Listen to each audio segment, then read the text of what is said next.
Yo guys, and welcome back to another AC day. We're gonna be continuing today with Assassin's Creed Black Flag with our Completionist playthrough. And yeah, I'm very excited to get back into this. We are nearing the second half of the game. And yeah, really getting into more of the depths of the main story as well. And today it's gonna be about pirates and about the Republic of Pirates. Blackbeard's honest opinion. And that's all. You ask me, can this new captain promise you a life of prizes, plunder, and adventure? Aye. For amongst all the gentlemen of fortune sailing these West Indies, he ranks amongst the most clever. There was a time when I thought myself the deadliest scourge of these seas. Your demise. Welcome, mate. This man is a fearsome dog that feeds off trouble and turmoil. I seen him clear the deck of a Spanish galleon like it were nothing.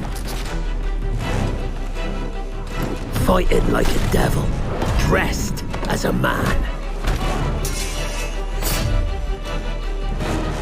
And he's a canny one. Knows his way round every crag and crevice of these islands. So if it's fortune and adventure you seek, then Captain Edward Kenway's your man. Only, don't meddle in his private affairs. For there's more mystery to that man than even I dare ask.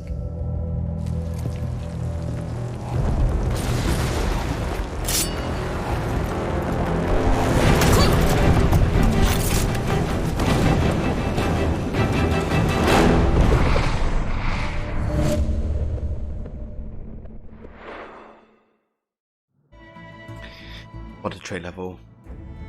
I love how Blackbeard is kind of like creating an image of Edward that is kind of similar to his image, which is a bit over-exaggerated in some ways, but totally accurate in others. Yeah, it's definitely, kind of like a tale that he tells a lot of people to make them be frightened of them, really. It really is awesome done that Blackbeard is the one to tell it. Because his whole image is about, kind of frightening his enemies. Yeah, exactly, Demise. The fact that Blackbeard tells the story is really fitting.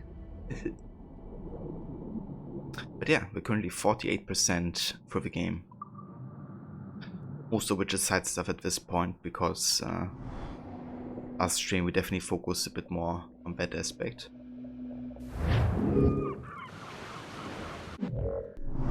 Yeah, let's have a look at the progress track actually. So we're about 60% for side missions and collectibles, but only 40% main sequences. So I think today is definitely gonna be a bit more main story heavy, I think. But yeah, who knows? Might get distracted anyways. Like we all, always do. But yeah.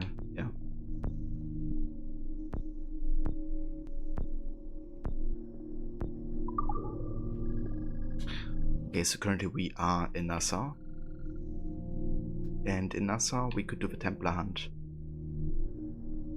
That's quite nice. But I think I'm actually gonna start with the assassin contract we have available.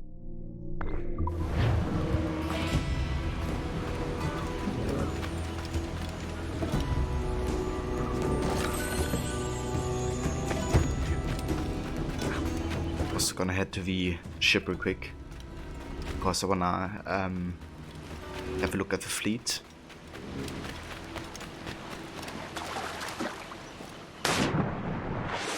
Ah, very nice, Demise.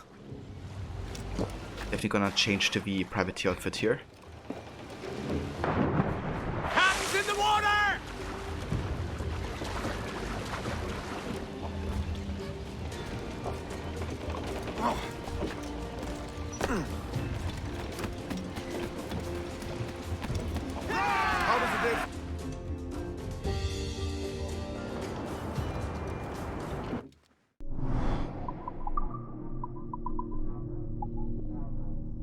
A sleek black outfit, very common among privateers throughout the West Indies.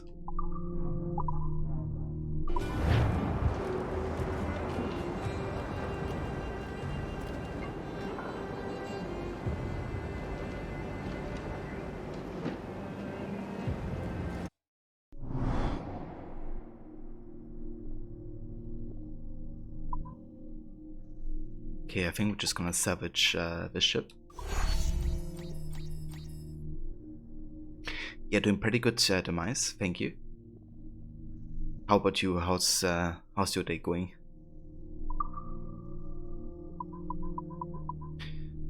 So the last colony we have been taking on, or the last, I guess, kind of region, was Northwest Europe.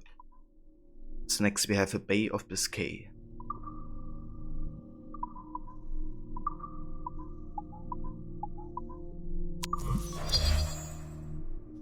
Oseva Mona, welcome, and good day to you. Hope you're doing good.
Okay, time for another battle.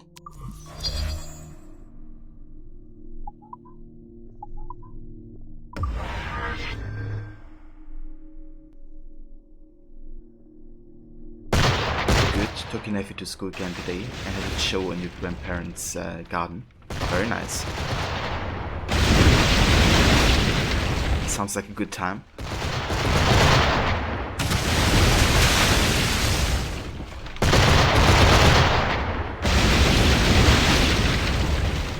So how's the weather for you currently? To get warmer?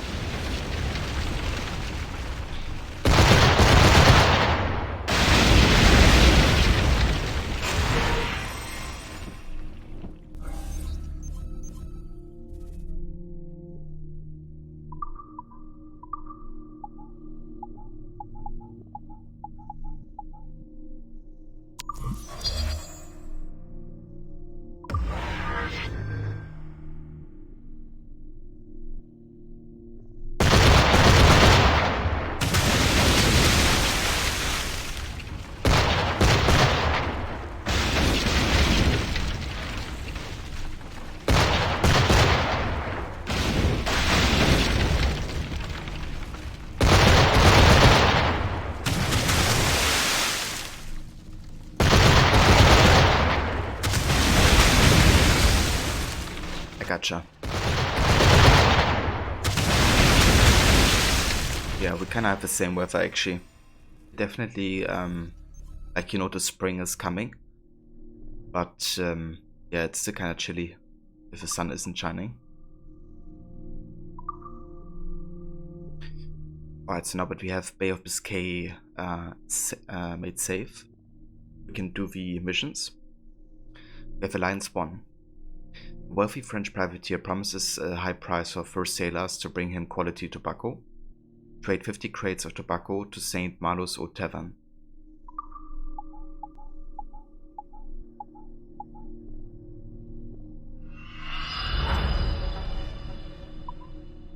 Hungry Corsairs.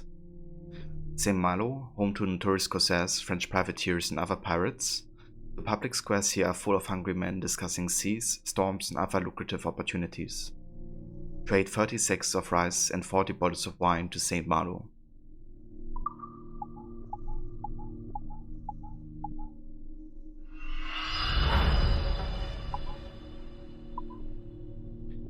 Corsair's request.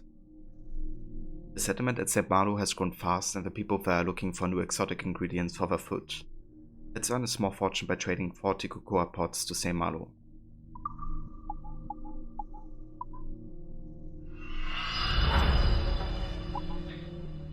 Yeah, that's because basically the fleet is tied to your account rather than your save. So it's kind of like an online feature, right? So it's basically saved throughout all your playthroughs, and I have done a lot of them, utilizing the fleet quite a bit. So that's why I have like a huge amount of gems and rum and stuff like that. That's also why I basically start each playthrough with an actual fleet, like fully built out. Like I basically don't even have to work for the fleet, I already have it.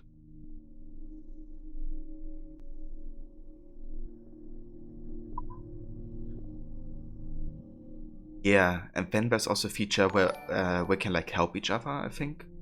So if both people have Assassin's Creed Black Flag installed on Uplay, they can like help make missions faster as well. It's definitely like an online feature.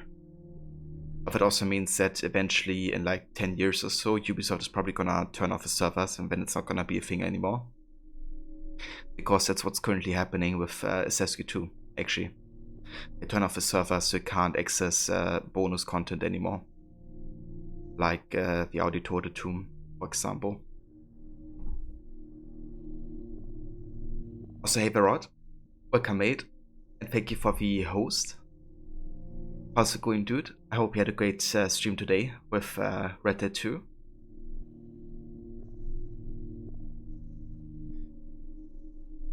We have Alliance 2. The town has 2 harbors, one for naval and one for mercantile shipping, and is one of the 3 major naval headquarters in France. Follow the sunrise and trade 60 sacks of rice to Brest.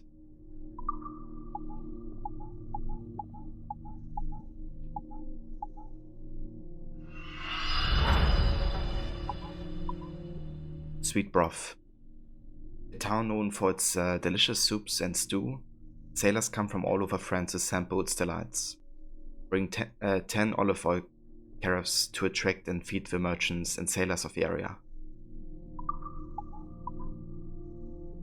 Oh, that's a fast one. Sweet journey. The outdoor markets here are crowded with privateers, corsairs and traders from all over Western Europe, looking for the best quality ingredients. Set sail for Brest and trade 20 cocoa pods in its markets.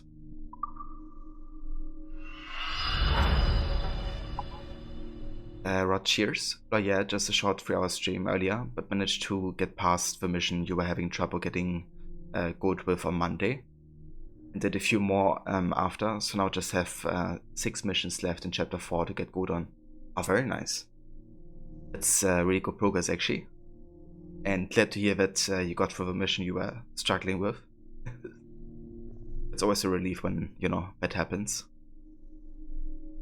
It's like beating the tank mission 100% in Brotherhood for the first time.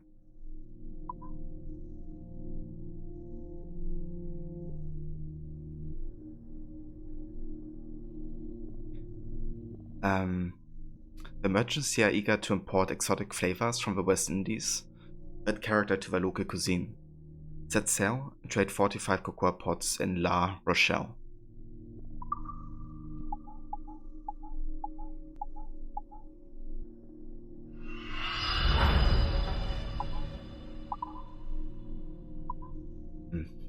So technically we could also take on Portugal, I guess. We have a couple ships left. Kind of make the progress of the fleet a bit faster.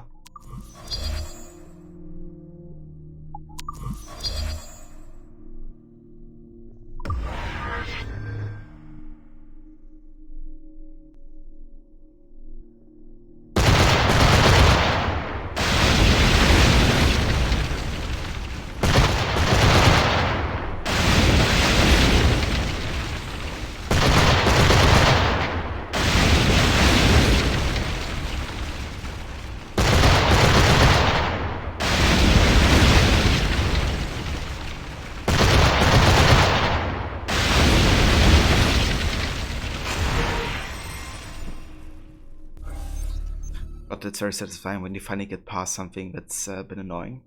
I also found out that you actually can check to see if there's a requirement you've managed to get done on your attempt.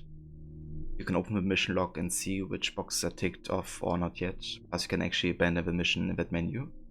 So no more having to kill yourself or do something wrong to get the option to exit the mission. Really? Well, that's good that you found out that's a thing. I guess it's very helpful for the future missions.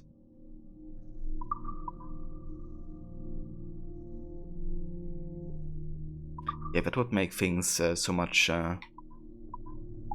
better to deal with.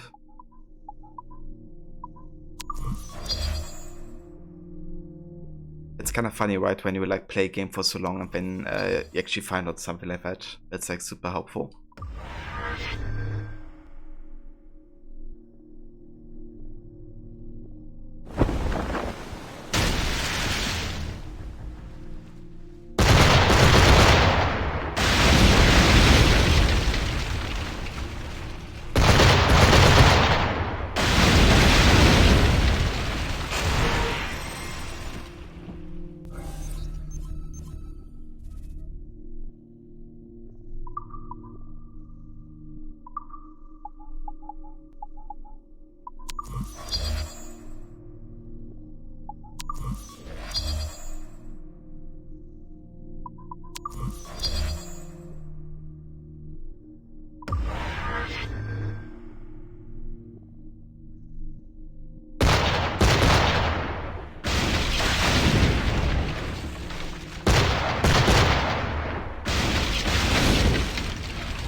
Right, we have Portugal. New trading posts. English trading posts are emerging around Porto's coves. Plenty of opportunities here to make good money. Trade 30 sacks of rice and 10 olive oil carrots to merchants in Porto.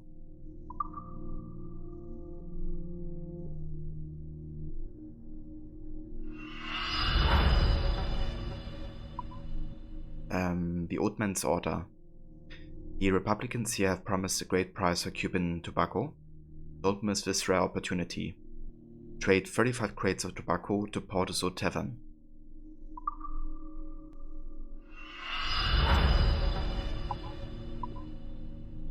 Cursed Night. People are coming from all Europe to visit this blooming capital, and its markets start thriving. Set sail to Lisbon and bring 40 bottles of great wine to the Ribeira Palace.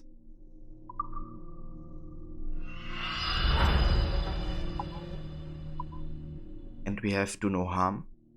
Smallpox epidemics have been devastating lately. Some physicians here believe they have discovered a cure for the disease, but they need new ingredients. Trade 15 cocoa pods to Lisbon's physicians.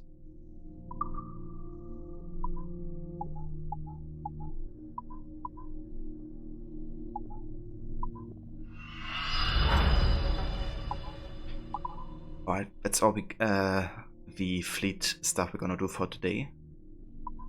So next up we go for the Mediterranean Sea and North Africa.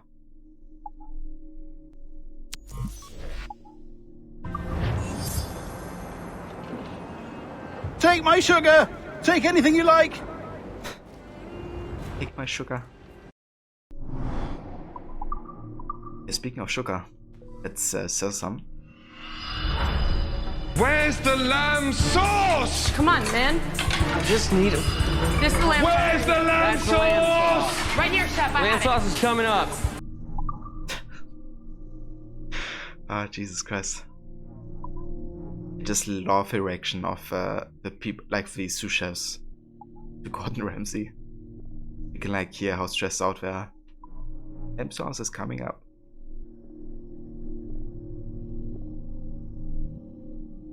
But yeah, but second lamb sauce is also fantastic. It's even better if you see the video. And then the rest of the video as well, because Gordon pulls out the best insult ever. I could actually make that insult another sound bit, but it might be a bit offensive to some.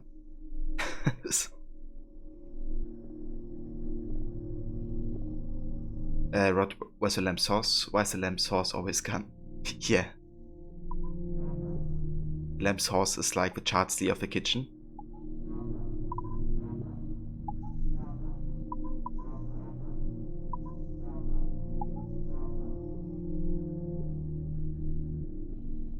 Okay, I kind of want to get all the like visuals as well of a ship. So how about we get the Ardius figurehead? Then go for, let's see, the black ship cells.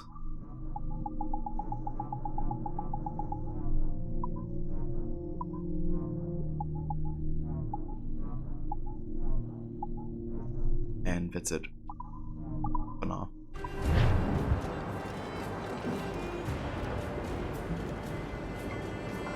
I think you have good news on your chair. You contacted the seller and they said they would send you a replacement armrest. So hopefully you have a working chair soon.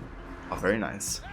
Yeah, that's good when you have like still warranty, something like that.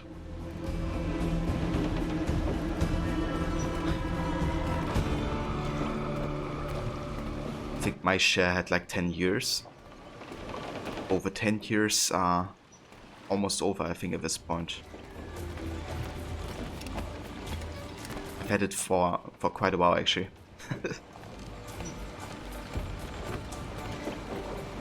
Yeah, I actually bought it from IKEA, and it was one of the only shares that had like 10 years of guarantee, and I was like, okay, I mean, 10 years? That's a pretty good deal. If something goes broke, and nothing did, you know. It's actually really pretty solid share.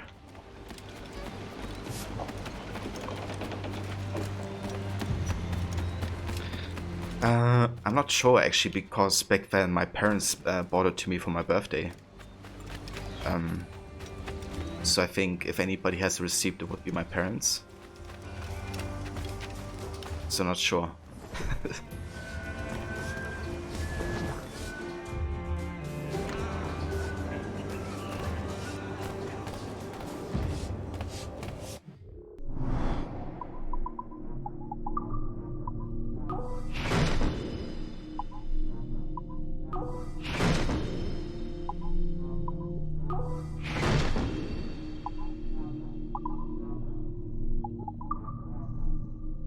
Could buy another sword set. Let's go for the privateer's cutlasses to go along with our privateer outfit.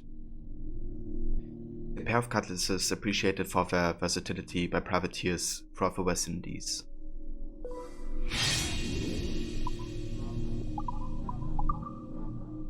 Then we can buy the last cannons, or cannon pistols. Set of cannon barrel pistols, made for the ability to project targets on ground.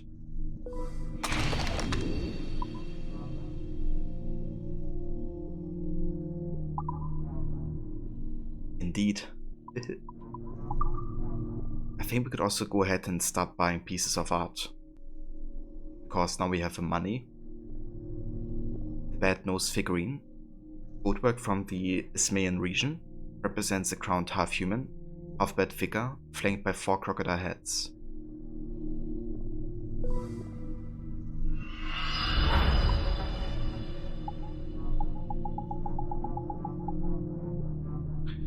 We have the deity figurine. A Taino deity used in hallucinogenic rituals. Depicts a rain giver with magical tears.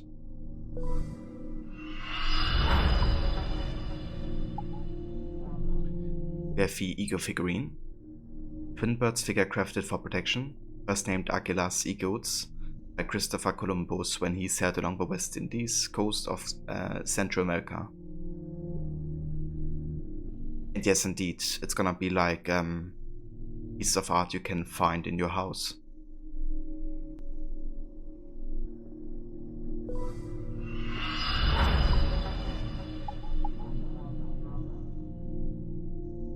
We have the Earth Monster relief.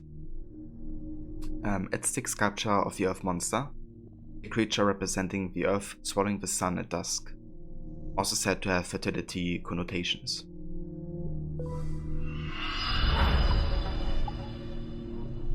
We have the Taino bust, Taino artwork. The Taino people believe deities could be summoned during rituals aided by hallucinogenic drugs.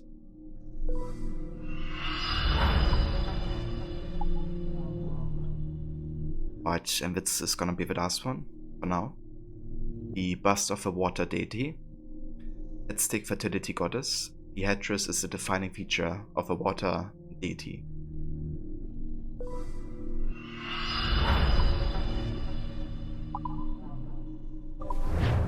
A hearty good day to ye, sir.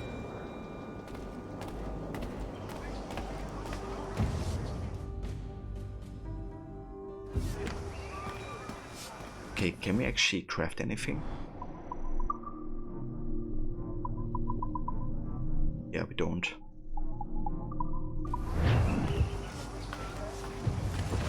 Time for some assassin contracts.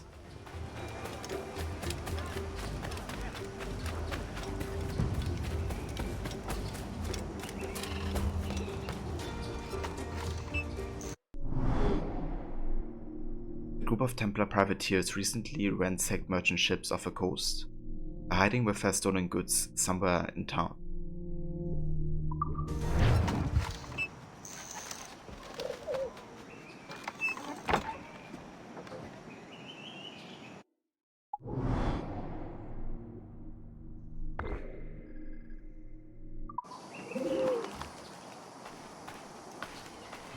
Yeah, sounds good to mice. Definitely some really cool information to find there. In the market.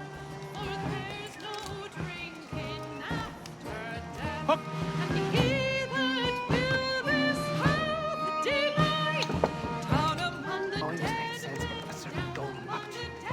Wait, I see. Wait.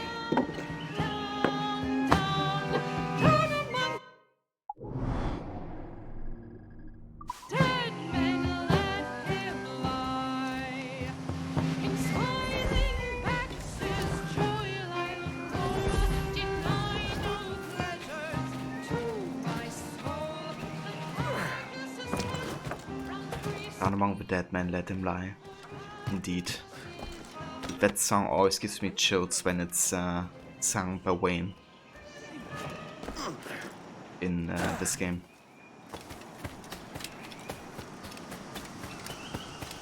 Especially the second time, of course. Then all the world will know my name. Captain Mancom Seafood, terror of the high seas. Don't nobody mess with Mancom Seafood, for I'm the fiercest rogue to sail these West Indies. Captain! Stop there, you! That's what?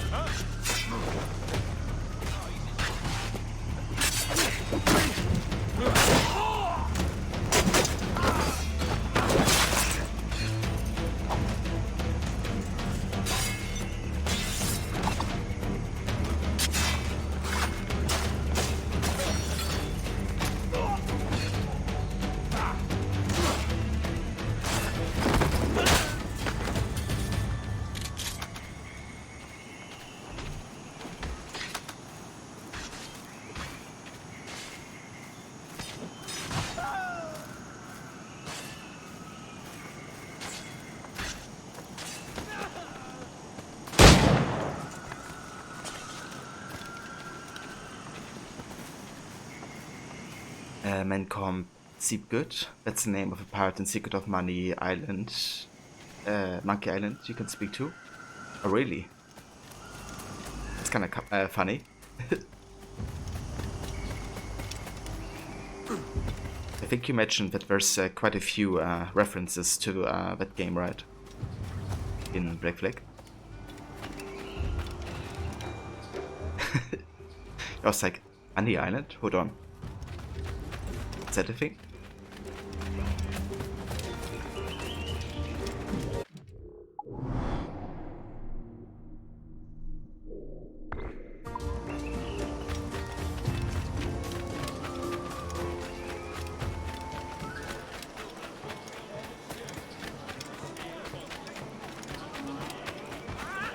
Avec plaisir.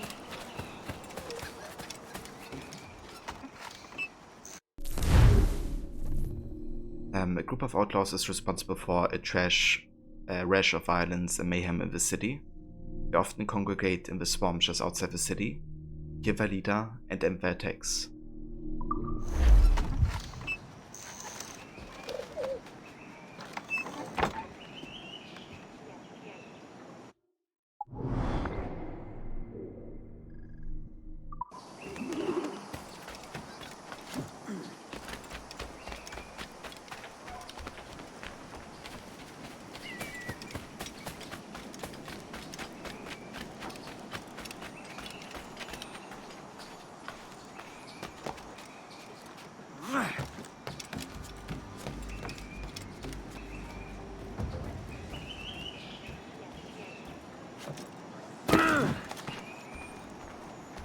It's like underground or something.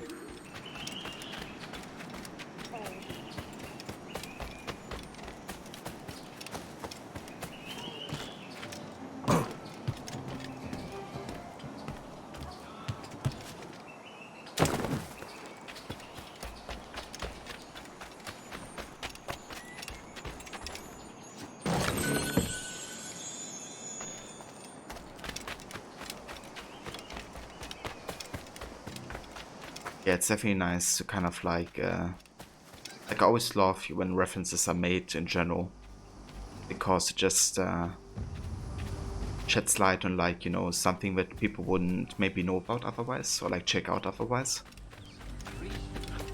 Something like that can be a good way to kind of like, you know, make people aware of another game, for instance.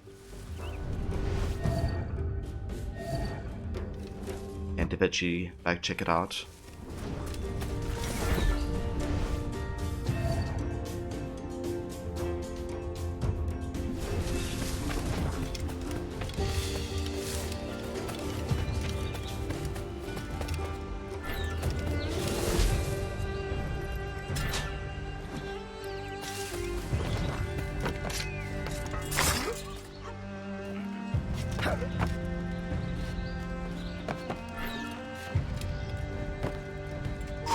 Hold, what are you, besotted?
Ah, that's curious. It's like something moving on the map, like an enemy.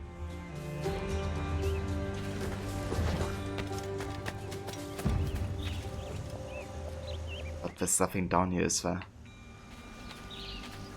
That's kind of curious. I think that's a bug of the minimap.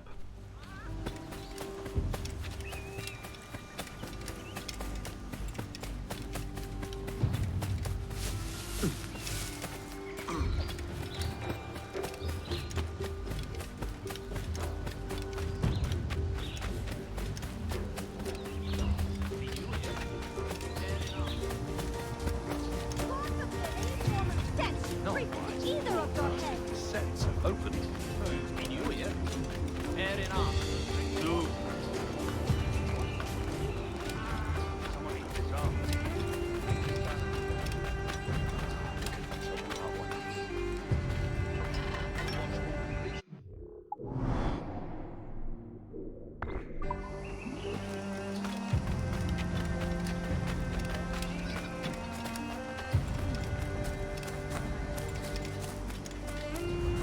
Right, let's go ahead and check out the Templar hunt we have in Nassau.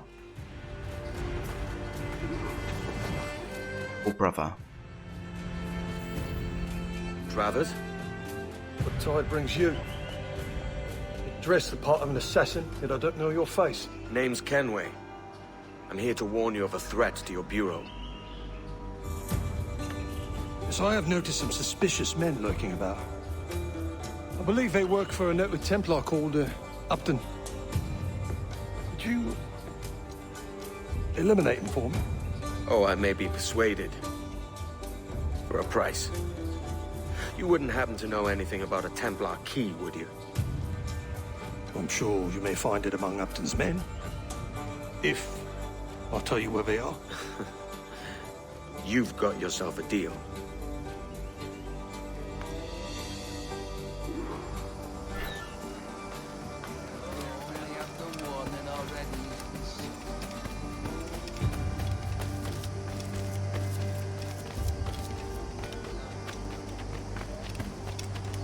Lead on. He wanted the goods transported to his residence instead. Oh, why? What's he gonna do with them? I don't know. Store them? Smuggle them? Smuggle them away from his own smuggling. I know. It sounds ridiculous. But a job's a job. I suppose you're right. Smuggling from a smuggler.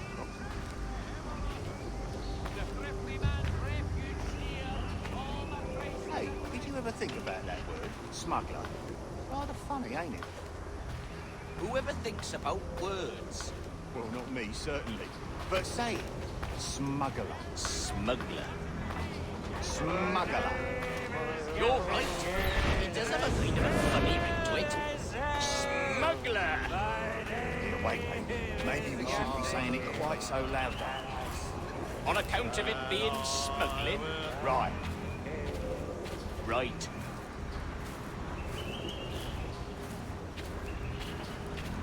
Yeah, dude, a dialogue. The others be waiting for us when we get there. Smuggling sounds kind of funny, doesn't it? Yes. This should be easy. So we move the goods, then we go to the inn.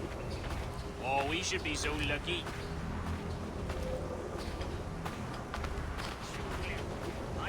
Smuggler.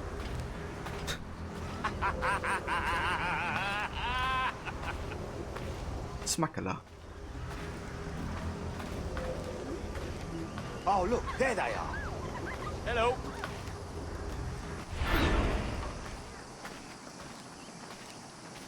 Whoa.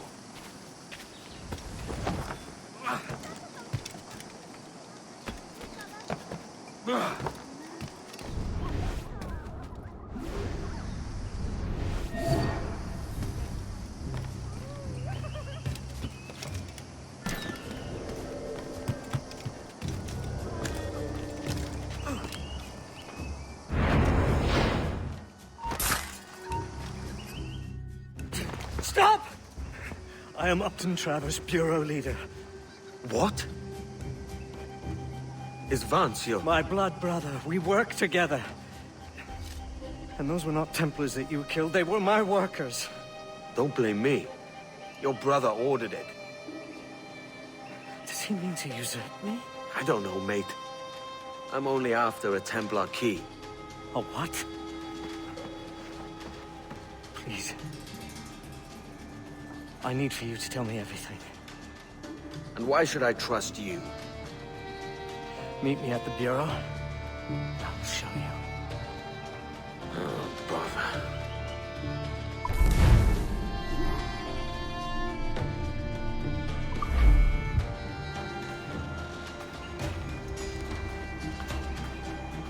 Oh, nice. Got 50% photo sync. So percentage-wise, we're about halfway through the game.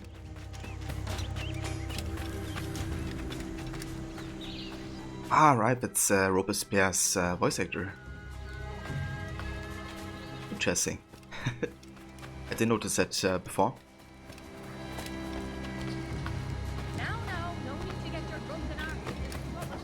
When you don't trust somebody and they want to meet you in secret. Yeah, best idea you can have. Never backfired ever.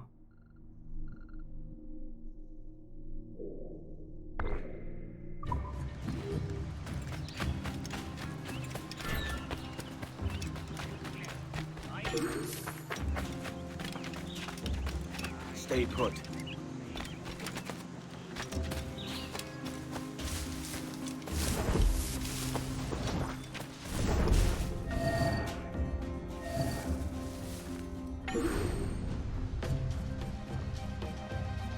If a gaming archaeologist.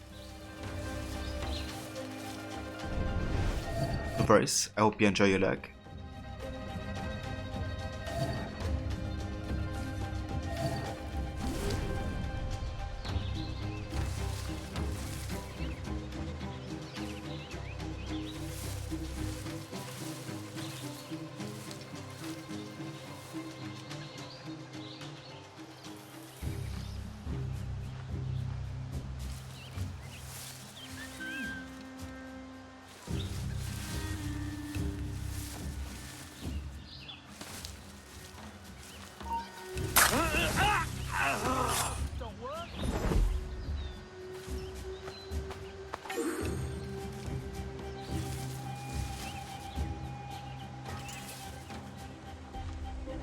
Yeah, Black Flag is fantastic.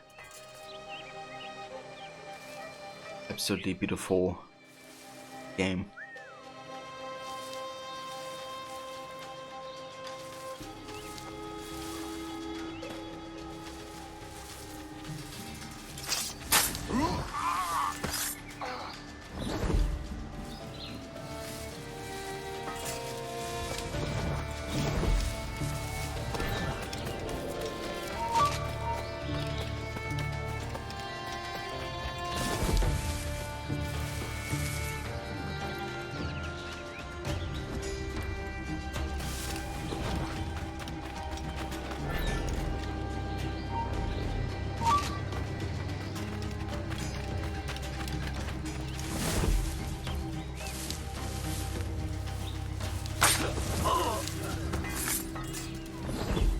Lots of new books, comics and novels coming out. Quite excited.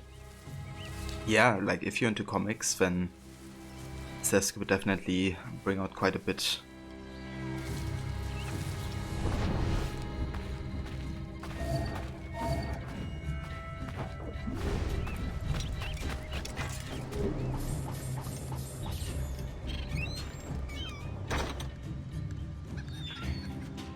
Yeah, the DLC is Freedom Cry, and it's definitely about the plantation in a way that it's about liberating the slaves.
got the Tabulae Rudolphinae, taken from the Tabulae Rudolphinae by Johannes Kepler.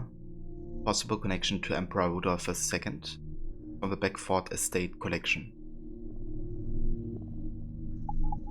And we got the Introductio Geographica, an image of Jakob stuff taken from the Introductio Geographica by Petrus Appianus, once belonged to the estate of Peter Beckford.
Forgive me, Sobek, for slaughtering my brothers and sisters.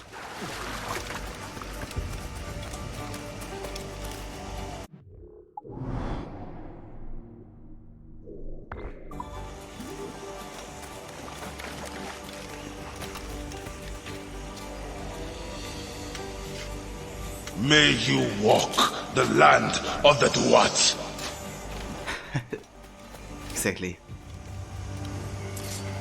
Dude, that's like a game I'm so hyped for. Can't wait to get to Origins again. Just Spike in Egypt, really. That's enough reason.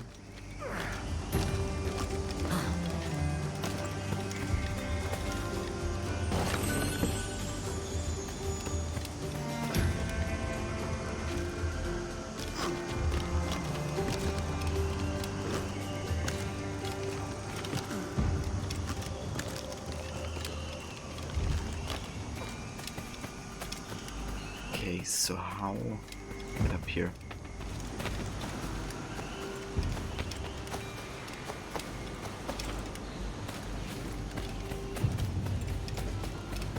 Ah, never mind, we don't have to.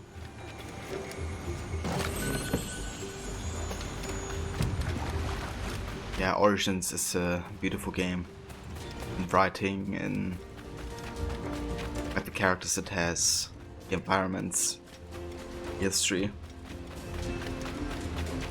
And yeah, the cutscenes are really good as well.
Spoiler alert, Batman is Abbott Kenway. Oh no. Are you ruined it, Snoop Dogg?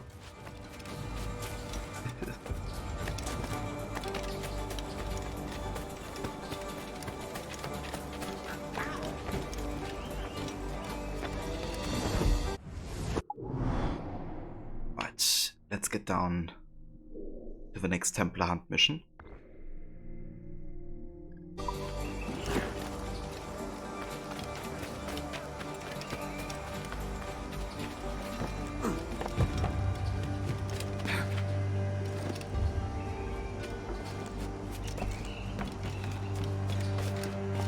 What a strange fellow.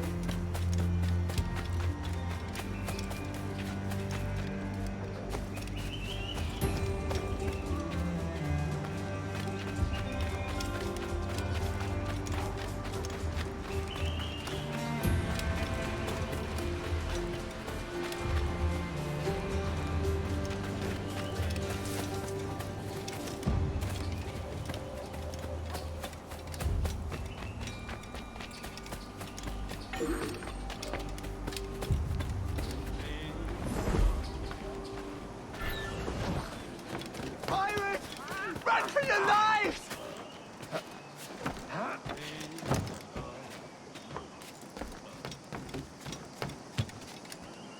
Yeah, run. Never come back. The other brother. My lovesick idiot of a brother has misled you. Start from the start, mate. Recently, our trade introduced us to a formidable woman, Jing Lang, a pirate from the farthest seas of the Orient. Intriguing. She and Vance quickly became inseparable. Any reason he should have thought your men were spies? Well, there is the treasure. Oh? A pirate sold us a map. We each kept half. Come, I will meet him now. If you follow with discretion, you may hear it for yourself. Follow me at a distance. If anyone sees you, tell them you are my bodyguard. There are thieves about who would stop at nothing to secure either half of the map.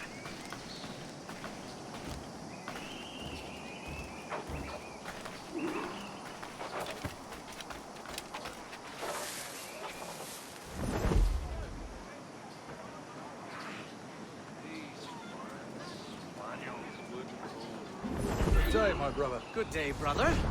I may still call you that. Why? What else would you call me? Stranger, perhaps? I barely know you anymore. And if the whispers around town are to be believed, you would have me gone and done away with. Upton, calm. You know better than to give it to gossip. They're always too small. Long tongues turn everything to sentimental comedy. It's domestic tragedy I'm trying to avoid. Well said, brother. No stronger bonds than family, except business. Goodness knows we have more than enough of that between us as well. That is true, brother. That is very true. And what a business it is. I'm sure neither of us would ever do anything to upset the balance. Why? Why? Now tell me. My half of the map, you mean? The map. The map. Of course the map. The map to the treasure, to our legacy. That very one. I have mine. Where is yours? Vance, you know I feel we must protect that treasure with utmost caution. On the contrary, that map is our protection. Its treasure, our freedom. All the more reason to keep it buried safely. But have you no imagination? Can you not imagine the luxurious life that awaits us once we unearth its bounty?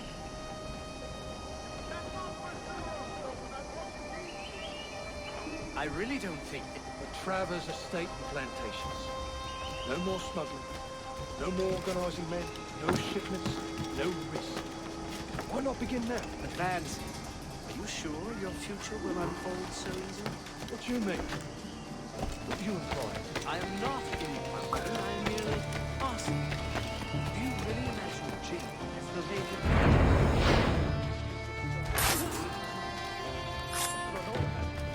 You question her love, her fitness? Of course not. But knowing her as you do, you must appreciate that she is a woman of action. She needs the sea, challenge. How will she adapt to a quiet, domestic life? Jing is none of your concern. Vance, do you intend to marry her? Of course. It pains me to tell you, but I do not believe she will consent to it. Oh, gives you such insight into her heart. In addition to your knowledge, I simply do not believe she is exactly what she says she is. Jealous? Jealous? No. Yes! I only worry for your safety. You always said to be the favourite child, the golden boy. Can't stand it that you would give her right to me, but can't even give you a second glance. So you hate her. I have no hate, only concern. I'll tell you this. I'll kill you. I'll kill you if I must. I will have your half of the map. Then the world will see which brother has more honor. I'll bid you good day. Oh, so the dialogue just changed from I love you brother to I hate you, I want to kill you. This... What an asshole.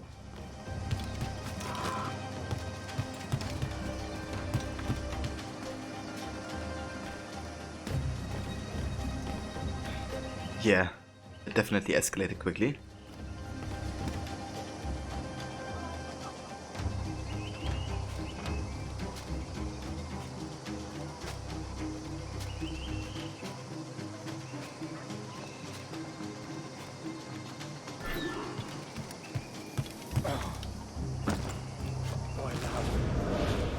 You have the map. Not yet. Not yet. What am I to tell my order? What am I to tell my order? You know we can't leave until I have it. Taking care of it. Give me time. More time? Your loyalty makes you soft. I think you're not man enough to see it through. My flower, it is all but done. I've hired a man. In moments, Upton's life will be over. Nobody's seen anything. You didn't just see me jumping around, hiding into the bush. My flower, it is all but done. I've hired a man. In moments, Upton's life will be over, and the map will be ours. You hired a man. In your scriptures, did Cain hire a man? No, Cain was a man. Come to the field, he said to Abel, and he did it himself. He did not require a third man to carry the axe.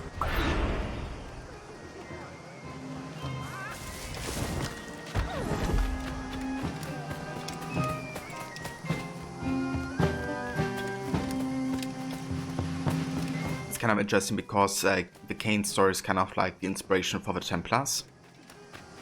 Was kind of like the mark of Cain is kind of like a symbol for the Templars in a way. Because they would kill their own brother to get what they want or need.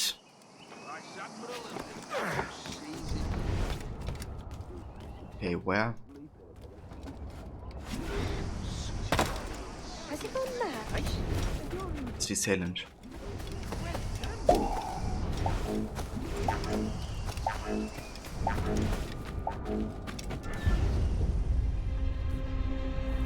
Oh.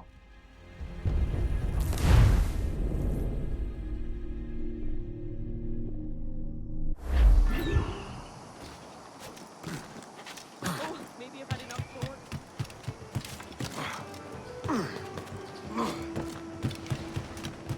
The actor for her is also in Deus Ex Human Revolution. Where is she? Is she?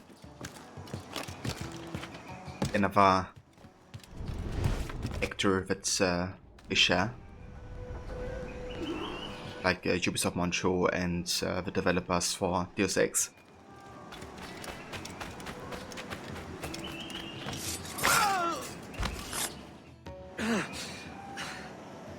Edward? I believe I just saved your life, mate. Vance. He said he would kill me. I thought it was bluster. He is my brother. Despite what you told me, I thought it meant something. You're safe for now. But perhaps a trip away from Nassau would do you some good.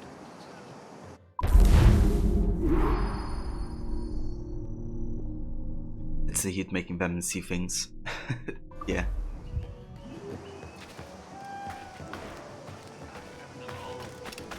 We know better, don't we? Save a levy. Welcome And good day to you. How's it going? Did you play, or try to play more AC2?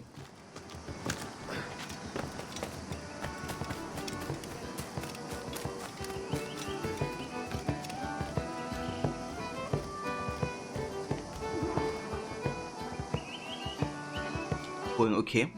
Well, that's good to hear, Levy. I'm glad you're doing okay. And yeah, I'm doing good. Thank you. You were outside. I gotcha. That's fair. Oh, I hope you're not gonna have any more issues with AC2 once you go ahead and give it a try again.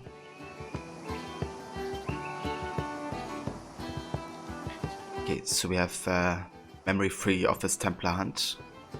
Upton's Sorrow. Good God, man, what's happened to you? I cannot go on anymore. My brother betrayed that woman. Templar. I have no family, no wife of my own. What is the point of living? Let them kill me. You don't know what you're saying, mate. Let's get you someplace safe. What's the point? The point is, I want my key. So I need you alive.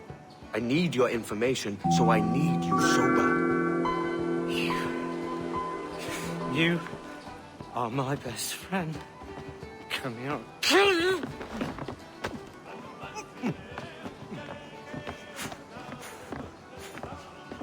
What are you looking at? Hey. Looking at you, maybe? Who's that you seen a bit more? I said she's a lovely woman. So have Fearless. Welcome and thank you for the follow. To begin Ubisoft fascination with drunken missions. Yeah, no kidding. They've been doing it in pretty much every game since Black Flag.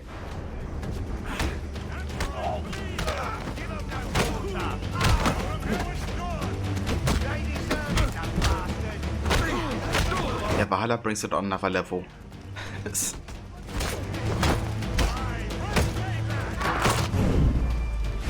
Ooh. Let's go. Neck 180 snap. Slow motion. No. Didn't look very healthy. I think I drank too much.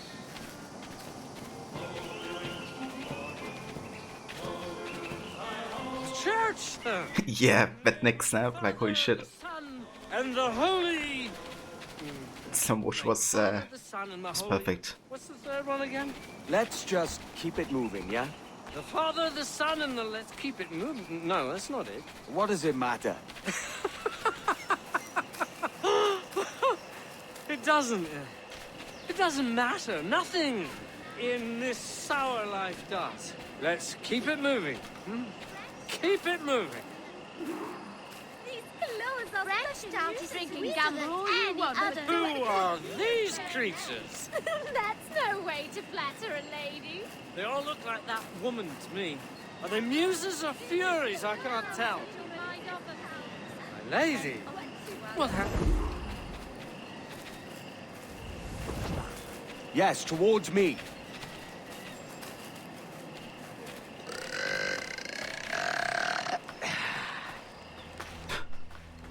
That burp.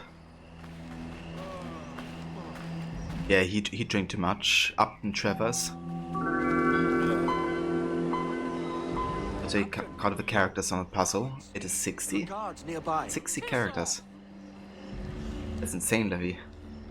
They won't stand for this. I said piss off! I need a piss. Save Jaco. How's it going? Oh, that's much better. Stop that! What? Why won't no one let me so much as take a piss? Put it away! I'm like a child. Oi, this is sacred ground! I'll teach Are you we a done with hero. this pissing contest? Perfect, Rod.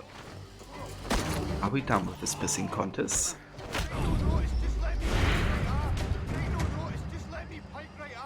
I don't want to be like a child, Edward. It's all right, mate. Help me not be like a child. You just need the drink to wear off. Are you safe here? Safety is an illusion. But yes, I have friends here I can hide. Good. What you must think of me? Have I said anything embarrassing? No, mate. You sound quite the scholar. Betrayal makes one philosophical, don't it? Imagine a Templar, my brother, to marry a Templar. I doubt it'll come to that. I'm so afraid for him. Oh, please help keep him safe. Sober up, mate. We'll finish this in the morning. You're a forever friend, Kenway.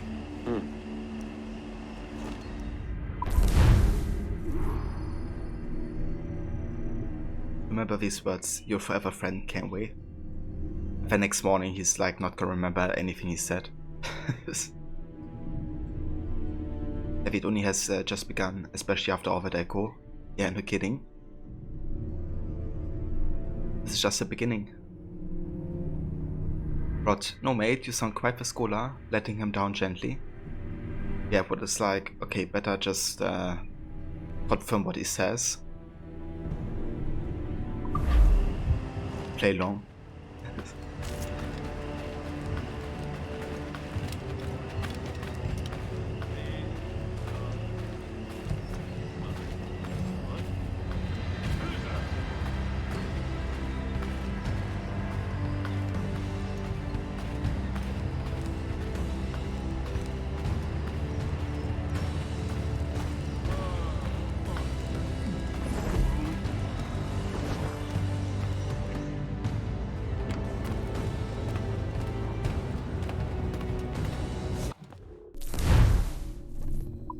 Okay, I wanna buy some ammunition.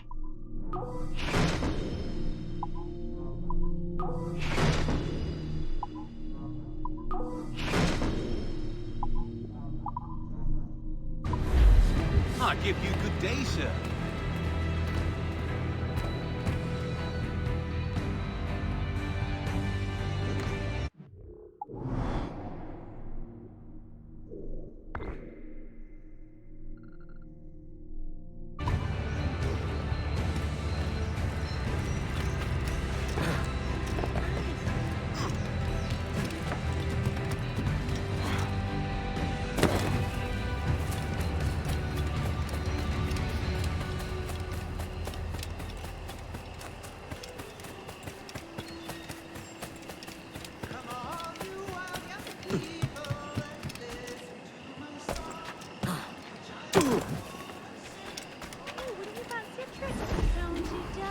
Right, we have Queen of Pirates, King of Fools.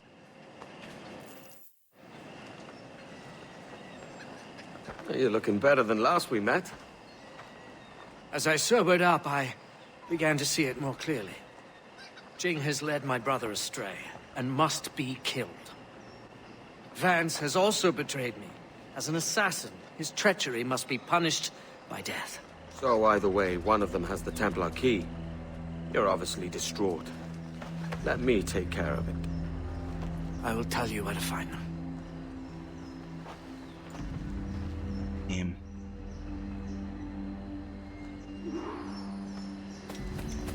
Oh, let's go ahead and kill his brother.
takes one to know one.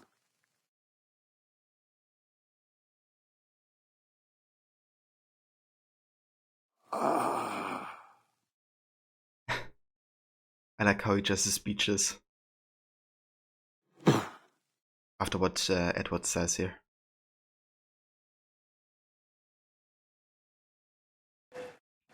Jin Lang, as I live and breathe. I told him not to hire you. You traitor! I will not meet the same fate! Oh, you will. Don't you worry.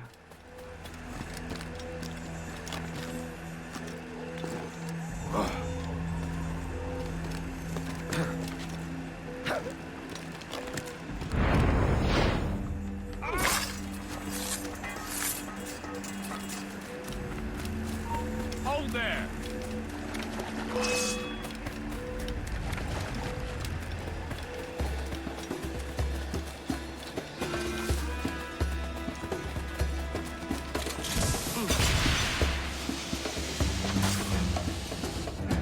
Imagine the Queen of Pirates, Jin Lang, defeated for a fake map. I have been arrogant. Really? Yes, I stole the real one, both halves. My husband has it. Your husband? Better man than these fools.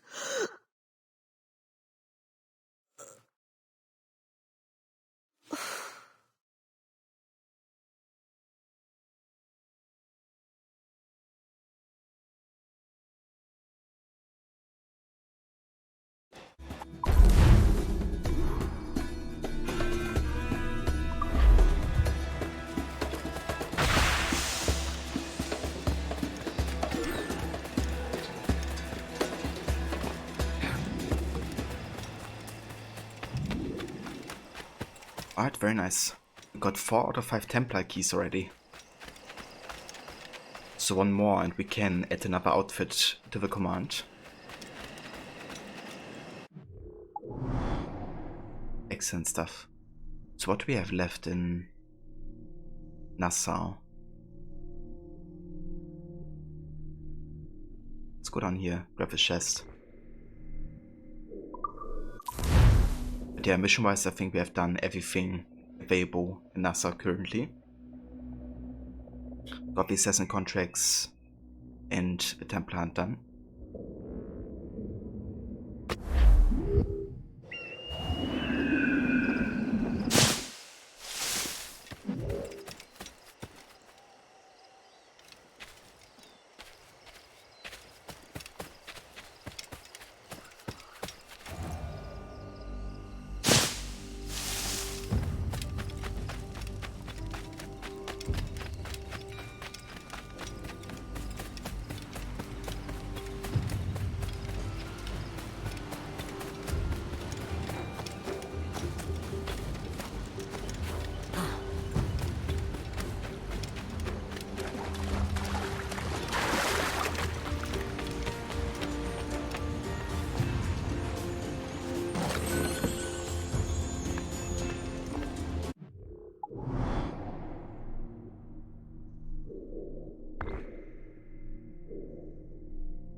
Alright, for this one we have to kind of like get back into the castle.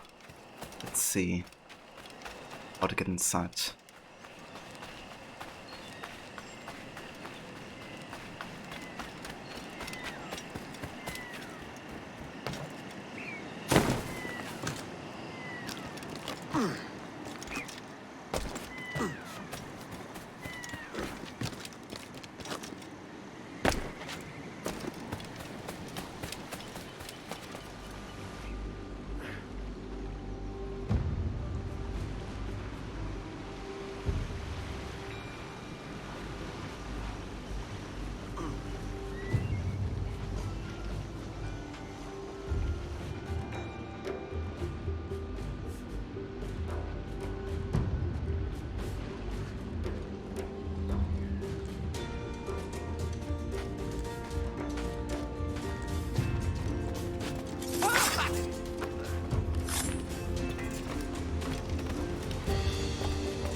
So one outfit that actually isn't part of a command currently is the Stealth Assassin outfit. I think that one has been added.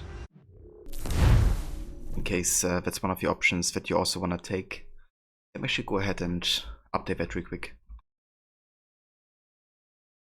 Shouldn't take more than a couple seconds. Okay, custom command outfits. And we have a Stealth Assassin. Ah, nice. So you're gonna go for that one. Yeah, let's have a look. It looks a bit like Atabai's outfit, I think.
Alright, let's get back to the Ejector.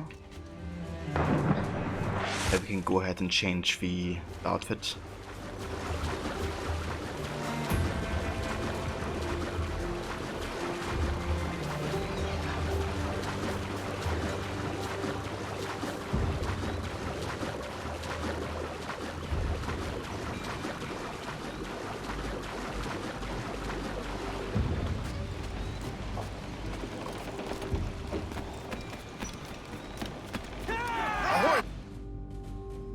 Ahoy!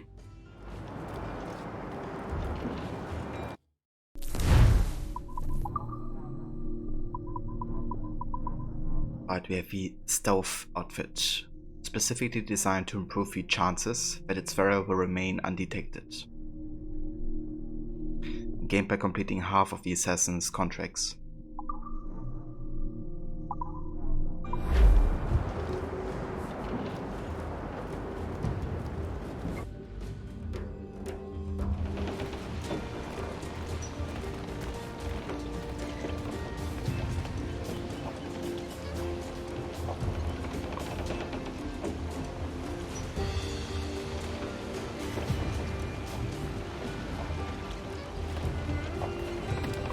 Yeah, looks very traditional, very much like what Atabai would wear.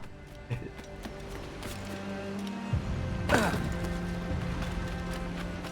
think the fur on the legs looks kind of funny. But apart from that, it looks actually quite nice. I like it.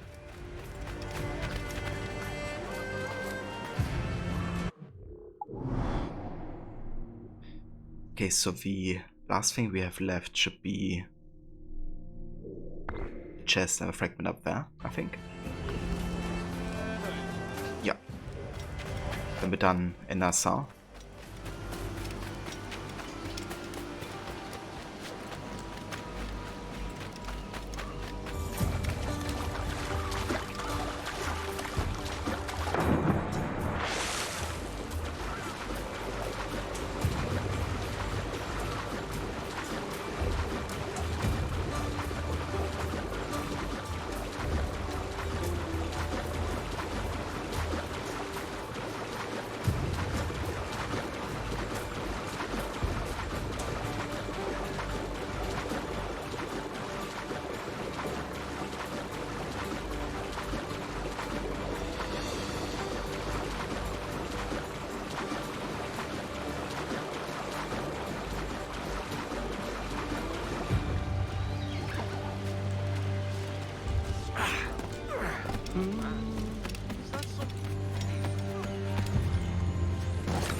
Ah, that's nice, Levy.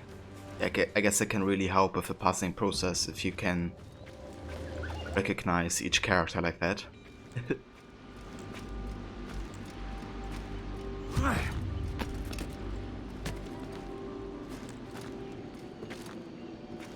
I reckon if I would get like an Assassin's Creed puzzle, I would probably have good luck with recognizing those details as well.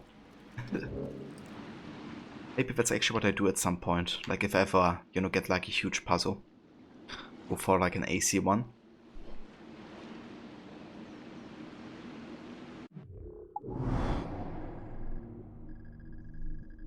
Alrighty, so that finishes Nassau as a location.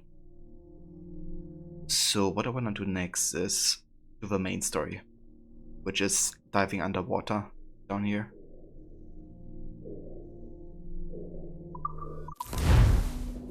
Let's do that.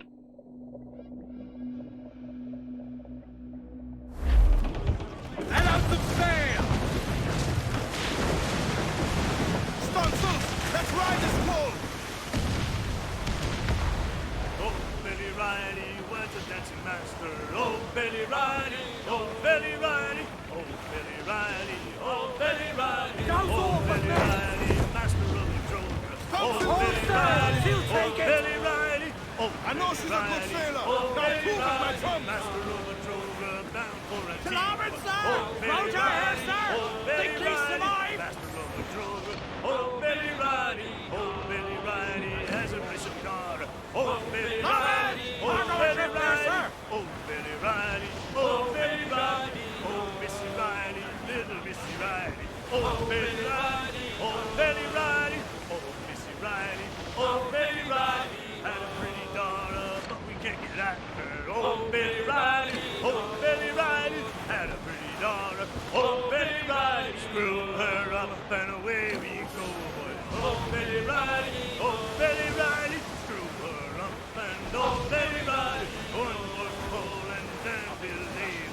Oh, Billy Riley, oh, Billy Riley, one more pull and oh, Billy Riley, oh. Larboard! Survivor cast adrift here, Captain. Sequence 6. Diving for medicines. Douse the royals and talk!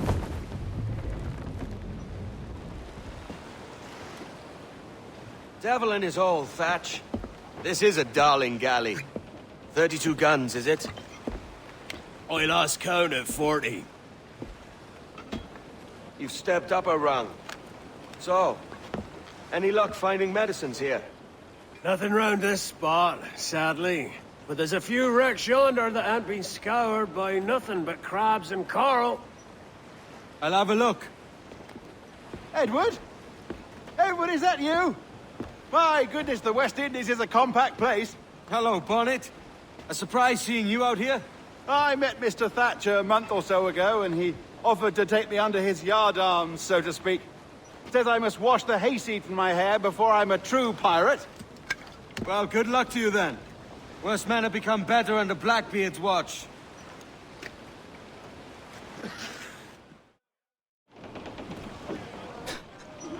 Steed. Get the mainsails into the wind! Take my sugar. May aloft on the fore!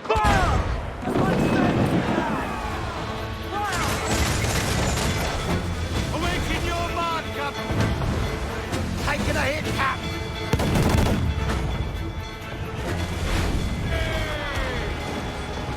Awaiting orders, sir! It's kind of funny how where's the eye patch buff his eye. They're on the ball and head! Refit all tops!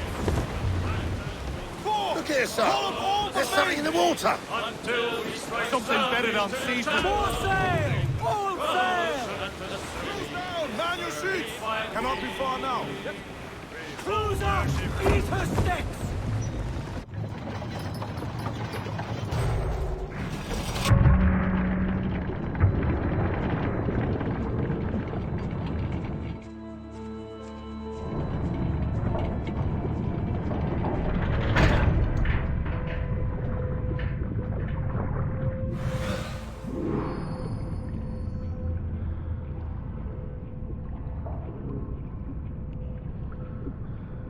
Right, time to get everything we have here, hopefully on our first go.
There we go. What's the medicine?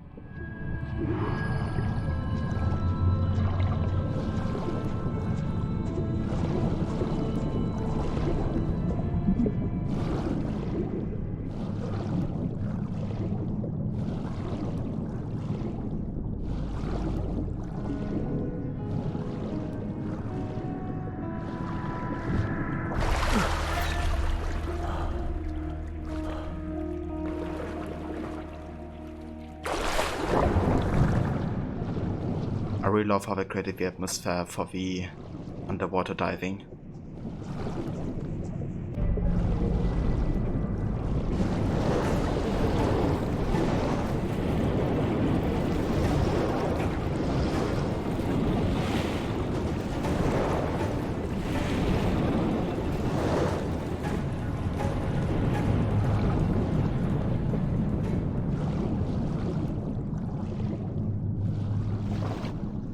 Oh, shark. Oof. Oof.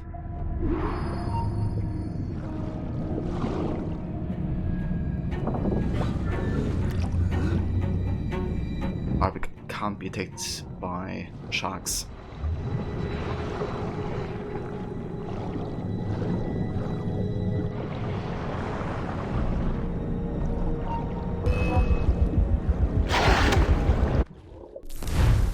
So much to that.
Okay, let's just get back here and complete the location basically once we have finished the mission. Just so we don't get attacked by the sharks. Because that's quite, you know, dense with sharks here. The chance of getting attacked is super high. Ahoy! Any luck? I found one crate hidden beneath a school of sharks. Sadly, the elixir inside is quite spoiled. Plague and perish. Will we steal medicines now? Remember the pardon, Thatch. We're to be subtle. Says Ornagold, a pirate, now too proud to call himself one. He prefers caution to cannons. Caution's nothing without charisma. For if a man plays the fool, then it's only fools he'll persuade, but appear to be the devil. And all men will submit. And would you be the devil?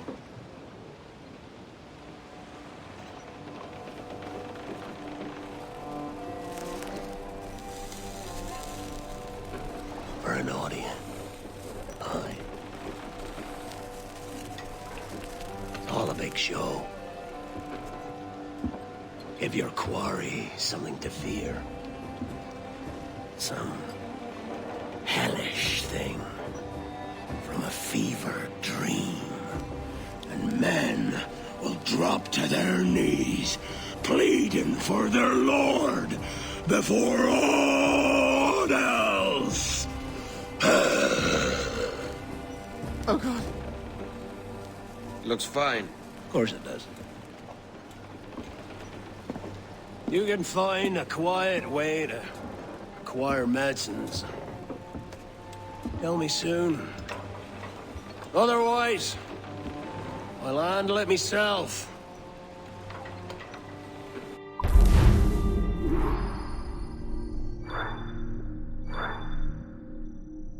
Oh, that's kind of cool, Rod. That's, you know, in the 17th century already, you could have theoretically a submarine, even if it can't dive, you know, as deep. That's really cool.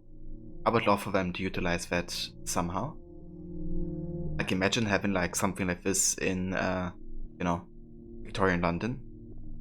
Being able to just like dive underwater beneath all the trade that's happening.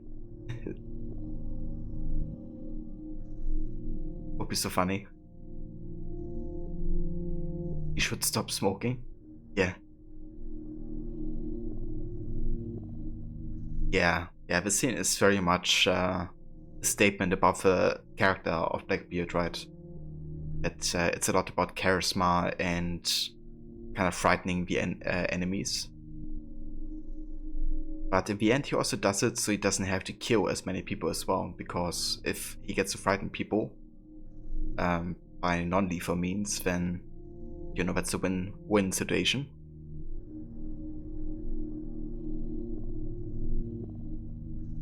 Yeah, it really would, Rod. Very interesting means of getting out. Look here, sir. Something in depths below. All in the stunsail. Yeah, let's go back down here. I want to collect the rest of the collectibles.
Can't do it here.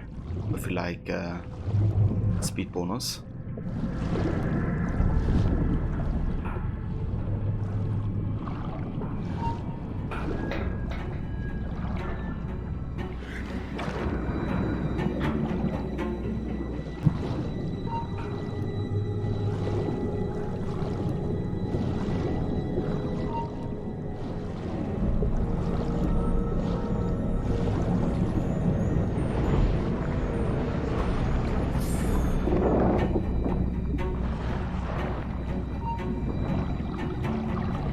Saver done. Welcome, mate. And good day to you.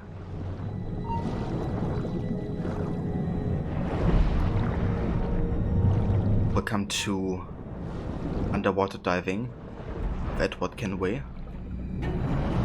Trying to be attacked by sharks.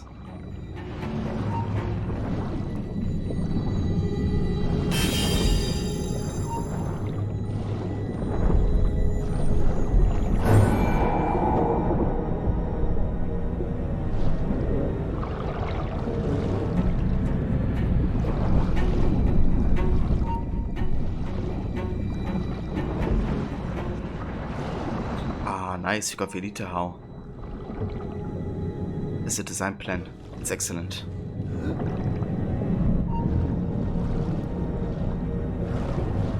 Yeah, it's been pretty good so far, Don. Thank you.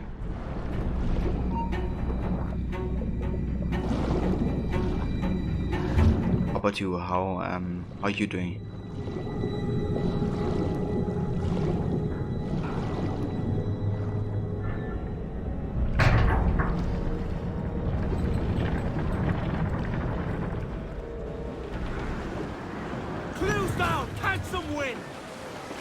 Loose the mains, half sails! Pirate hunters!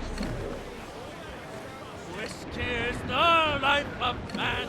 Whiskey, Ground on every inch of sail! Whiskey is the life of man. Whiskey for the Johnny. Just came from a job interview. Very nice. Whiskey when I can. What type of job did you apply for? If you don't mind me asking. Whiskey for the Johnny, oh.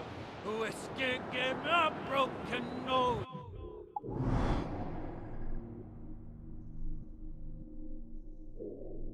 Alright, we could actually go to this next wreck. It's kind of on the way to the main quest. Yeah, that's too bad.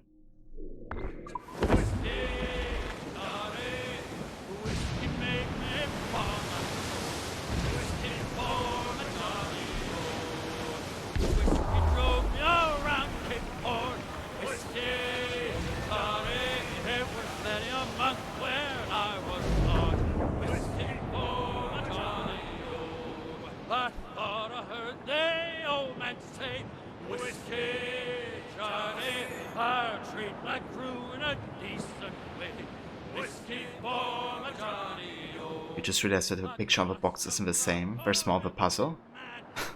Wow. Yeah, I got like one job, and that is to make the puzzle exactly like how it is on the box.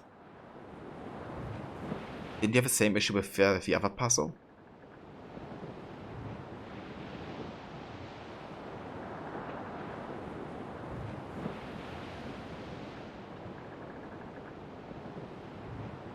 They do it like intentionally to make it more difficult or something?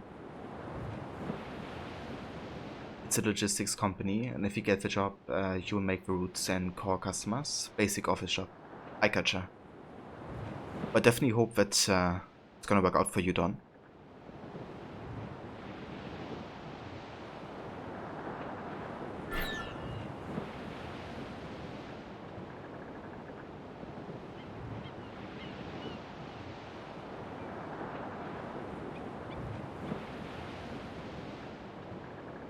The other puzzle only didn't match in colors, but this one, the pig is not only cut off, it also doesn't match. Ah. Oh. At least you know the peanut characters.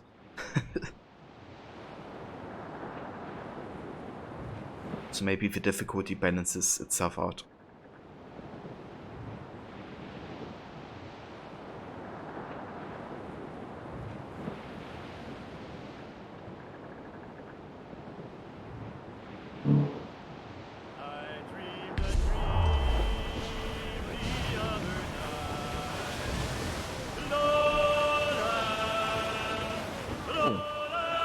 Actual royal convoy. Fire! Yeah.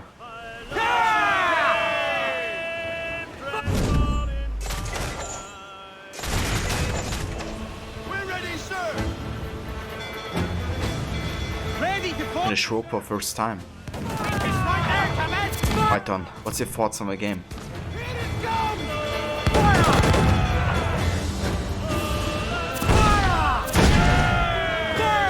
Look, Captain, the whole place shut down! Ready to fire, sir! Take the shot, up! Put a shot right fire! Reach the topsail! Gallop! Come off the window, boys! Ease her!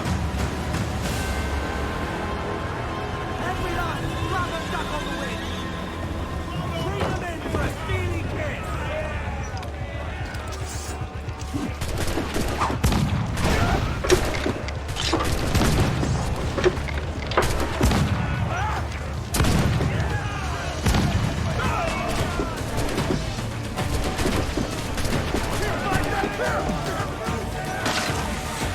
It also has tiny comic strips in the background. That's why it's harder. Yeah, it's understandable. But I believe in you, Levy.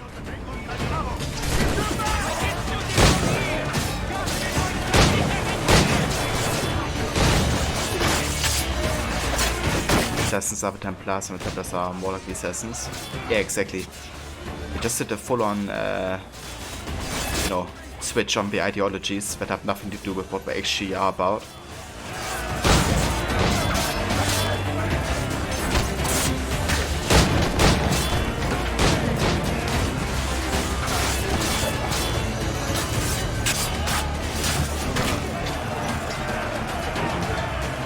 Yeah, I feel like the story didn't really fit in that well with how the other games have been in the series.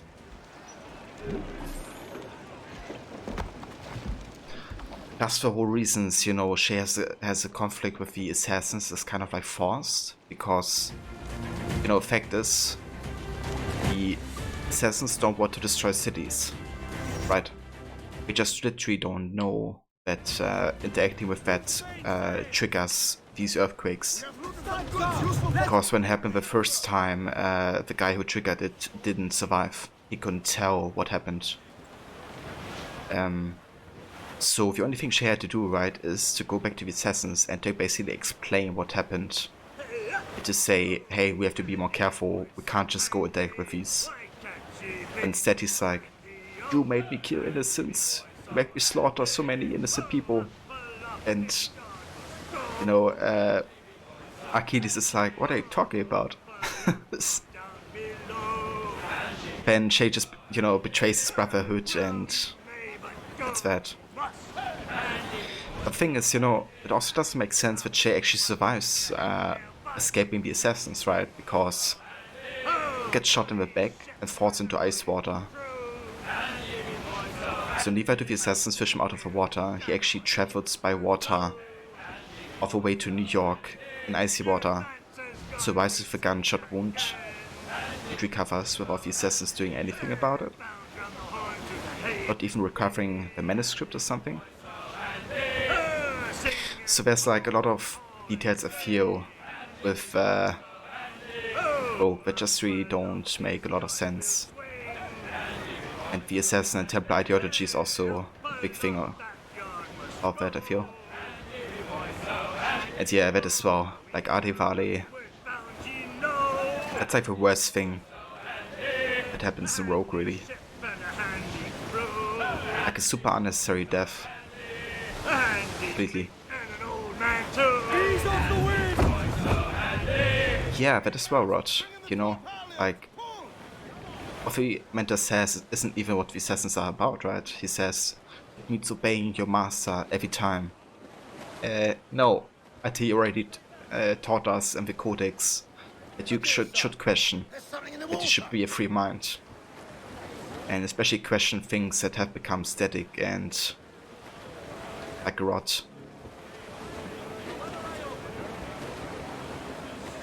Then, you know, the Templars are about like liberating and freeing the people and give them a chance to build their own business and not take control of it, but rather help them create their freedom. And the assassins are like frightening the populace and controlling them with poison. It's like, well,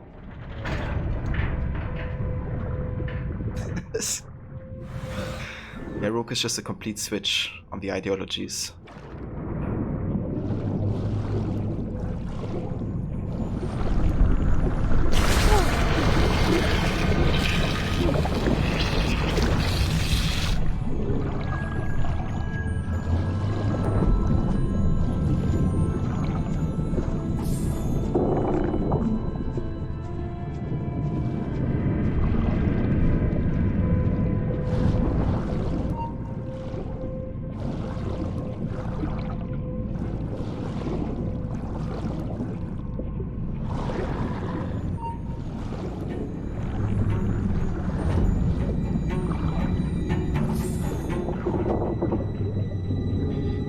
And yeah, I'm definitely gonna be doing a short playthrough for Rogue. I'm gonna be doing a challenge that doesn't take a whole lot of time to play through the game. I've been actually thinking about going for a stealth challenge, but haven't decided yet. Another thought I had the other day was to actually play it with a Guitar Hero controller. Kind of make it like a meme run.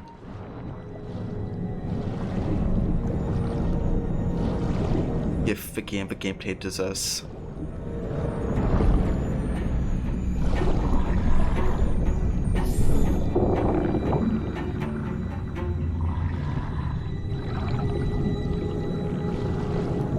I have to kind of see if I can set the controller actually up with like all the buttons and stuff.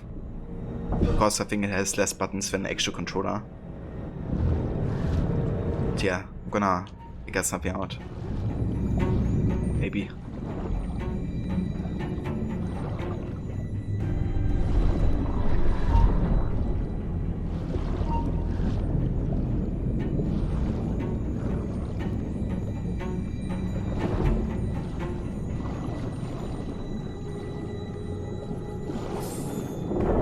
That's actually the place where we have the Easter egg happening.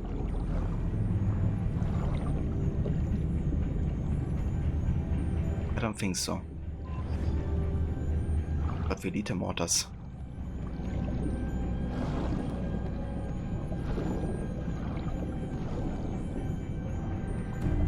Shit, how do I get there? Okay, I gotta get some oxygen first.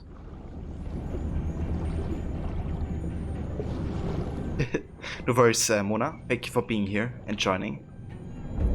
I hope you have a good one. Yes, I'm gonna remember that quote from Finding Nemo. It's another awesome movie about the ocean. Fun fact, but the animators for Finding Nemo, they actually had to take underwater lessons to kind of understand and get a better feeling for, yeah, underwater, I guess. Like fishing swarms and how it looks like and feels like, I guess.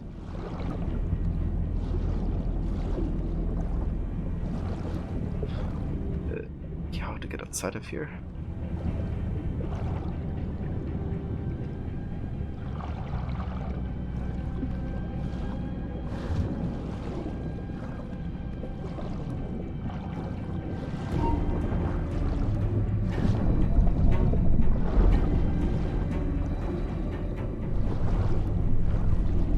Become the fish. Become one with the fish.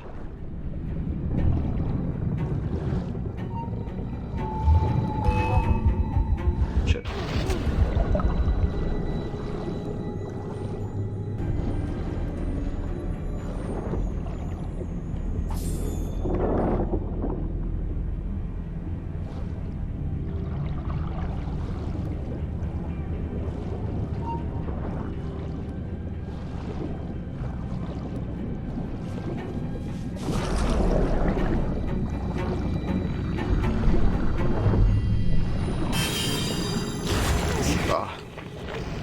Bastard. Really scared me.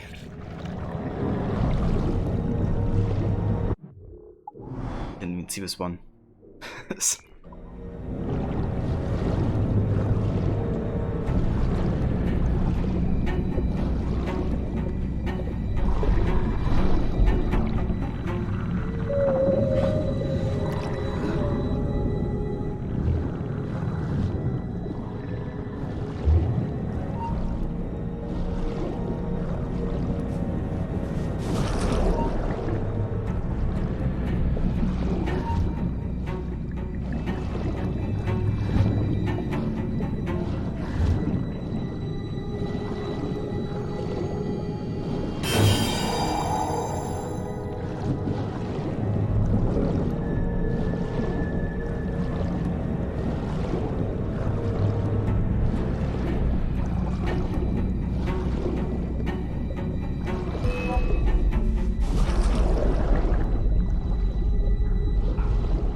was close.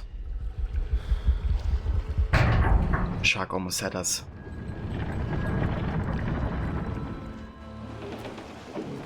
Get the mains free! They are locked! Do not leave them muzzled! Very nice, so got we Elite How and we need a mortar plan, I think. Crew up! Crew up! Wanna see how many resources we're missing to get these.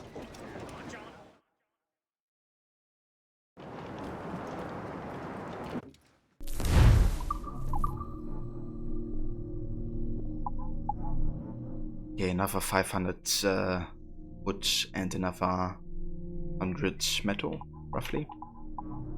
We can get the mortar upgrade for the third one. Yeah, let's go ahead and do this. Yeah, we need 650 metal. That's insane.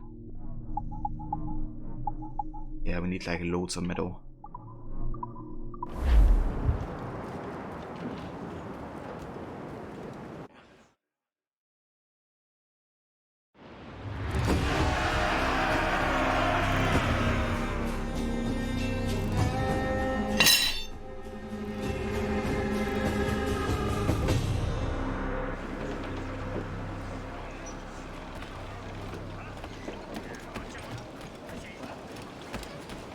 Captain has the helm. Give me some speed! Loose all and trim sharp to the wind! Alrighty. So I think that's actually all the major locations done. The northern part of the map. We still have the legendary ship battles, but I'm gonna do these once I have my ship maxed out. This is the main story.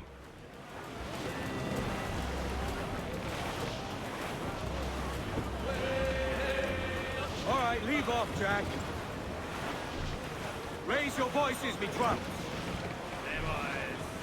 Oh, as I was going to dock on the market, I met the finest ramsel that ever was fed upon eggs. This ram and I got drunk. Fire! The drunk is drunk with me. Captain, where's the man there? She's gone! Awaiting your mark, Captain. This wonderful ram. Fire! Down to the drink!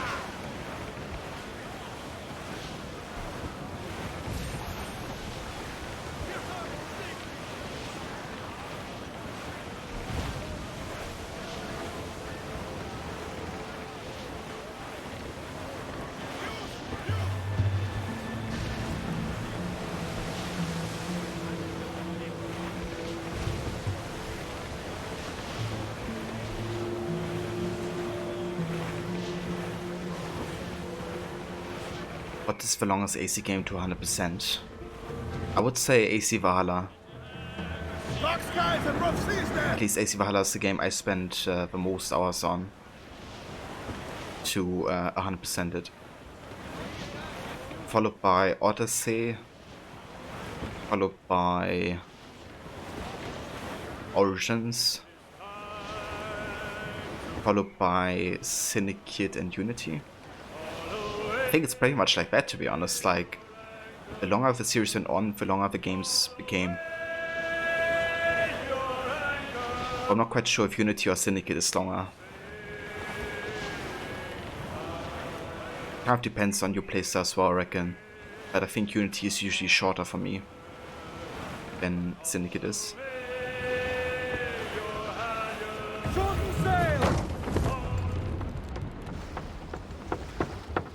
What the hell's happened here? Were you attacked? Other way round. It were Blackbeard who struck first. Opened fire on a British man-o'-war, the pillock. What in God's name for? Still searching for medicines, but he's gone barmy if you ask me. I'll bring him home. Leave him, man. He's heaped this trouble on himself.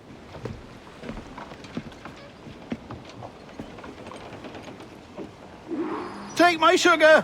Take anything you like! Even Mr. Goody. Welcome, dude.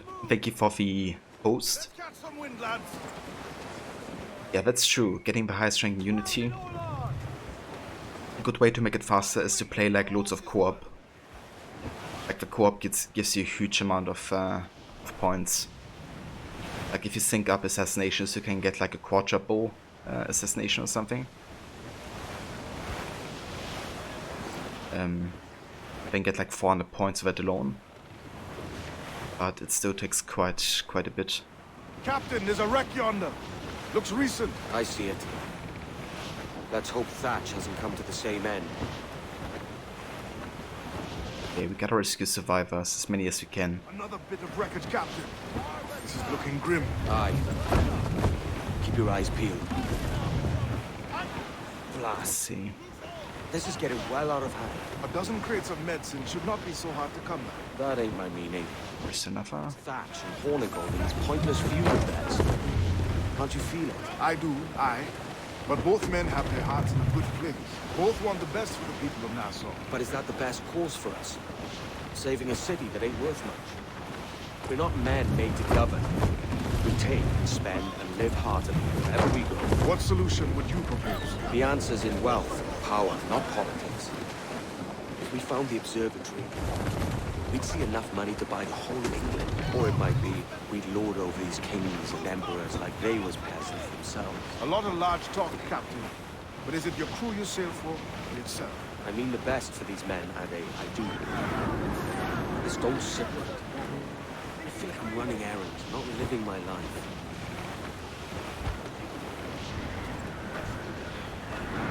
Yeah, all valid concerns on both sides here. But I'm definitely with Ade on this. Storm, Captain! Looks bad! Okay, we still gotta rescue a couple survivors. There's another one. Ease off the wind! Sun's up! Let's get moving!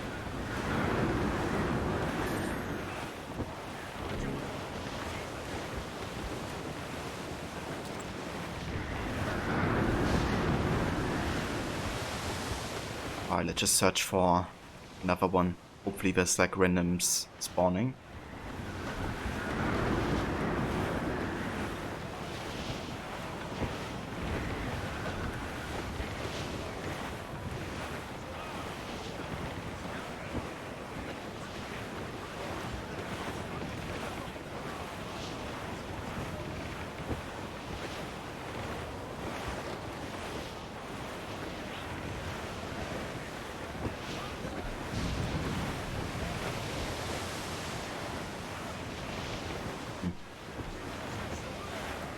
Summer, maybe.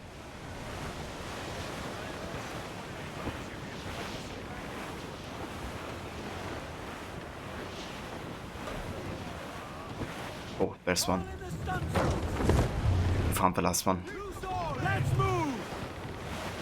I know she's a good sailor. Now prove it, my friend! Human flops him in broad, Captain. Seems to be survived.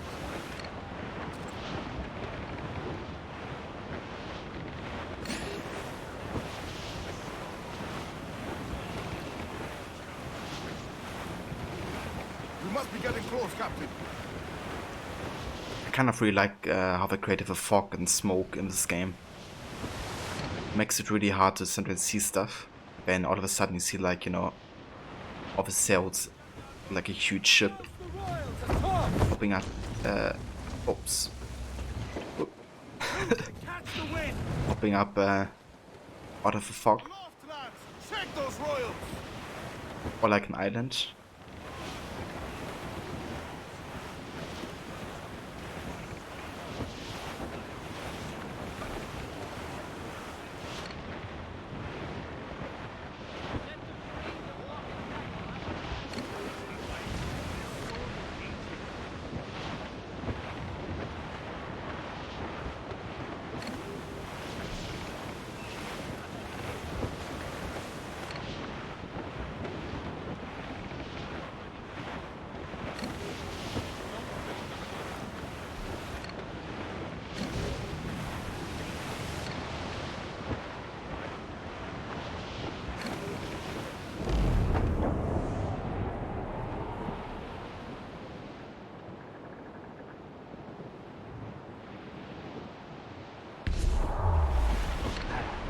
we go.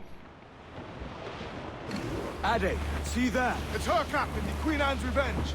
And she's in a bad way. No time for a vote. Thatch is outnumbered. The crew will understand. Beat the quarters, lads! We're sailing into hell! Thatch is overwhelmed. I'm going ashore.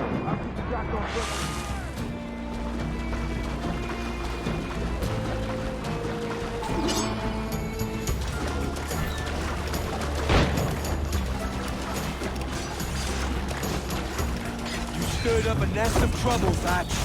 In service of a noble cause! Medicines, I hope you mean.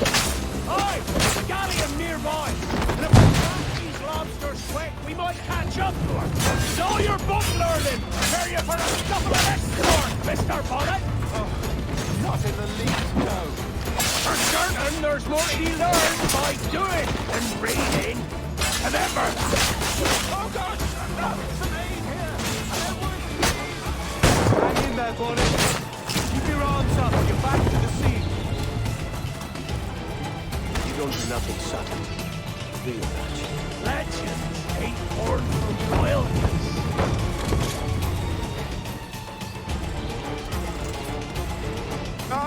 Gentlemen, our galleon has reappeared. Heads up. Back to my ship, quick as you please. She'll not slip away now. Oh, this is too much. I'll see you back to your jackdaw when the smoke is cleared. But for now, I need a helmsman. Call it out. Loose the mains! And head straight for that bloody ship. We'll have our medicines in little time at all. Let's go. Oh yeah. And how dope would it be if you could like get any type of ship in this game? From like a schooner to a man of war. Oh, I kind of like, you know, that there's like a dedicated ship called the Jackdaw. Exit like more of a personal thing. Bad watch. Don't let her out of your sight!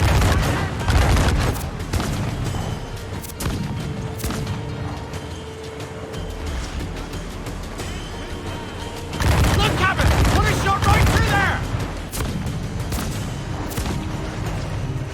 Oh shit, that hurts. Get up there, sir! That'll wipe him out! Blast! And the galleon's all but sunk! I'm seeing the devil you promised, Thatch. I'd have shown them my angel if they'd taken.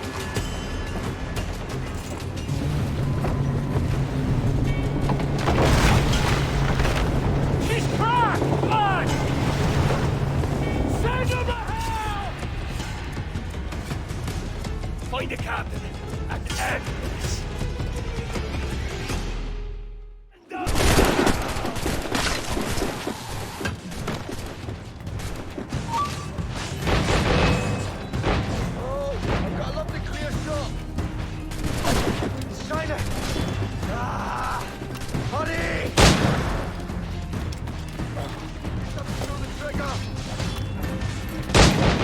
Find the captain and end this midway!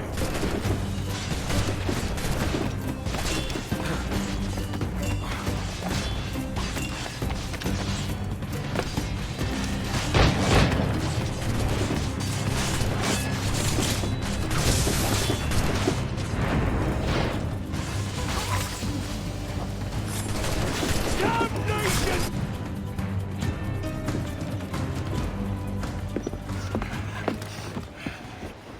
I'm not a man accustomed to murder, Captain. And if you'd taken quarter, you'd not be seeping now. Sack a muzzle, gobshite. You'll be hanged and sun-dried just as them there were in Boston. Oh hey, there Arno. Arno's voice actor. Captain, we've searched the hold. It's a middle intake, but the medicine we found bears a Charlestown stamp. Thank you, Mr. Hans. We cannot resupply Nassau out here by force and accident alone. We should go to Charlestown for the lot. Hello? Are we victorious? I fear I am not built for the fatigue and care required to live as a man of fortune. Meet me in Charlestown. 1 month from today.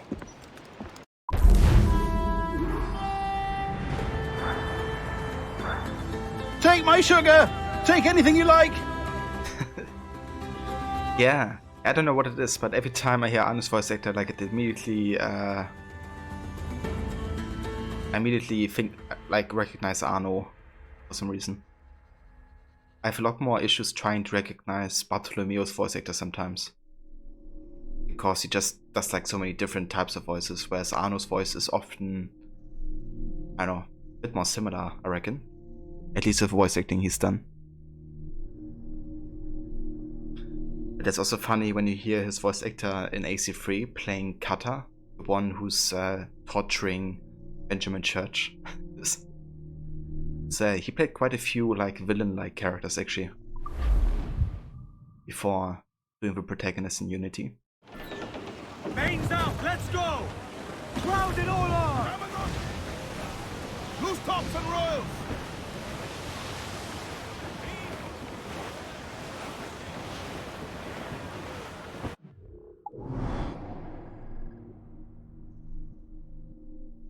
Alright, so we gotta go to Charlestown.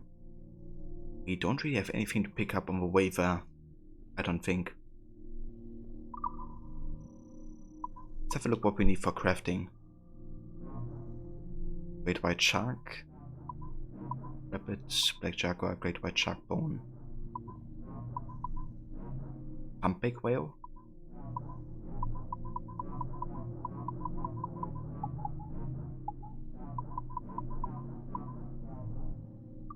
Okay. We have like a humpback whale nearby.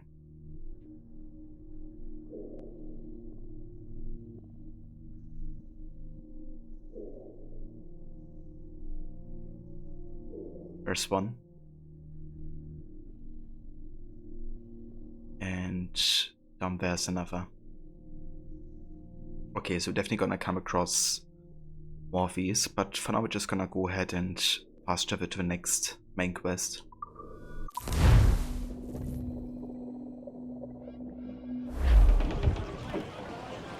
Would have been cool if he played the Dorian in the Siege of Paris DLC for Valhalla. Yeah, can I have like an ancestor of him or something? Unfold mains, let's move! I would love to see that. Get up those as much sail as you can! Close down, man your seats!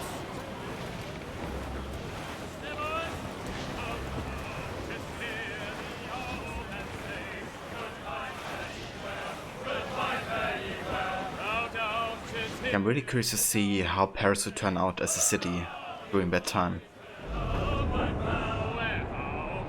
And how much of the city or like the landmarks have already been present at the time, because we're actually not quite sure.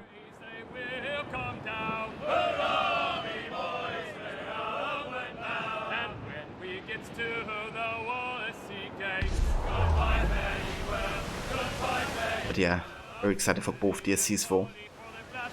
Bit more currently for the island one, because the atmosphere looks intriguing.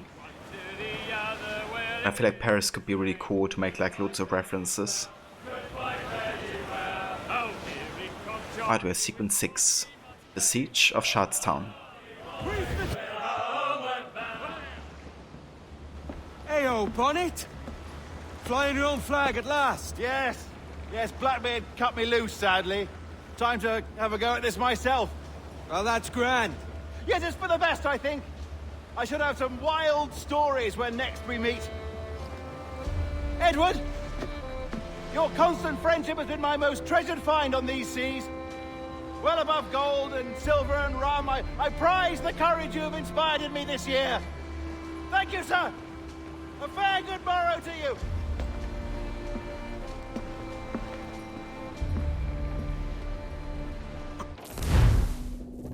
And that is the last time we see Steve Bonnet like this.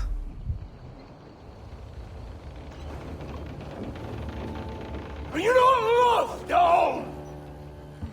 Are you not wanted by your wives, and families, and countrymen?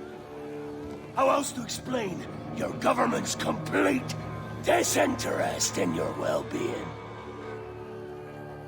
Hostages for medicines! These were my only terms.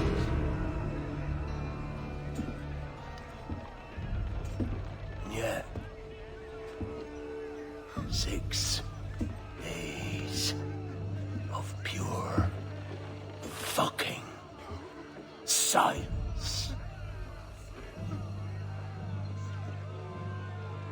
So I must conclude that you men are the pariahs of Charlestown, and I would profit better by using your organs for chum and your bones for char. By Christ! This is my predicament. Kill you, or to press you into my service. It's a decision I'll make hardly, but not with remorse. Ahoy, Edward. What the hell are you doing, man?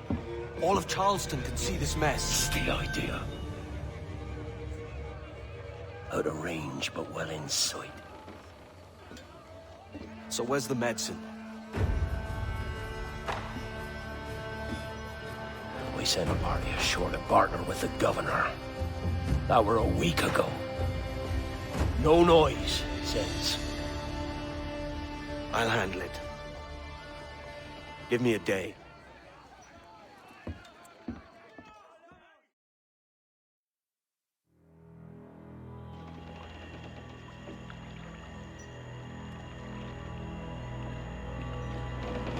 There's movement up ahead. Is it soldiers? Aye, and in something of a hurry. I propose we follow, else they spring something we ain't ready for. Yeah, me too, Rod. It's really good to kind of like hear Bonnet thank Edward for kind of the courage that he inspired in him. It's been at this 8 days already. So it's a good bet someone out there has prepared the medicine, just in case. Ah, but they're stalling, thinking up ways to avoid paying it out. Aye, so let's find where they've gathered and hope for the best. Careful, Captain. We're drifting close to a watchtower.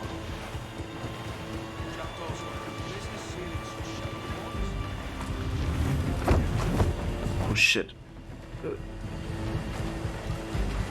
Close one. Use the names. There's another watchtower. Are we going to visit Auntie Levy in Valhalla? Maybe. Maybe we, I mean, I reckon where you live is gonna be a major part of the DLC, actually. I think it's like the major city. More sail. All we've got. Keep her at half sail, Captain. Speed will do us no favors here. Careful with the banks. We cannot pass them undetected, Captain. And there is no other way. There's always another way. All stop!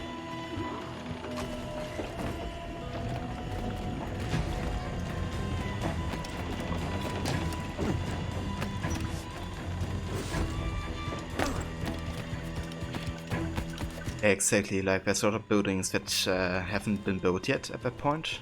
So it's gonna be interesting kind of like seeing how the cities will differ.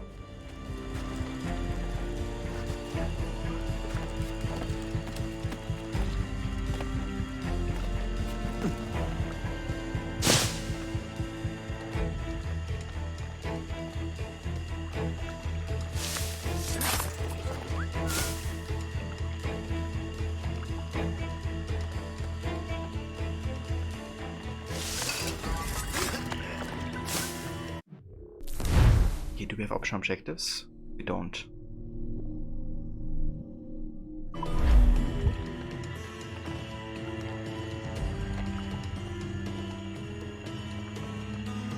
Really, Levy? So maybe we're actually gonna visit your place then? It's kinda cool.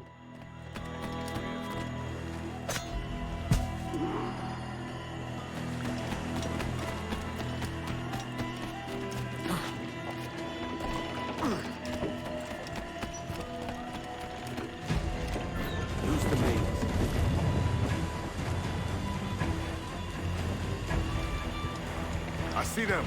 Over there. Let us hope the river remains this wide.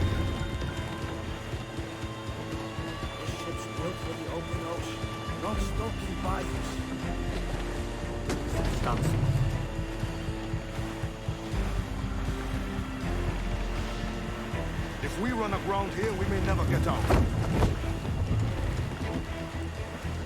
Be sure they don't spy us trailing them.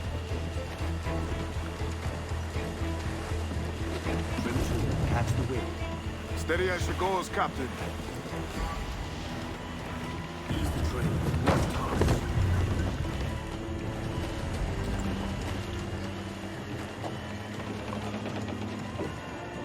Constant sail. They're getting away, Captain. Then I'll have to go on without her. I'll be back with the medicines. Aye, sir.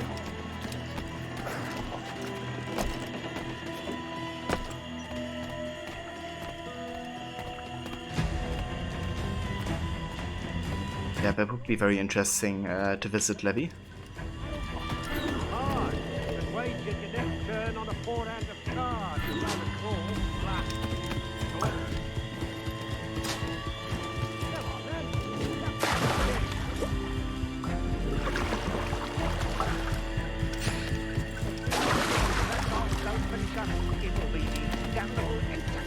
This is the crocodile quest actually. But like loads of crocodiles in this one. I think it's true what they say about lightning. That fire strikes out from his head, as if from some volcano. If he's not the devil himself, then surely he's made some pact with hell. Only be thankful his ship remains anchored. It hasn't torn apart into the Ark of Charlestown. That's another one. Someone ought to do something. They'll be hunted down eventually. Every last one of them.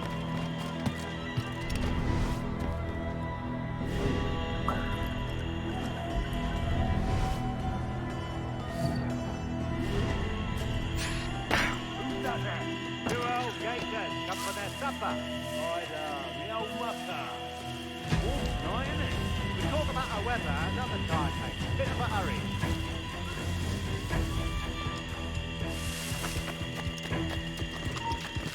Oh, yeah, let's have a word. Oh, let's not have a word.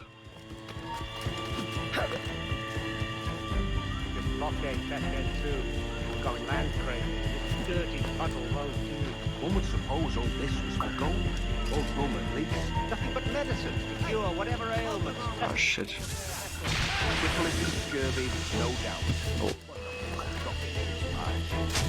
F off. I'd advise you to listen.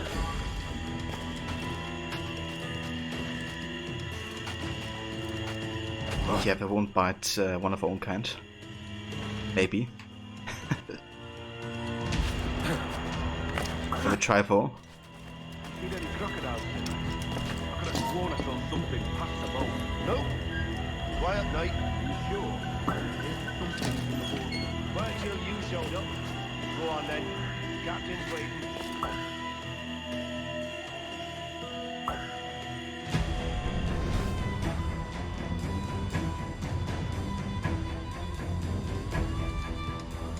Almost there.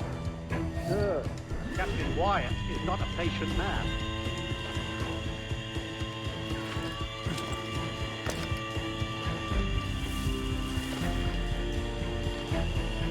Hello! Is that Ryder yonder? The very same. Then speed along, you're expected. And you know how... Oh, Christ! It took him! It took him! I told you! Just row! For God's sake, row! I told you there was something, didn't I tell you? Oh, God. Let's just get out of here! Oh. That's one taken down by crocodile.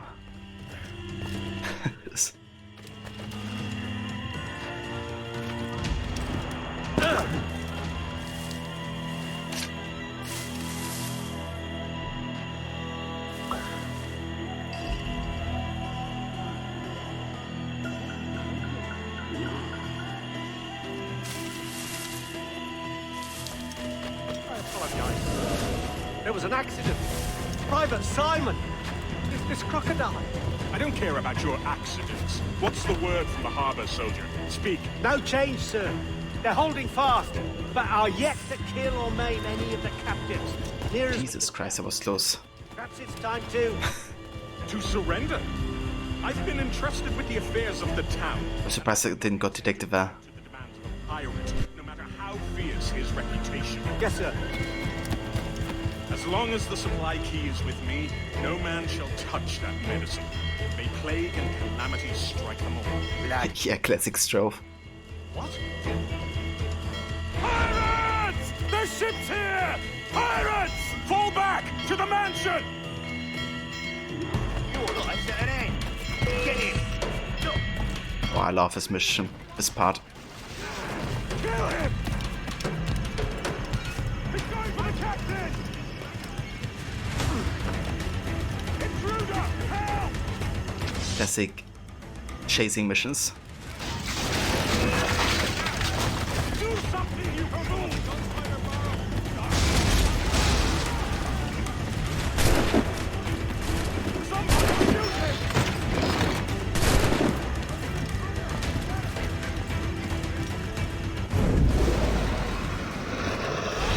Hey there, crocodile. See you later.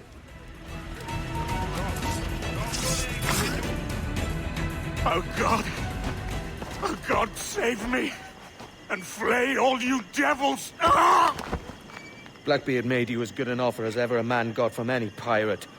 You might curse his methods, but medicine was all he wanted. And now he'll get it. You should have bartered, mate.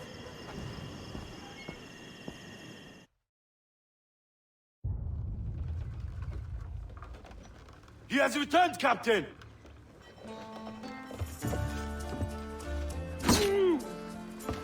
What's the take?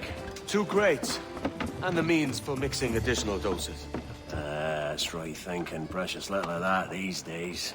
You hear that, Mr. Rags? My young friend returns with offerings and so saves your scrawny neck. Will you not thank him? We should quit these waters, Thatch. The governor, he's bound to muster more soldiers. You go on ahead. I got some business in the north. You're done, aren't you? Giving up on us. On Nassau. Look, lad. I'm late into my 4th decade on this earth. And if I don't find some means to make the 5th quiet and cozy voyage, I'd rather sink to the devil's doorstep than call myself captain another year. We'll meet again, lad. In this world. Or the one below.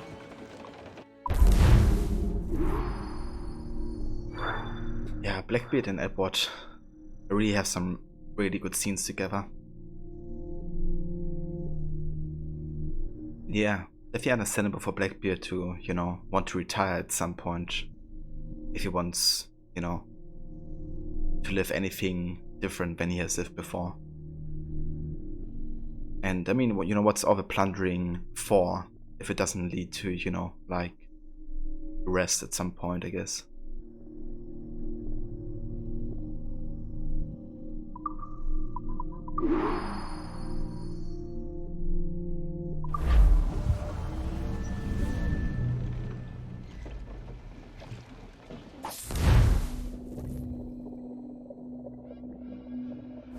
Do you have a minute? I'm on my way upstairs. IDJ wanted to talk with us about putting together a trailer using some of the footage you've been recording this past month. Take your time. I'll meet you by the elevator. Don't say that so loud. Yeah, we're gonna do that. First, let me go ahead and hack the computer.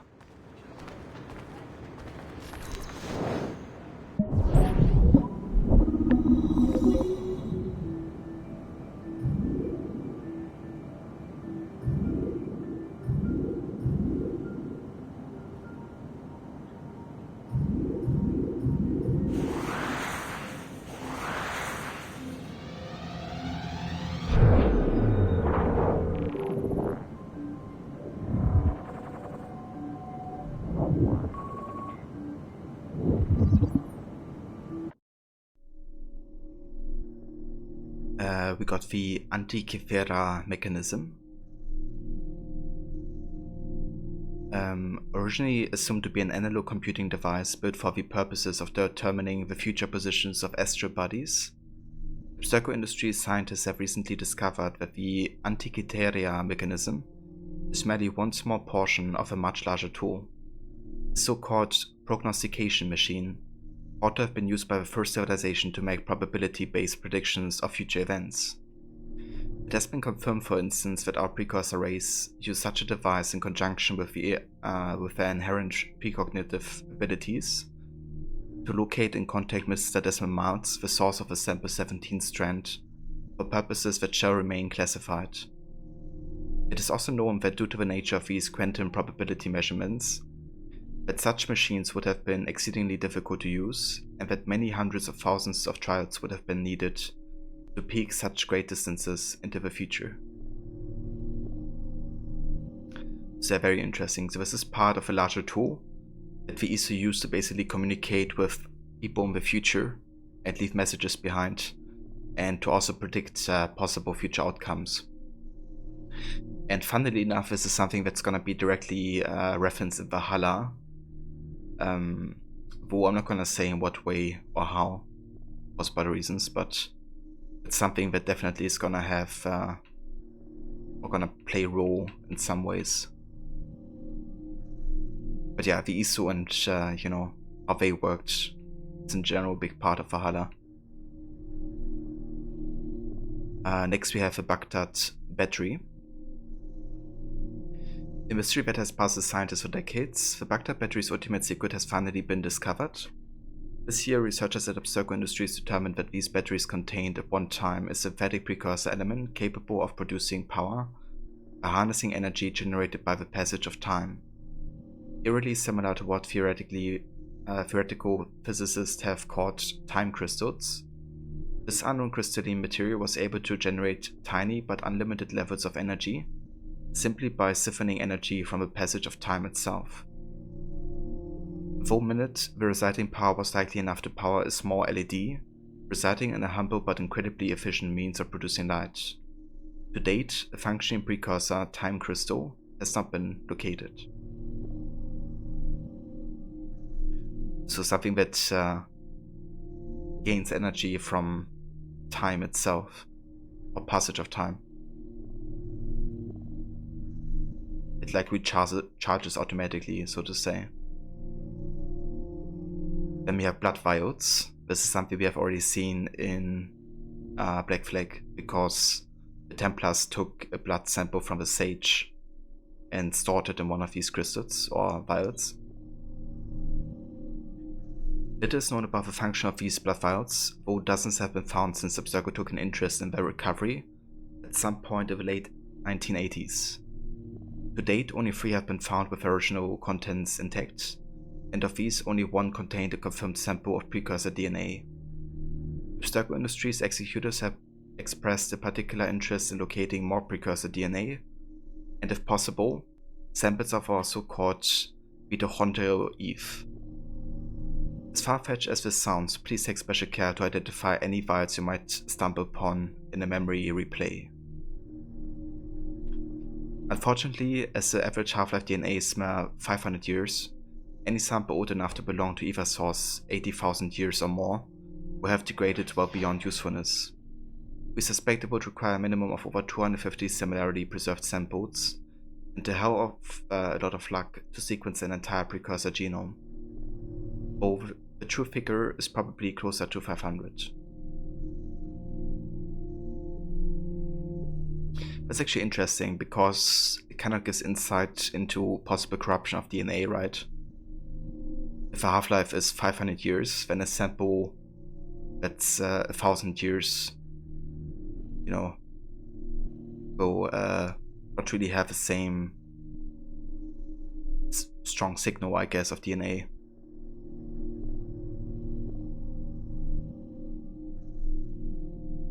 Chocolate pudding? Oh, that sounds delicious, Levy.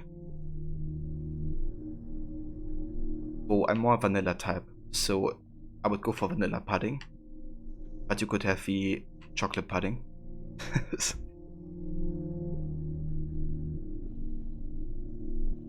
You like both? Yeah, me too. actually like a combined two.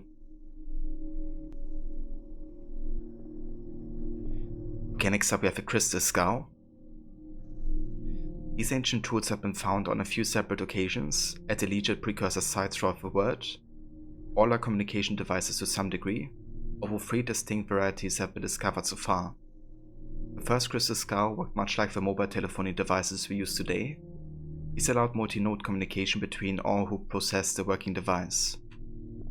The second crystal skull was later discovered to have a record and playback function, meaning a user could record and send audiovisual messages to multiple parties as frequently as he saw fit. The third set of crystal skulls discovered only recently seems to have acted as passive monitoring devices, much like televisions in a multi-camera surveillance system setup. As yet, the cameras on the opposite end of this setup have not been found.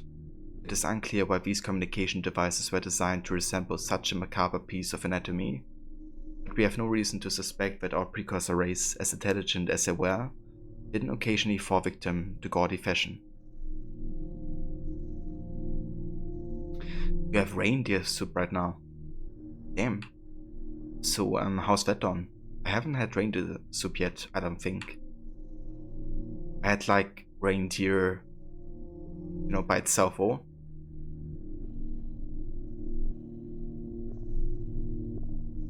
Like, for example, like if you live on the countryside, right, then the hunters have to shoot some reindeer, I guess, to kind of like keep the balance. And yeah, we had like one of those, I think, at some point. And it was actually quite delicious. This. But yeah, surgery is something I have often. So next up we have memory seals. Parents went to Lapland and brought some reindeer meat with them, and he cooked some soup. It's damn good. On ice dawn.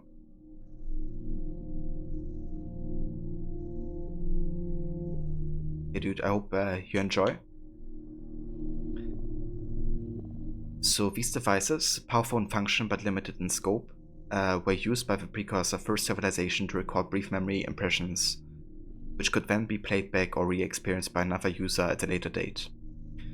Judging by their scarcity, fewer than 40 have ever been found or accounted for. It appears that these seals were not wielded casually by the precursor race, but were intended for use only by the wealthiest and most powerful members of that society. To date, no seals containing recorded precursor memories have been found, and only a few have been known to contain any information whatsoever. The seals used by the assassin Altair ibn La'ahad to pass memory information to Ezio Auditore da Firenze are suspected to be functional to this day, but as of this writing, their whereabouts are unknown. As a point of interest, it can be revealed that many of Abstergo's early breakthroughs in genetic memory technology came about through close study of these artifacts, although current Animus technology is not based on their architecture. So yeah, it's kinda interesting how they have like, similarities to the Animus, but only very loosely. But yeah, some functions are the same. And we have the Voynich manuscript. Fascinating puzzle, as yet unsolved. We are deeply interested in finding the person or persons responsible for the creation of this magnificent, mystifying tome. All researchers assigned to European subjects living in the 15th and 60th centuries should be advised to pay special heed to any mention of this rare and valuable artifact. For recent carbon dating has given the manuscript a birth date of 1405 or thereabouts, Abstergo Industries has uncovered highly classified information that complicates this theory greatly. One subject of great interest to us in this endeavor is the English philosopher Roger Bacon.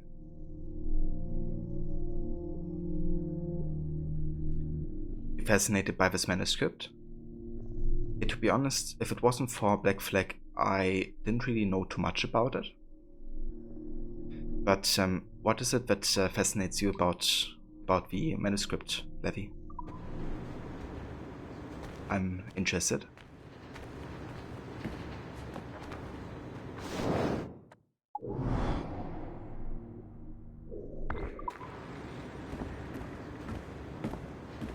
because no one knows what is depicted or written in it.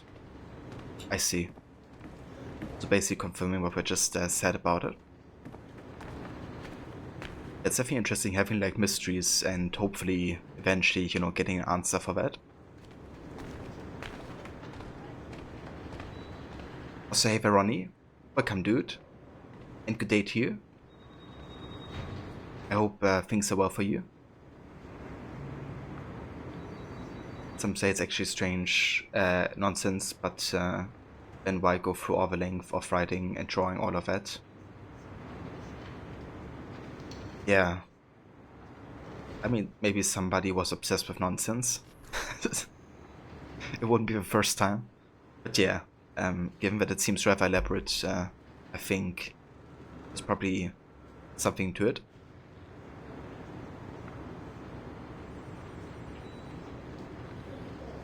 It doesn't match any language we know and they can't figure it out. Also things drawn is unknown. Yeah, that's interesting. Wonder if we ever like find something that would give more insight into the language or something.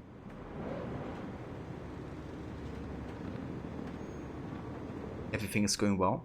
That's good to hear, Ronnie. I'm glad to hear it. How was your bilingual presentation yesterday? I hope that went well.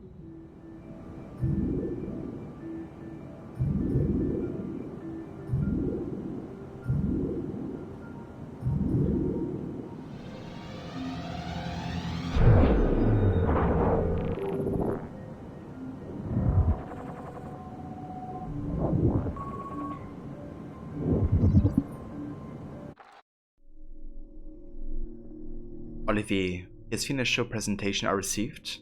It's a little light on facts, but these guys know what they're doing. We know more when they arrive on Monday. Let me know if you feel like attending. John.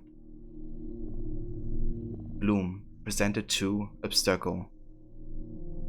Why now? Why wait? Why Bloom? As the world's foremost innovator of high-tech, high-performance communications and security technology, Bloom stands poised to reshape the way we think about information security architecture, also called ISA.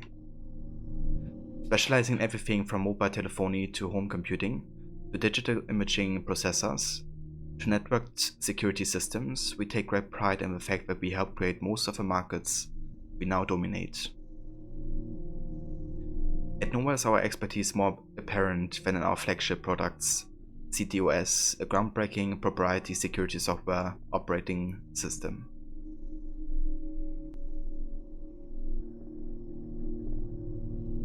These flower people. Yeah, Blume, aka flower in German. It's actually Thursday, or they were thinking it was Tuesday. You were going over the prompts and getting ready, and then you checked the link 5 minutes before start time, and you saw it was Thursday. Ah, I see. Well, at least you got the presentation ready, I guess. So yeah, what's interesting to note here is that Bloom is actually the major antagonist in Watch Dogs in the first one, but also in the second in multiple ways. It's kind of the technology firm that's controlling everything with its operating system. And Bloom is basically making the suggestion to Abstergo that they could use their system and work together. Which confirms that Watch Dogs and Assassin's Creed are basically shared universe.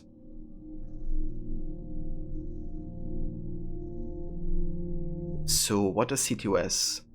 Confidential, privacy is security, integral, how do we ever do business without it? Accessible, the touch of a button, available, we're everywhere, all the time, and stable. It just works. Is that a reference to the Bethesda dude? The CEO of Bethesda? I think he also said it just works. Super stable, everything just works, it just does. Put simply, CTOS is the most stable and user-friendly software security controller ever devised. Can Abstergo afford to pass up perfection? The CTOS dream, the Bloom promise. A dozen cities, 100 major corporations, 1,000 small businesses. For almost a decade, CTOS has served its clients' needs with a track record unparalleled in the modern age. How do we do it? Durable ultralight HD cameras, ultra-speed fiber optic networking, proprietary facial recognition software, multiple fail-safe data centers, cloud-compatible intelligent sharing, 24-hour customer support and service. In short, we have everything Abstergo needs to protect its unique intellectual property and more. The future is in bloom. We look forward to working with you.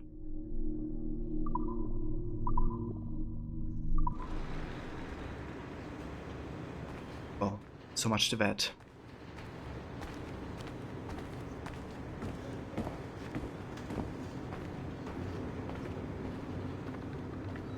Over here. Are you ready? He's waiting for us.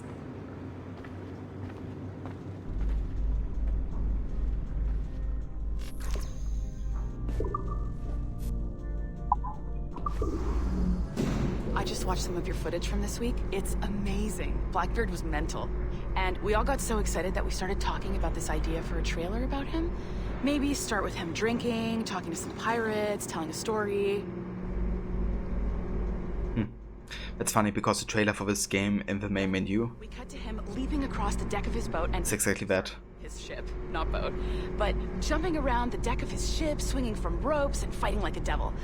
I mean, obviously we're gonna have to manipulate some of the existing footage to get it looking good, but it could be great. I'm getting a shiver in my timbers just thinking about it. Sorry. Oh god, I hate her. I mean, you could try some more AC2 Levy.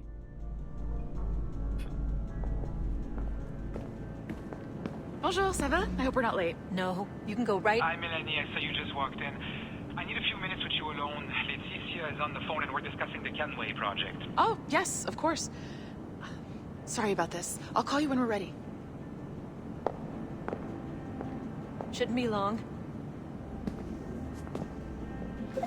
Hello?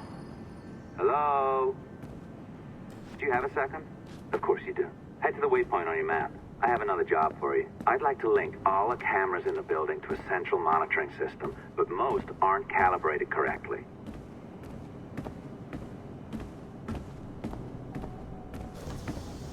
Yeah, that's fair, Levy. Hold on. You have like anything inside here? Maybe like a QR code or something?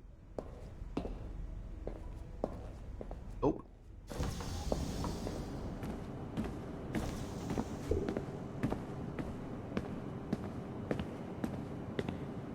Another locked door. Not a problem. Voila. You now have level 2 security clearance. Not bad for your first few weeks. Find the camera control station first.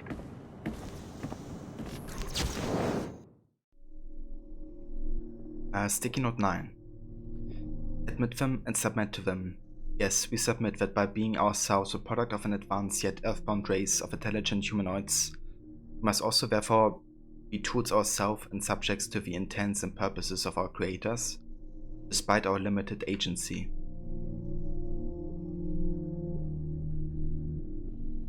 So yeah, this is more rambling about kind of like the instruments of first will and people that basically try to serve the ISU in modern day.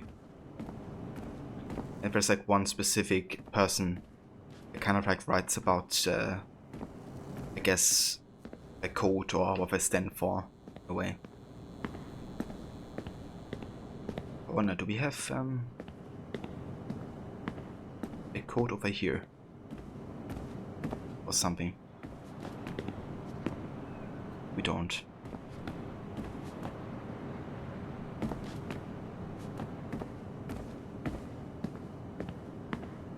Of a security clearance. Yeah, we still need one more level, but basically got quite a bit of access already. Let's go inside here.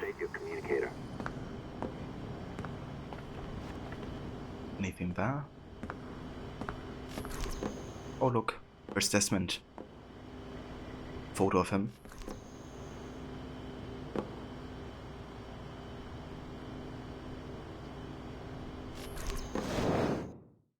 Ah, this is an interesting security measure. It looks like you need to find the right combination of numbers to adjust the wave. Easy enough, right?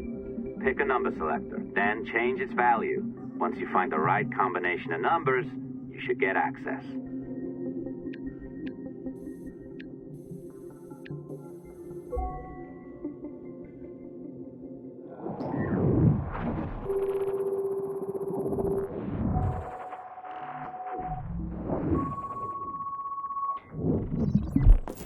It works. And if we want information on assassins or Templars or the observatory or whatever the fuck else interests us, Olivier, you will deliver it. Full stop. Uh-huh. I understand that, Leticia. I'm sorry if that came out wrong.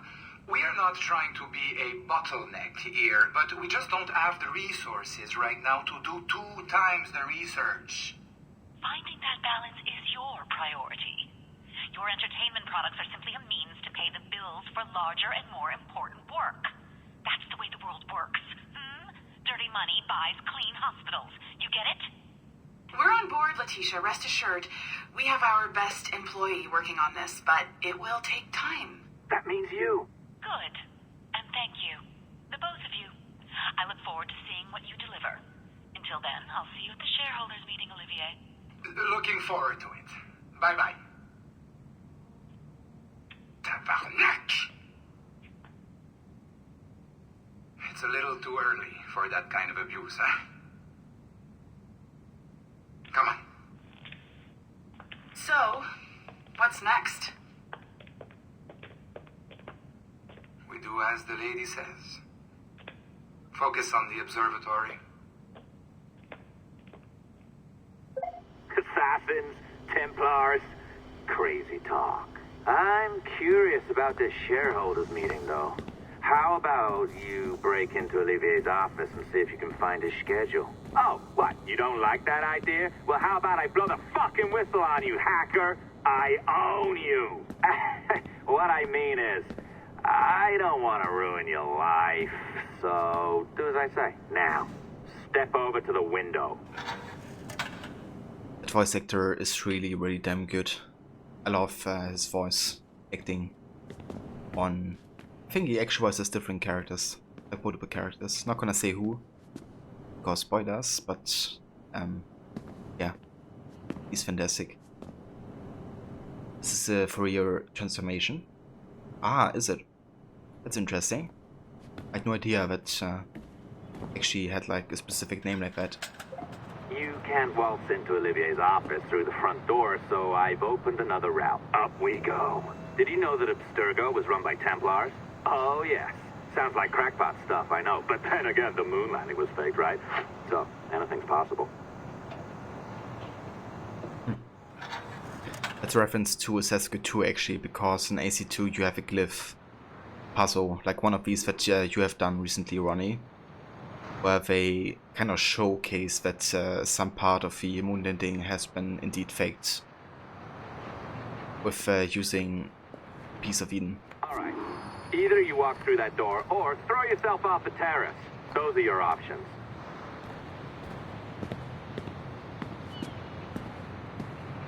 But yeah, you will find a lot of conspiracy theories in the glyphs. But they make it really interesting, especially in connection to the 20th century. What happened there.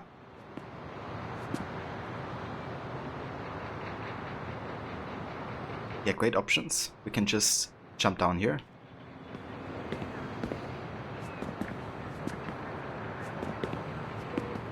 Or not.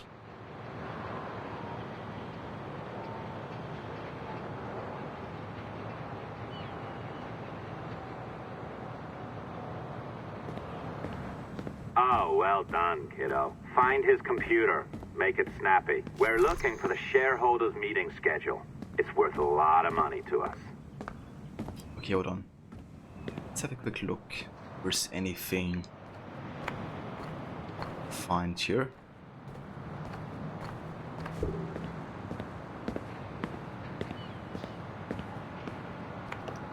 Doesn't look like.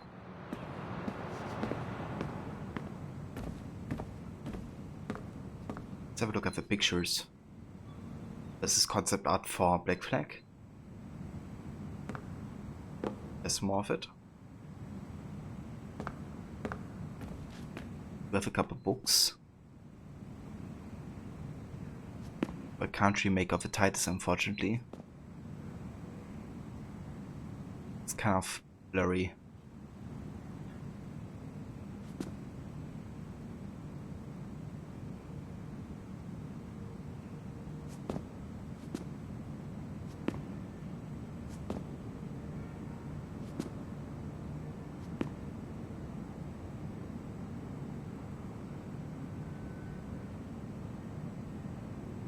Ah, there's a version of AC Black Flag actually. The stuff we can kind of like read.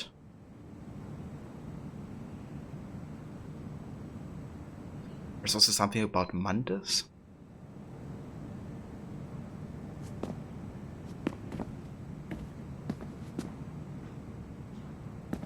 Ah, this is also interesting. We have like certain weapons. For instance, we have the Decker of Maria, I think it is. And one of these pistols also belonged to somebody. I'm not quite sure yet. This might actually be Taurus guns? I'm not sure. Or Wood Rogers? I think it's one of the Templar guns.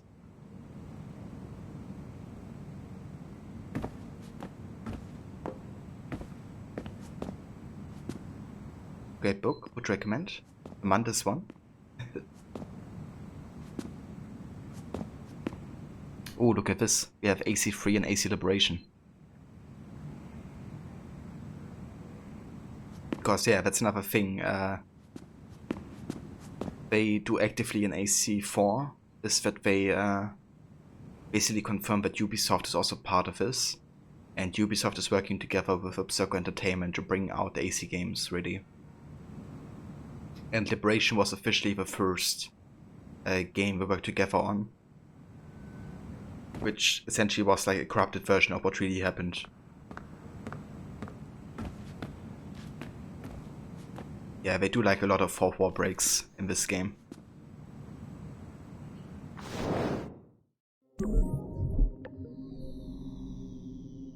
Alright, another hack.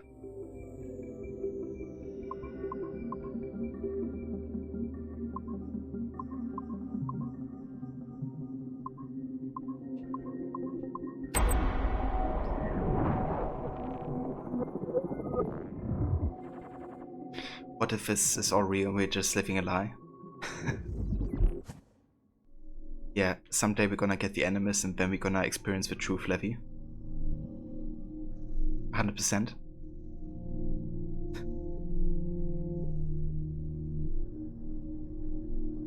It's like, you know, Matrix, where the actual world isn't the one you actually perceive. You're just sitting in a machine the entire time.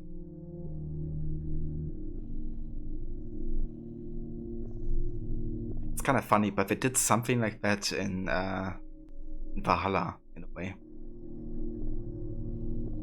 But yeah.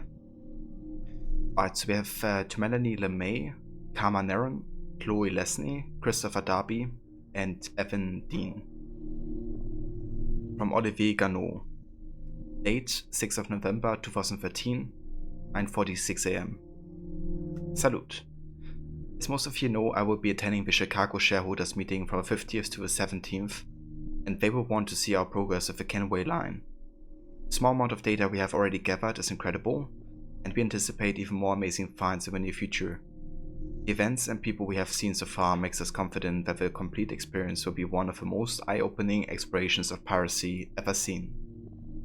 It would take quite a bit of work to scrub the data of objectionable and classified material, but we already have some incredibly promising footage. No worries, Don. Thank you for dropping by, dude. I hope you have a good day, and yeah, best of luck with your application, dude. I hope it works out.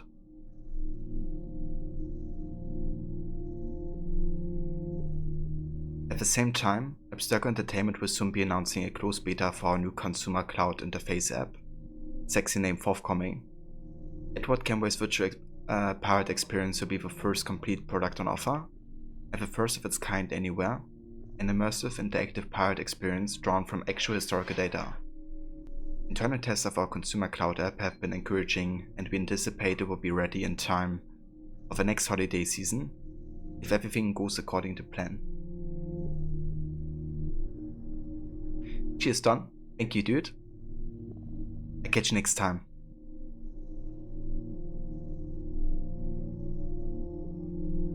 So this leads us to a broader question. What other experiences would we like to offer? What other historical periods and locations can we explore? Judging by our current rate of data retrieval, our capacity to produce, and our understanding of consumption trends, executors at Abstergo Industries have been giving the goal of producing one complete virtual experience per annum, in addition to smaller offerings. As our research allows, this includes books, recordings, films, and any other transmedia offerings. The second related question is this: does Sample 17 contain enough compelling data to sustain our current commitment to it? Or should we make a request to Abstergo Industries for additional archive data? Remember the data from Sample 1 proved fruitful enough to create our Liberation product? It is very likely that research into Samples 2 through 16 would bear surprising fruits as well. Thoughts? So yeah, this is again a fourth war break in a way that they say that each year they want to bring out at least one product for Assassin's Creed. And that's basically what happened. I mean, we didn't really have a new game every year necessarily, but there's always been like some kind of new experience or like remaster or like movie or side media coming out. And they also tell us that they basically will stop going into Desmond's memories only, but to also explore the other samples that they have. Which kind of explains why we have more characters in AC that are not related to Desmond actually. Whereas AC 1 to 3 all have been related to Desmond in some shape or form. Like even until Black Flag. If you had to watch a movie? Yeah, I mean, we kind of wanted to do the movie night on the Animus project soon. But I still have yet to talk with Moru, like, when to do it. But we could potentially watch it soon together, if you like.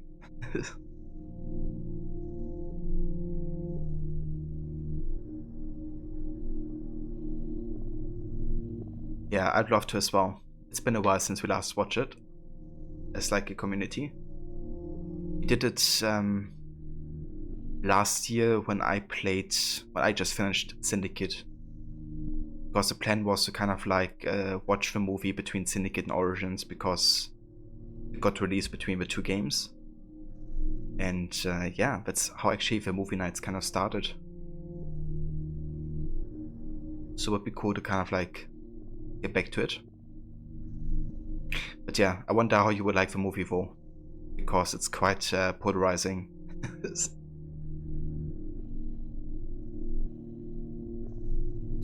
Yeah, Ronnie, if you want to join as well, I definitely keep you guys posted.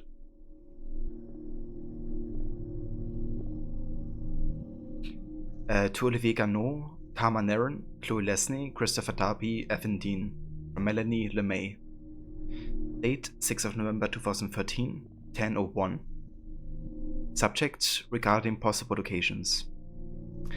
Hello all. Thanks for opening the discussion, Olivier. Just a brief heads up with where we stand now. I've been the Sample 17 project director for just over a year now, and my team and I have been able to cobble together a rough list of the most interesting time periods available to us through this single genetic sample. Remember, this is data that has already been fully or partially sequenced by Abstergo Industries, and I will try to be brief. We have the patrilineal line, the 50th century Italian Renaissance, the 60th century Ottoman Empire, so this is of course Ezio, The 18th century American colonies war for independence, Connor, and the 19th century New England and American Midwest, which is something we haven't had yet as a setting. But Ezio and Connor are basically the ones that are related to Desmond and his father, William. Then we have the matrilineal line with Desmond's mother. So on Desmond's mother's side we have the 12th century, the Holy Land Crusades, which is Altair. We have the 30th century, Egypt and Northern Africa, which we haven't seen. We have the 40th century, Ashikaga shogunate in Japan. We haven't seen that. We have the 18th century, the French Revolution. So there's definitely one ancestor to Desmond, but Arno is not confirmed to be an ancestor to him, I don't think. Pretty sure about that. Then we have the 19th century, the Napoleonic Wars, Taiwan, and the 20th century, the Summer of Love, American Pacific Coast. So quite a few potential settings that we could go into with Desmond's DNA. This is Desmond's patrilineal and matrilineal line demise. So on the father's side we have Ezio and Connor and more. And on the mother's side we have Altair and potential other settings and characters. But yeah, this also confirms that Altair and Ezio are not related to each other, but Desmond is to both, which is something a lot of people mix up actually. But yeah, Ezio and Altair, they're not related, but Desmond is to them.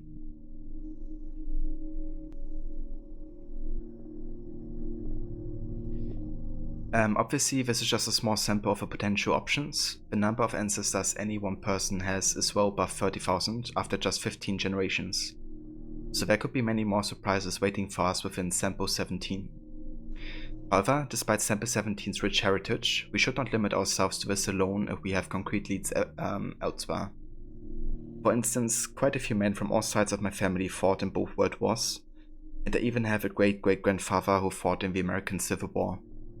Managed to meet President Lincoln a few times too. Going this route is a little more costly and time consuming since the data has not already been sequenced, but it could be rewarding in the long run. In short, if anyone has any confirmed connections to interesting historical events, periods or cities, or knows of people who do, please share. I will also be reviewing the past 3 decades of samples collected and sequenced by Abstergo Industries. I recently learned that one of the samples, number 2, I believe, participated in the trial of John d'Arc. So there's a nice lead right here. Mel. Project Coordinator, Sample 17. And yeah, here we have some interesting pictures. We have something that looks like the New England and American Midwest to the left, I think. Then we have the execution of John d'Arc in the middle, which the Templars did to her. And we have the French Revolution on the right side with the Women's March, I think it is.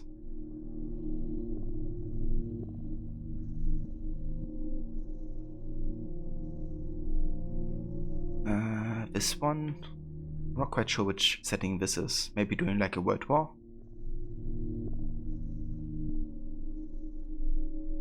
Looks like First or Second World War or something.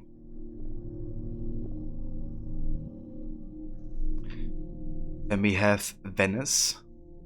This is, of course, during Ezio's time in the Renaissance. And interestingly enough, we have pyramids. And this is one of the first kind of like leaked images for Origins. And a lot of people assume that the character we see on the right there will be the protagonist. I remember one of the first rumors was that we play as like one of the slaves in Egypt, and it's kind of like about breaking free. Then people also said that the protagonist didn't learn to speak or something, and would like mostly grunt or something. It was kind of funny, the rumors, when Origins was first like hinted at. But yeah, people believe it's gonna be like a slave that's not gonna be able to talk much. Yeah, I don't know how people came up with that, but that was like one of the first rumors for Origins. Yeah, people are very creative. I also remember the best theory about Valhalla, right? Like when Valhalla got its first trailer and Ava was revealed, people were like, wait, Edward is from Wales, right? And Ava goes to England, or like, Great Britain. So they're both blonde, so they kind of must be related, right? Like they both go to the same places roughly, and they're both blonde. So they must be related.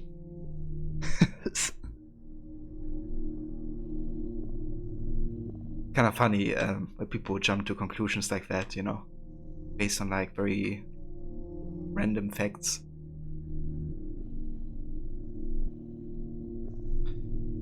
Okay, so Olivier writes back. All good points, Mel. The word of caution though, sample 2 comes from the late Dr. Warren Wittig himself, collected at some point in the early 80s, when he was a young engineer working in Abstergo Industries. So as tempting as a John d'Arc experience sounds, I'm not sure Abstergo Industries would be too keen on letting us rummage around in Dr. Wittig's DNA. It's just a sensitive topic.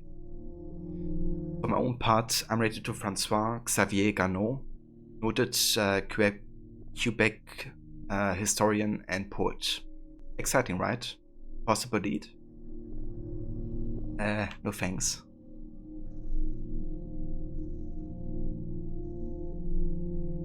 Yeah, they are, Levy. One additional caveat, let's avoid digging into any modern periods like the 20th century, unless we find something incredibly compelling, because as fun as World War II setting might sound, we would do well to avoid any settings with vehicles. Cars, motorcycles, helicopters, tanks, etc. Why, you may ask? Because our research has shown that memory imprinting in individuals is actually hampered by the semi-catatonic state most people enter when driving for medium and long periods of time. And this makes data retrieval somewhat more difficult. In short, we don't want to go through the effort of coding extra animus features just for the sake of digging up memories of people driving around in cars. There are other and more efficient ways to experience that. Olivier. Chloe says, Olivier, haha, Quebec City is beautiful, but without pirates, ninjas or zombies, I'm not sure how well a story about a historian would sell. Also keep in mind, sample 4 to 16 might be off limits too. While doing my own research last month, I caught wind of some exciting characters buried in these gene samples. But as soon as I started digging, I was told by people far, far above me to stop. Very odd, but not surprising, I suppose. AE has a lot of active military contracts, and I assume these had something to do with that. I didn't push back. As far as my own, if anyone is interested, my great-grandfather was friends with Hemingway and Stein and Satie and Picasso when he lived in Paris in the 1920s. No action-packed adventures there, but historically interesting. Just throwing it out there. P.S. Chris, is our lunch meeting on site or off? Olivier says, yes, as much as I love the Lost Generation, I think our first few virtual experiences will need to be a little more action-orientated. So wars and major combat operations are always a good starting point, or any periods of intense conflict really. As for pirates, ninjas and zombies, we could easily accommodate the first two, but zombies are a bit, how do you say, ahistorical? Too bad really. This is so funny if you look at Fate of Atlantis and Odyssey. It's like zombies go too far, but all the monsters that you meet are like allowed. It's kind of funny, seeing how Ubisoft still cared about being historically somewhat accurate. Also, hey, Cat, welcome and good day to you.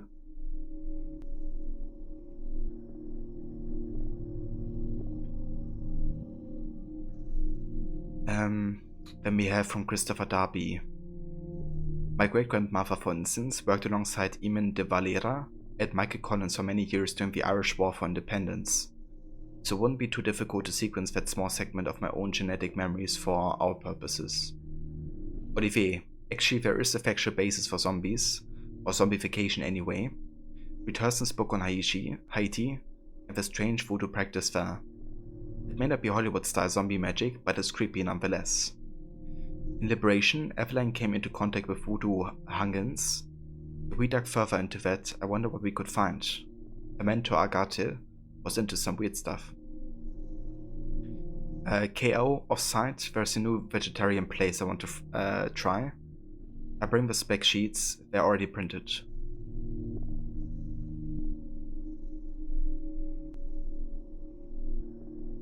Yeah, it is, Levy. It is. We got an answer from Kemar Naron.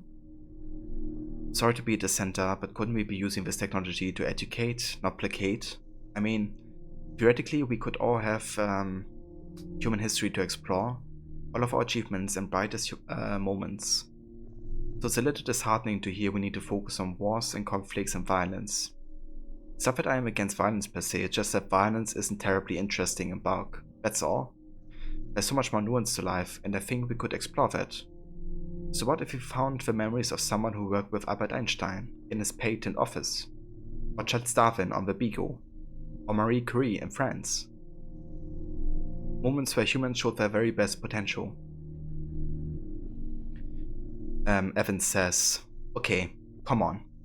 Until oily humorous university professors start paying us 80-figure fees to research the reification of normative gender signifiers in pre-colonial India, why don't we stick to shit that sells?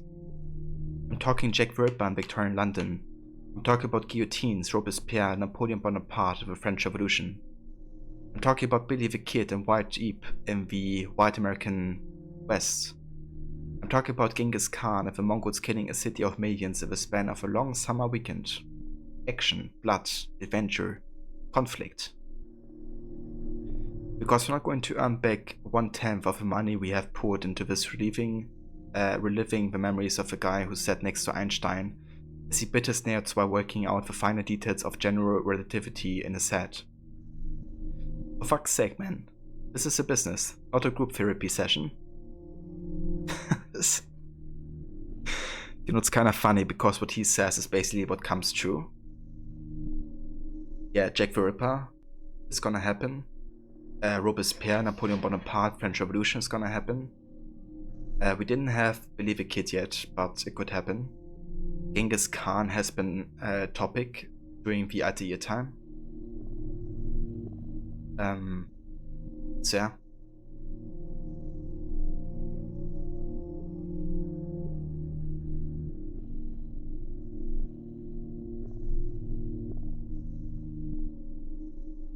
Ah, okay. I mean, I have no idea, Levy. Pretty much open for interpretation, isn't it? Olivier says, Evan, let's take this offline. Olivier. He got cut off.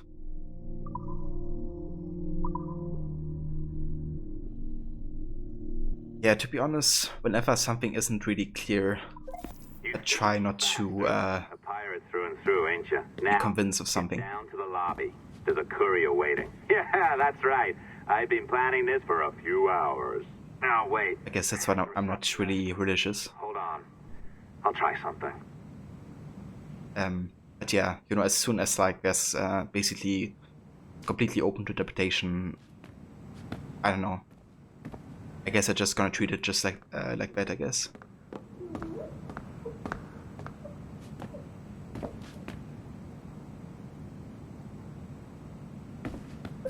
As gullible as ever. Now, hurry down to the lobby before I remotely detonate your earpiece. But yeah, I think it's definitely interesting discussing, yeah, theories, exactly. Ratting me out. My tracks are covered. Yours ain't. But to be fair, I don't really know that much about the Jack the Ripper theories either. I mean, obviously I know of like different interpretations in like, you know, movies and shows and stuff like that. But I haven't like sit down actually like did research on the historical sources or something. But do you have like a favorite theory, Levy, about Jack the Ripper?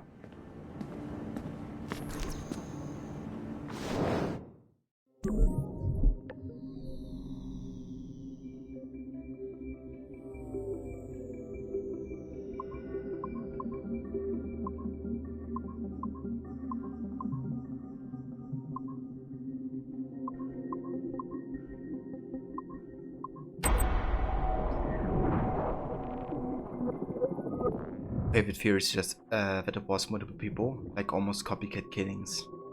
Ah. So people being like impressed by the act itself and then like copying the kill. I mean that happened quite a lot with serial killers, right? Like people impersonating them. Ah, look at this, Levy. We got the book. It's a book sample I talked about that's part of the game. Oliver Bowden, aka multiple writers. And yeah, we can read about chapter 3. So let's do that. So this is still about the beginning, I think, of the game, or the story, where Edward is still in Wales, I think.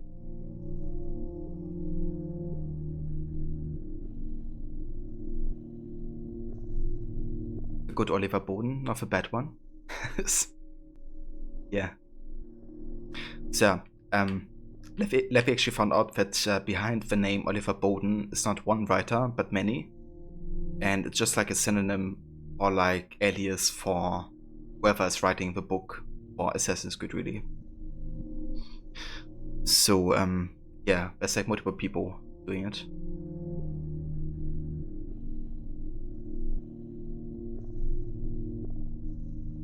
You have very strong opinions. I mean, that's fair. But yeah, let's go ahead and have a read here. There's chapter 3. She was in the Haute Chilila, a tavern halfway between Heatherton and Bristol, a regular haunt of mine, and sometimes in the summer when mother and father toyed over the shearing at home, and I would have to make more regular trips into town than several times a day. I admit I hadn't taken much notice of her at first, which is unusual for me because I like to pride myself on knowing the exact location of any pretty woman nearabouts. And besides, the Chilila wasn't exactly the sort of place you expected to find a pretty woman. A woman, yes. A certain type of woman. But this girl I could see wasn't like that. She was young, about my age, and she wore a white linen coif and a smock. Looked to me like a domestic. But what made me aware of her wasn't quite her clothes. It was the loudness of her voice, which was quite in contrast to the way she looked. She was sitting with 3 men, all of them older than her, who I recognized at once. Tom Cobley, his brother Seth, and Julian somebody, whose surname escaped me but who worked with him. 3 men with whom I had traded words if not blows before. The kind who looked down their noses at me because they thought I looked down my nose at them. Who liked me no more than I liked them, which was not a lot.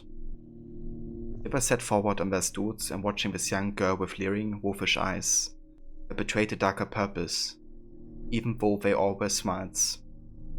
Banging on the table, encouraging her as she drank dry a flagon of ale. No, she did not look like one of the women who usually frequented the tavern, but it seemed that she was determined to act like one of them. The flagon was about as big as she was, and as she wiped her hand across her mouth and banged it to the table, the men responded with cheers, shouting for another one, and no doubt pleased to see her wobble slightly on her stool. Probably couldn't believe their luck, pretty little things like that. I watched as they let the girl drink yet more ale with the same tumult accompanying her success. And then, as she did the same as before and wiped her hand across her mouth, but with an even more pronounced wobble this time, a look passed between them. A look that seemed to say, the job is done. Tom and Julian stood and they began in their words to escort her to the door, because, You've had too much to drink, my lovely. Let's get you home, shall we? To bed, smirked Seth, thinking he was saying it under his breath even though the whole tavern heard him. Let's be getting you to bed. I passed a look to the barman, who dropped his eyes and used his apron to blow his nose. The customer sat down the bar from me, turned away as I appealed to him with my eyes. Bastards. Might as well have looked to the cat for help, I thought. Then with a sigh banged down my tankard, stepped off my stool, and followed the Compleys into the road outside. So that gives you quite an insight into Edward, right? Like, he sees somebody who's, in need of help, and he's like the only one who's actually trying to help her. Like, the barman doesn't care, another one he looks to doesn't care. I just don't want to get into any trouble. I blinked as I stepped from the darkness of the tavern into bright sunlight. My cart was there, roasting in the sun, beside it another one that I took to belong to the Compleys. On the other side of the road was a yard with house set far back, but no sign of a farmer. We were alone on the highway, just me, the two Compley brothers, Julian and the girl, of course. Well, Tom Compley, I said, the things you see on a fine afternoon. Why, just you and your cronies are getting drunk and getting a poor defensive young woman even drunker. The girl sagged as Tom Compley let go her arm and turned to address me, his finger already raised. Now, just you stay out of this, Edward Kenway, you young good-for-nothing. You're as drunk as I am, and your morals just as loose. I don't need to be given a taking to buy the likes of you. A talking to buy. Seth and Julian had turned as well. The girl was glazed over, like her mind had turned in for the night, even if her body was still awake. Well, I smiled. Whose morals I might have, Tom Copley, but I don't need to pour down ale a girl's throat before taking her to bed, and I certainly don't need two friends to help me at the task. Tom Copley reddened. Why, you cheeky little bastard, you. I'm going to put her on my cart, is what I am going to do, and take her home. I have no doubt that you intend to put her on your cart and take her home. It's what you plan to do between putting her on the cart and reaching home that concerns me. That concerns you, does it? Broken nose and a couple of broken ribs will be concerning to you unless you mind your own bloody business. Squinting, I glanced at the highway. The trees bordering the dirt track shone gold and green in the sun, and in the distance was a lone figure on a horse, shimmering and indistinct. I took a step forward, and if there had been any warmth or humor in my manner, then it disappeared now, almost of its own accord. There was a steeliness in my voice when I next spoke. Now, you just leave that girl alone, Copley, or I won't be responsible for my actions. The three men looked at one another, in a way they had done as I asked. They had let go of the girl, and she seemed almost relieved to slide to her haunches, placing one hand on the ground and looking at us with bleary eyes, evidently oblivious to all that was being discussed on her behalf. Meanwhile, I looked at the Copleys and weighed up the odds. Had I ever fought three at once? Well, no, because if you were fighting three at once, you weren't so much fighting, you were getting beaten up. But come on, Edward Kenway, I told myself. Yes, on the one hand it was three men, but one of them was Tom Copley, who was no spring chicken, about my father's age. Another one was Seth Copley, who was Tom Copley's son, and if you can imagine the kind of person who would help his father get a young girl drunk, well, then you can imagine what sort of person Seth Copley was. Which was to say, a maggoty, underhand type, more likely to run away from a fight with wet breeches and stand his ground. And what's more, we were drunk. On the other hand, I was drunk too, plus we had Julian who, going on looks alone, which is all I had, could handle himself. But I had another idea, that lone rider I could see in the distance. If I could just hold off the Copleys till he arrived, the odds were likely to shift back in my favor. After all, if he was of good character, the lone rider was bound to stop and help me out. Oh, Tom Copley, I said. You got the advantage over me, that's obvious for anyone to see, but you know, I just wouldn't be able to look my mother in the eye, knowing I would let you and your cronies abduct this pretty young thing. I glanced upon the road to where that one lone rider was getting closer. Come on then, I thought. Don't hang about. So I continued, even if you end up leaving me in a bloody heap by the side of this here road, and carry that young lassie off anyway, I'm going to have to do all that I can to make it as difficult for you as possible. And perhaps to see it that you go on your way with a black eye, and maybe a pair of throbbing bollocks for your troubles. Tom Copley spat, then gazed at me through wizened, slitty eyes. Well, are you just going to stand there talking about it all day, Edward Kenway? Or are you going to attend to your task? Because time waits for no man. He grinned an evil grin. I've got people to see, things to do.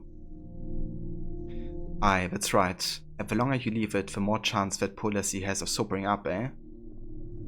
I don't mind telling you, I'm getting tired of all this talk, Kenway, he turned to Julian. How about we teach this little bastard a lesson? Oh, and one more thing before we start, Master Kenway. You ain't fit to shine your mother's shoes, you understand? It hit me hard. I don't mind admitting.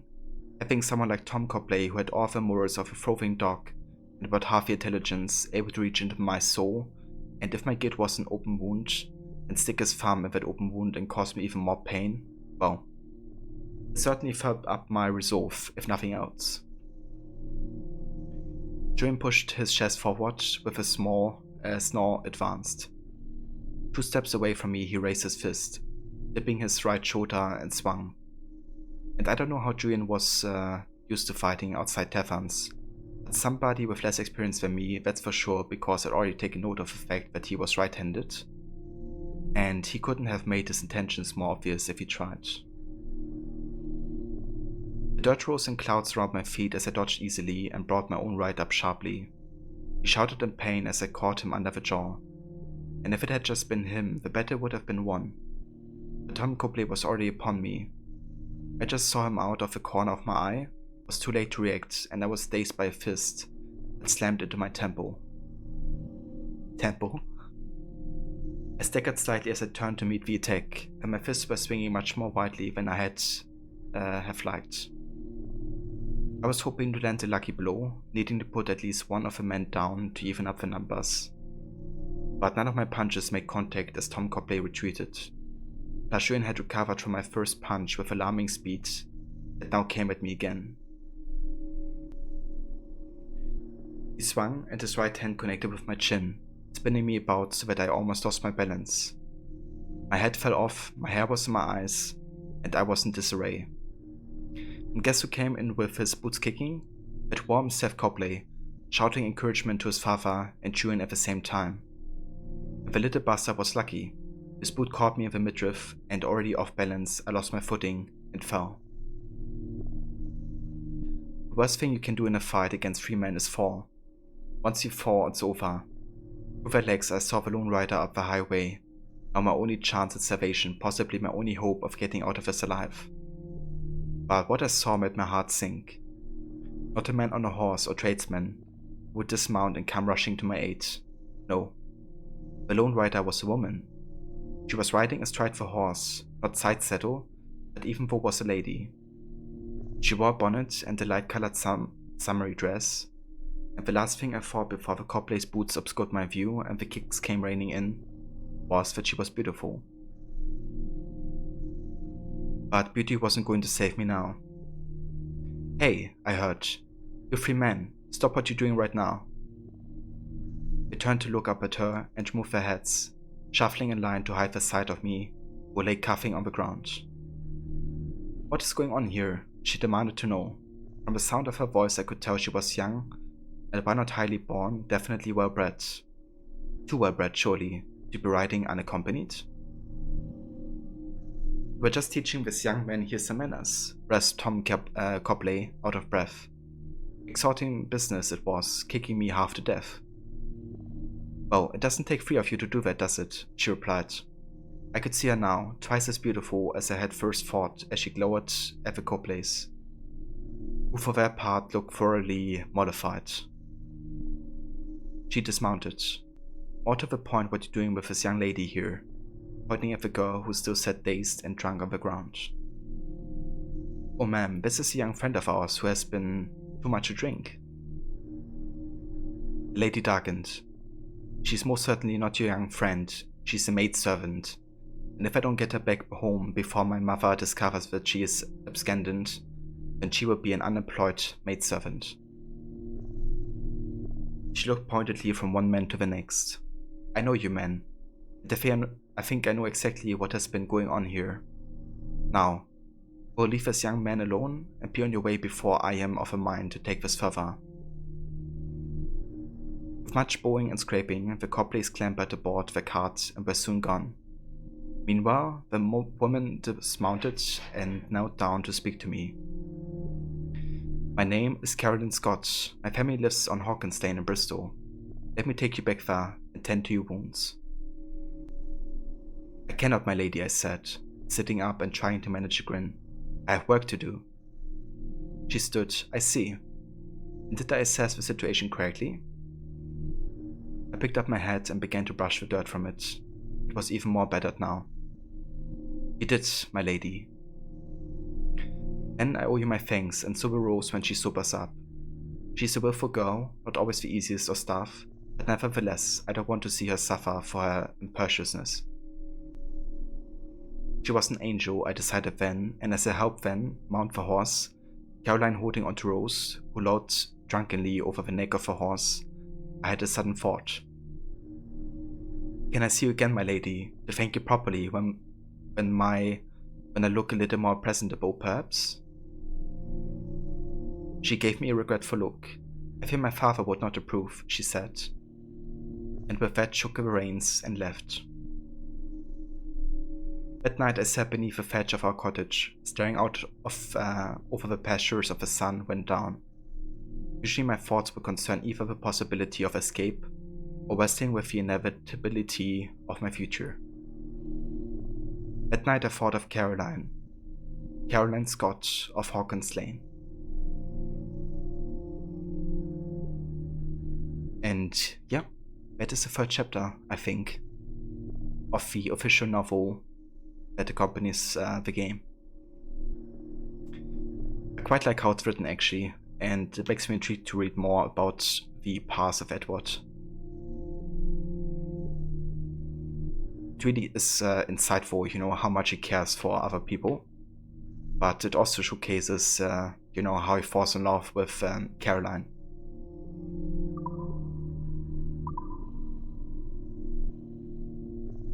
It only gets better with like each chapter. The character development is handled so well. Yeah, that's definitely one of the books probably the most interested in. Just anything that doesn't retell the games exactly how they happened. Now. Kind of like adds onto it.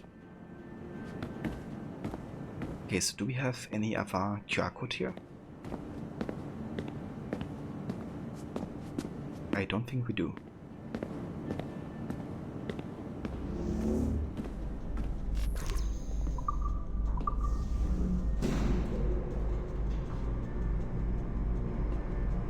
Yeah, like if it's just a retelling of a game, some might as well just play the games instead.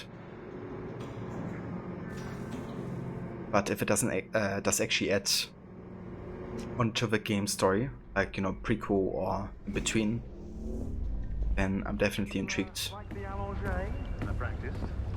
I think you pulled it a little too long. Oh, come on. It's not encrypted code, for God's sakes. It's just a bloody coffee. Just a bloody coffee? Sean the Barista. The one about IT is fantastic as well.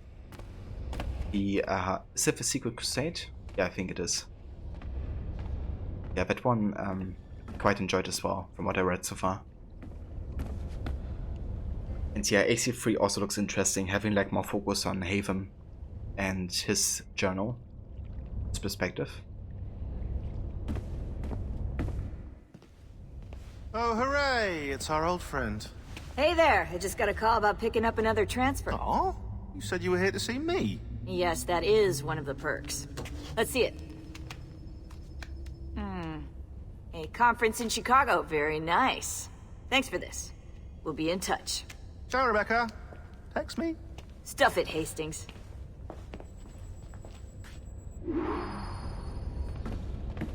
Yeah, I mean, Well done. sorry can Very well stop your mind blowing. It's still really good. Temper tantrum there. You are with the good guys, I promise. We'll keep you safe. Trust me. Go on back to work. We'll be in touch. Yeah, let's have a look around down here actually. Might be some QR codes or something.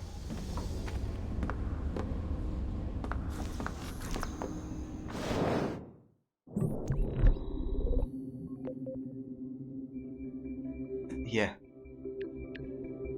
Fix me.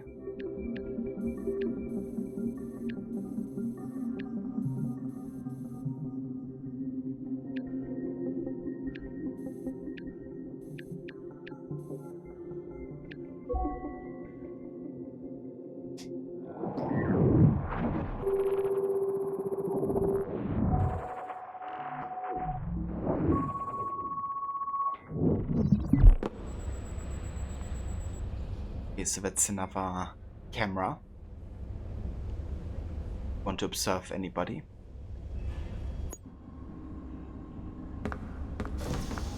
Which currently we don't need to.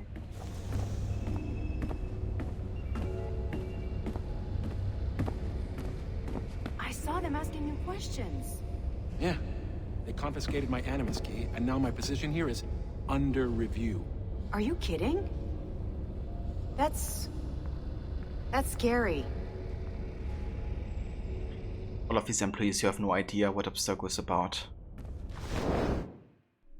Just think helping, like, you know, an advanced company technology research, which I guess technically is true, but I don't know the bigger picture of Abstergo, at least most of them. You know, even people like Olivier Garneau and Melanie LeMay are at this point more interested in the kind of like entertainment products than you know, the businesses of Abstergo. God, did I make a mistake last week?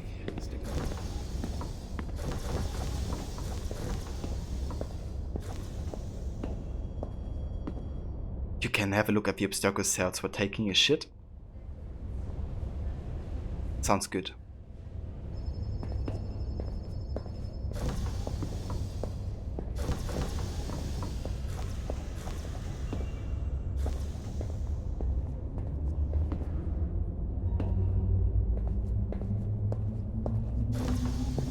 Abstergo. I like that.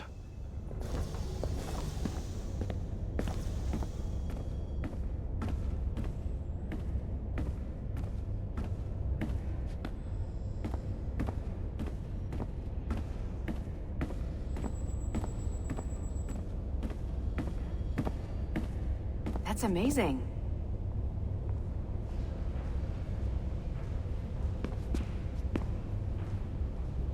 Wow, this is going to change everything.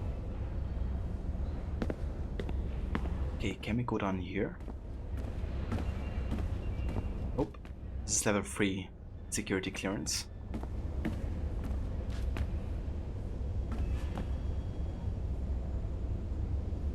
We give AC2 another go. Let's hope it doesn't crash and burn again. Yeah, sounds good, Levy. One question real quick. When the game crashed for you, right? Did you have like any type of like error message? Or did it just crash and didn't do like give you anything? Didn't. Okay. Just crashed. Oh.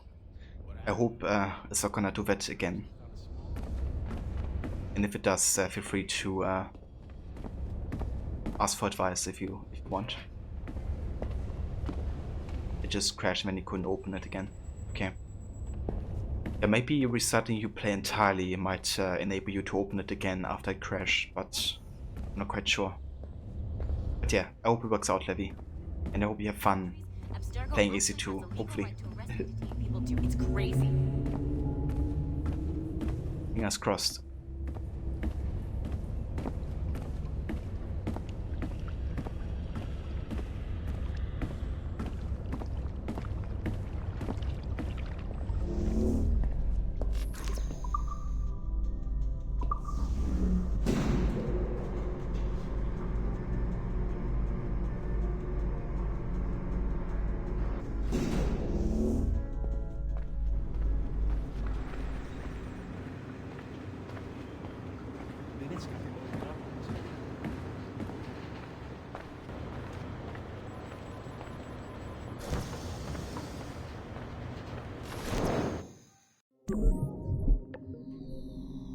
Hey there, Blue Tech.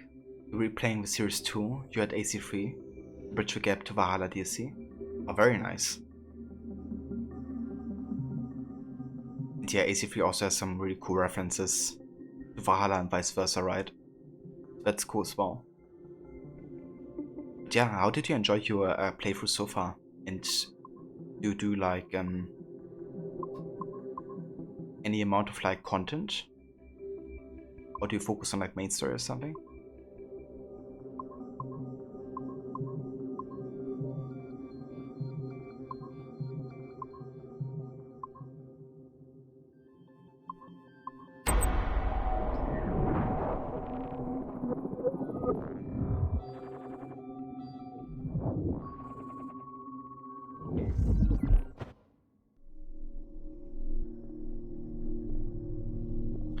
I've got some photos from Desmond. This is one of the Subject 17 recovered media. So I made one of the photos of the forest in North America. Then we have Sean driving the van. Desmond doing a selfie in Manhattan, New York. When we have a mission AC3 actually, the modern day mission over. And a picture from Brazil, Sao Paulo, where we had the MMA fight, AC3. We have Desmond at the beach, Rebecca listening to some tunes, enjoying music. I really like this picture actually of Rebecca. Yeah, Rebecca in general is just a really cool character. We have William Mites looking completely bored. Or kind of like depressed or something. Doesn't look all that happy. Try doing only main story, but the games always drag you to the side content too. Yeah, I feel that. It's really difficult for me just to play main story. I at least gotta do, you know, like some of the side content I just have to do, I guess. Like when I play Assassin's Creed 2, I will always do the glyphs. Like always. We have a picture of the crew before the cave in AC3 actually. This is again a modern day reference to AC3 at the very start. And we have Desmond playing with the cat. It's kind of sweet actually. Hey the Blood Moon. All lurking while working. Today is the day. Thanks for helping making it better. That's the various Blood Moon. I hope you enjoy your lurk. Thanks for being here. And yeah, I hope it's gonna go better.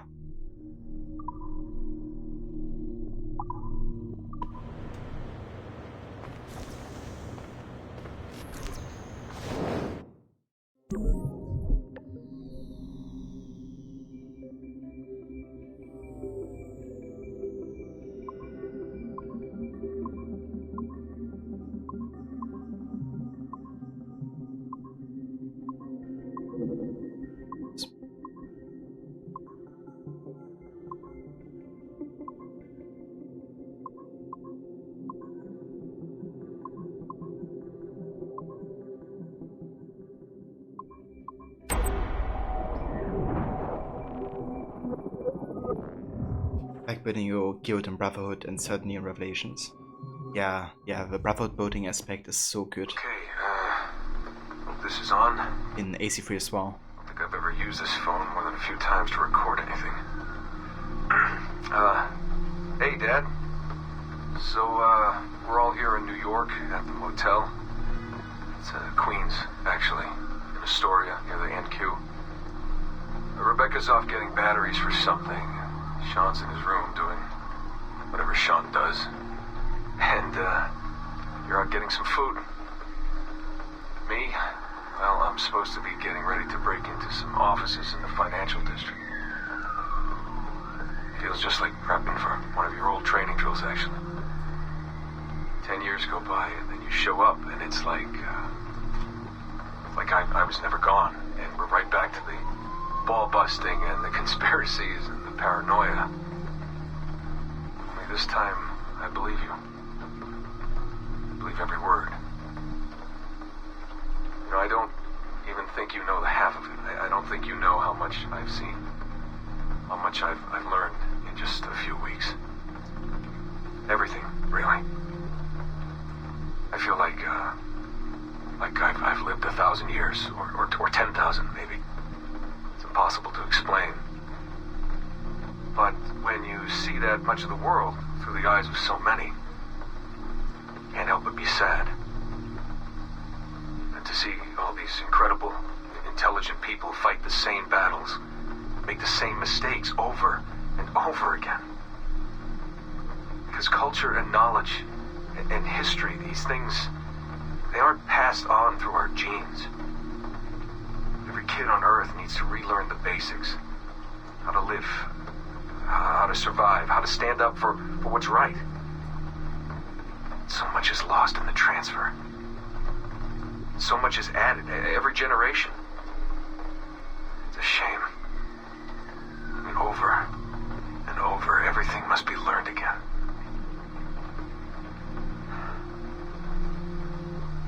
I met Clay, Dad. Clay Gesmeric, in the Animus. I knew him by his Abstergo handle, Subject 16. My predecessor. And he showed me things. He passed them to me, just before he died. Or got deleted or whatever. Tight, Everything he'd learned, everything he'd seen. God, how do I talk about this? So, guess you trained him. Huh? After I left, he really looked up to you, and now that I've seen through his eyes, I think I understand why. I'm glad you had him around, even if I wasn't there. The things he showed me. Unbelievable things. And I never... Shit. Alright, I'll back in a second. Dude, thank you so much for that 8-month tier 1 resub. Thank you for doing that, and welcome back to the Crocodile Squad.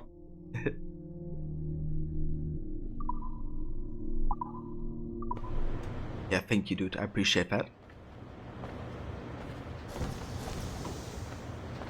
I hope you enjoy your emotes.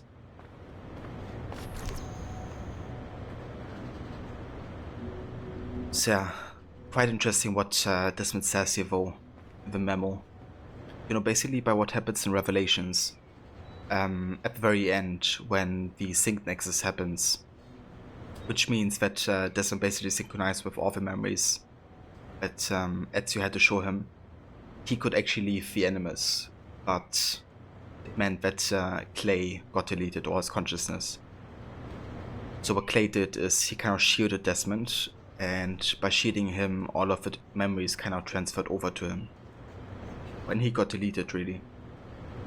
And so Desmond wakes up at the end of Revelations with all the memories that Clay also had. And that's the reason why Desmond feels away, you know, that everything is like repeating, that he lived for thousands of years, because he does have the memories of thousands of years, you know. And yeah, for him it's kind of like a sad observation that history repeats itself over and over again.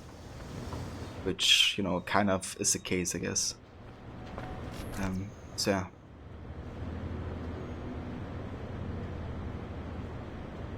Clay's second sacrifice. Yeah. What a great character though Clay is. Like, seriously.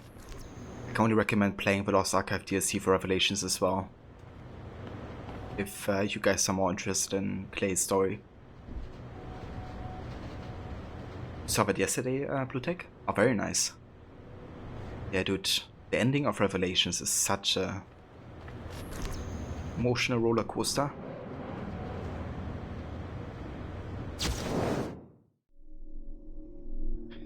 Sticky note 3.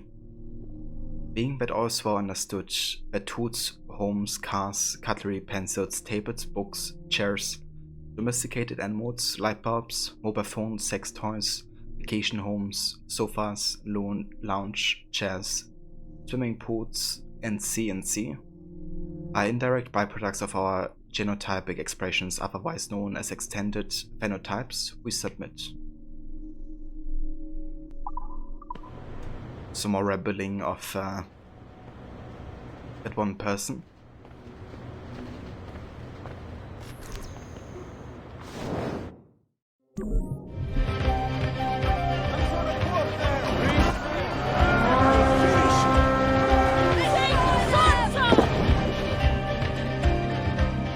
HubieTube.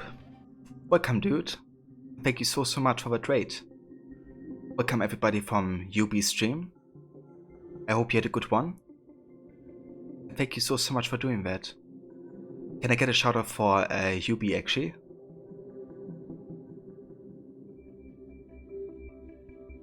Thank you, Rod. Very much appreciated. So yeah, guys, for anybody who didn't come with Ubi just now, definitely check out his channel.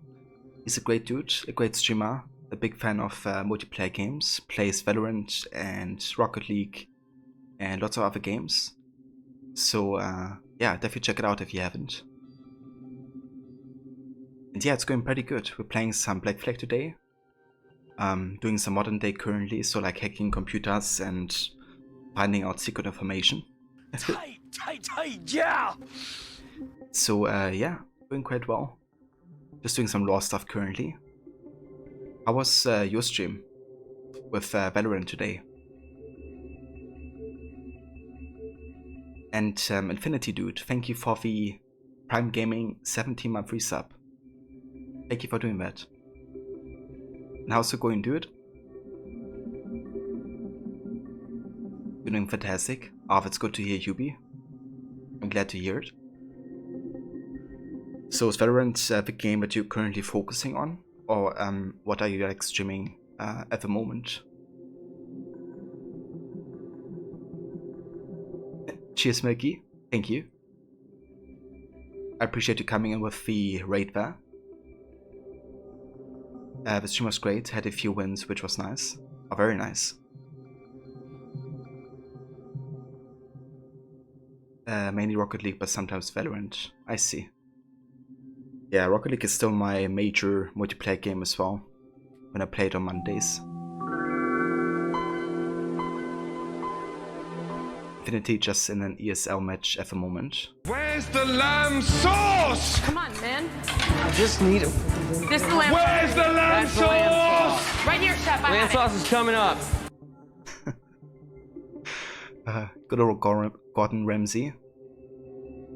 That's the voice, Infinity. I hope you enjoy Lurk and the match. And thank you for following, Milky. I appreciate that.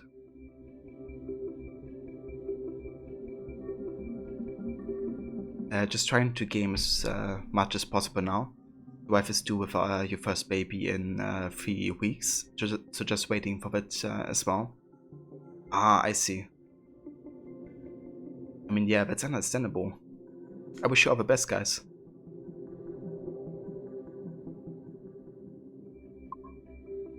But yeah, you kinda wanna be home and be ready, I guess. Can like happen any time, really.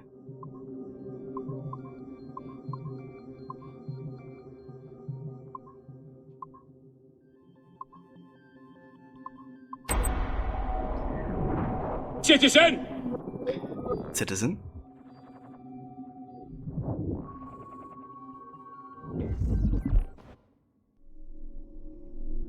The bags are packed and ready to go whenever the time is right. Yeah, that's understandable. Wanna be prepared in case it happens a bit earlier.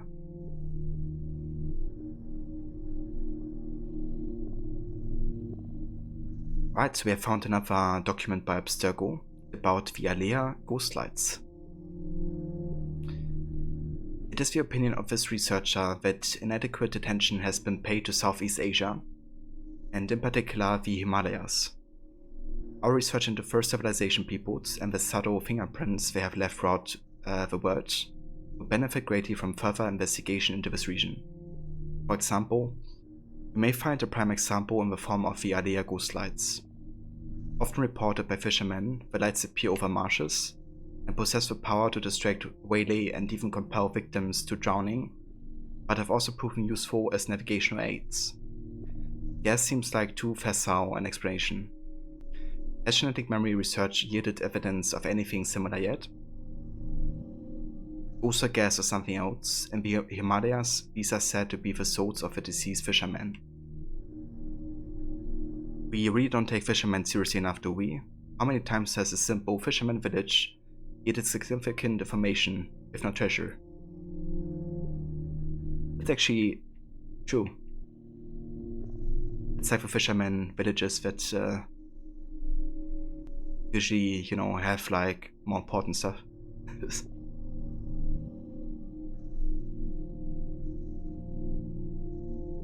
And that's no worries whatsoever, Yubi. Thank you for dropping in with a raid and bringing your community over. I really hope you have a good rest and a good night. And yeah, I try to catch one of your streams soon again, dude. Maybe we can even team up for some Rocket League or something. Would be fun. But yeah, take care, and I catch you next time.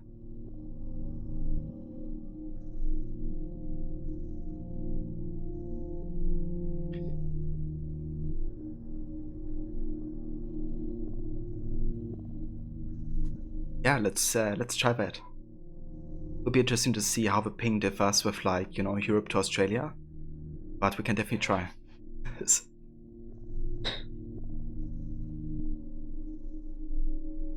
Okay, so the next special place is the Bermuda Triangle. What must surely be the most intently studied region whose very existence is routinely denied by official sources. The Devil's Triangle has been held responsible for countless vanished vessels, aircraft and ship alike, since the earliest days of sail. The region's techno-nivorous tendencies have been attributed to many magnetic pole of the lost continent of Atlantis, to UFOs, and even to unarmed mysterious forces. While the area still holds much interest, and we firmly believe in the power of science over superstition, we have been unlucky in researching this area, and can claim only to have contributed 2 small aircraft, a ship, and several $100,000 of research equipment to the hungry maw of its continued mystery. For the time being, it may be safer to pursue greater knowledge of a region through genetic memory research via the Animus program.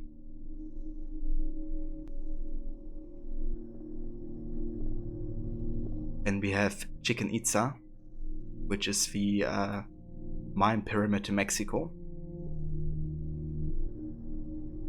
One of the most popular tourist attractions in Mexico today, Chichen Itza was one of the largest cities of the pre-Columbian Maya civilization.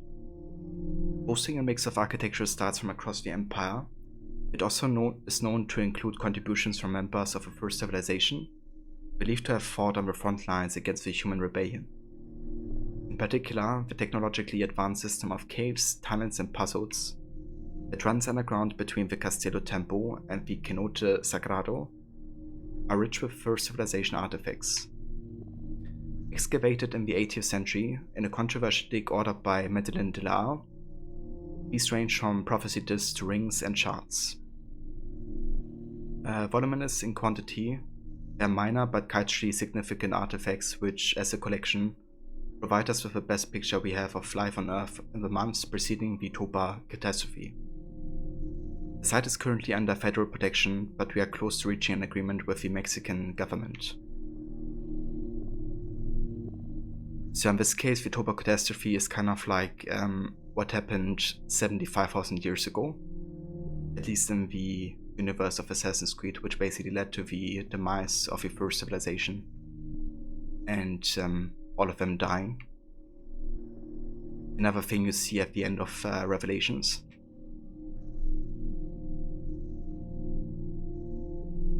Then we have Easter Island. Located at the southeastern point of Polynesian Triangle, Igrapa is home to some 887 Moai statues created by the Rapa Nui people.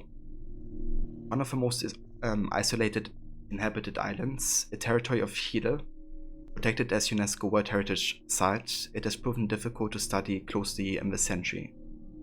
Some records are available from the 18th century, when the Rapa Nui suffered from disease communicated by European sailors. 19th and 20th century records indicate slave rates, famine, war, and deforestation. Despite this rich and perhaps tragic history, it is the Moai statues that are most heavily protected. Caved from the stone of an extinct volcano, it is not known how they were transported for installation. This mystery fascinates tourists, but if we could gain access to conduct a private archaeological excavation of the island, it is the petroglyphs and network of caves established by even earlier civilizations that we believe would yield the most productive results.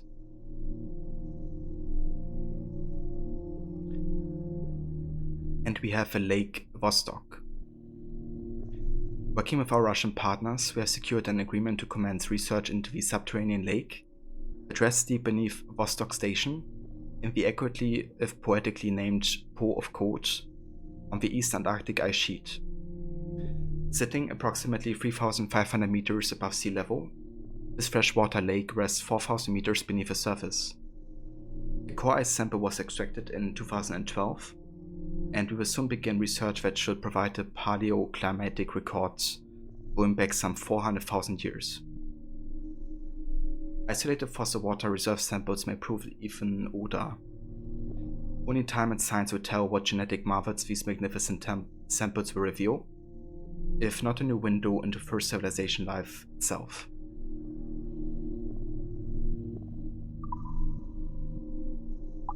Alright. It's significant locations that Abstergo are interested in.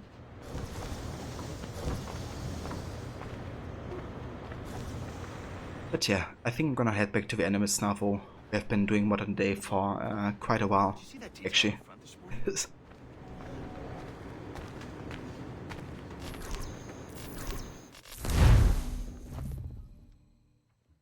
I've an awful feeling about this. You'll be hurt out there. I couldn't handle that. I'll be careful, I promise. And when I'm flush with coin and set up, I'll send for you. I will. Caroline, come away! Don't exert yourself! I can't promise I'll come, Edward. If you leave on this fool's errand, I cannot promise anything. Don't give up on me, Caroline. Not when I need your faith the most.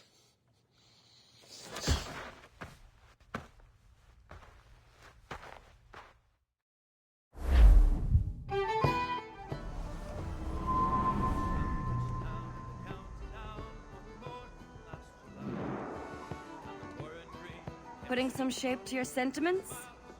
Just a short letter home.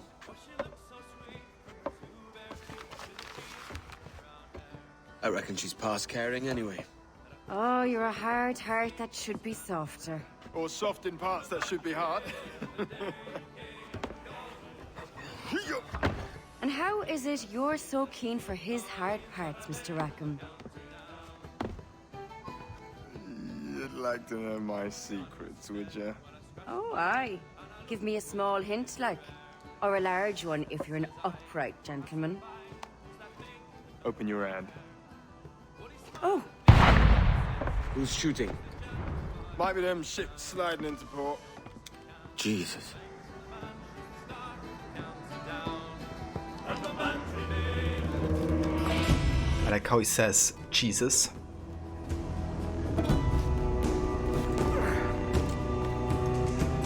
But don't give up on me, Caroline. Open, I need your faith the most.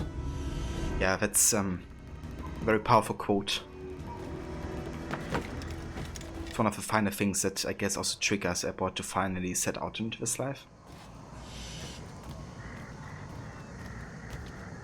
Like, she was kind of one of the main reasons that kept him there. And her believing in the future. The show Black Celt Rackham has sunglasses, no joke. Really? Are sunglasses a thing in the early 18th century? I have no idea.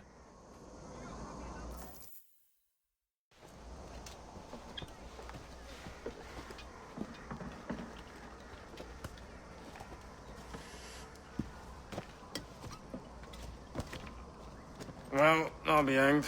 King George has grown tired of our shenanigans. Who's the grim fella? That's Captain Woods Rogers. Not a man I want seeing my face. We desire a parley with the men who call themselves governors of this island.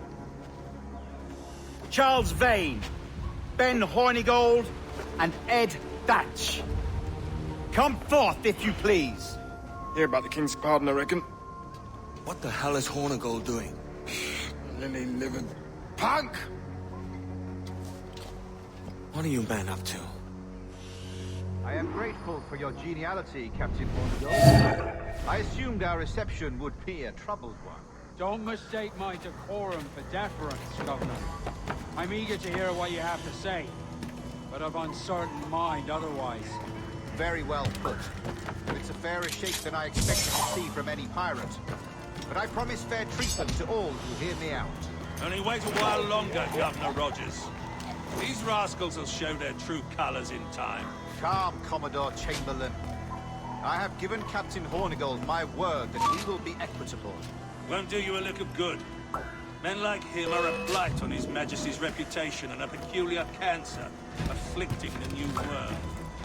The king wants them eradicated, above all else. Is this the town square?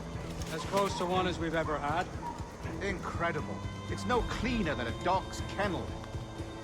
Captain Hornigold, please call your men.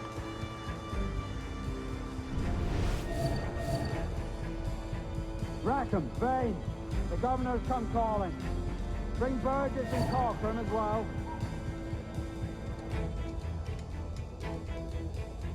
Apparently some form of sunglasses was created by the Chinese in the 12th century.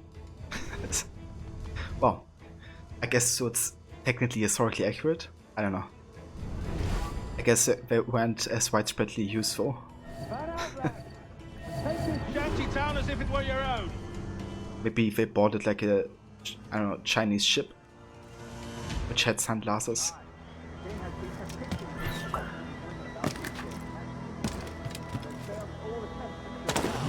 Careful how you talk about His Majesty, Governor. You're here at his pleasure. I have my methods, Commodore, and I expect you to honor them to the letter.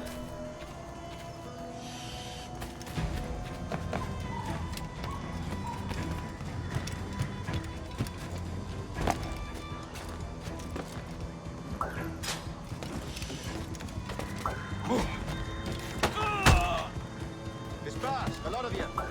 Make way for the king's emissaries. Out of the way, you bastards! Go on! Our only aim here is to treat with the masters of this community. All others are encouraged to go about their usual business. Go on, move! Go! Commodore Chamberlain, please see that all merchants, masons, and carpenters are rounded up and brought to me this afternoon. We must see about repairing this fortress. We should be confiscating weapons, Governor.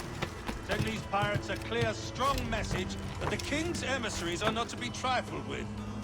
I have no wish to stir up animosity here, Commodore. And though well armed, we are outnumbered by a decent margin. Slow persuasion is our best and most efficient weapon. Twaddle, Governor! You think every goddamn ship not flying the king's colors. To do otherwise protects such weakness in our bearing. Silence, Commodore! I am a goddamn governor here, serving at the king's pleasure, and I will make the bloody decisions. Is that clear, sir? Aye, sir. Your wishes are clear as crystal.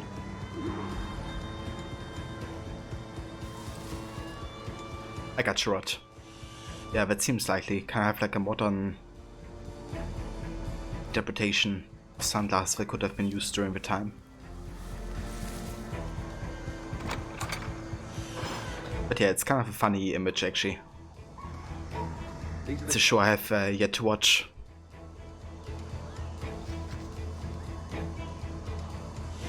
Governor Rogers believes he can make men of these monkeys yet. I do not.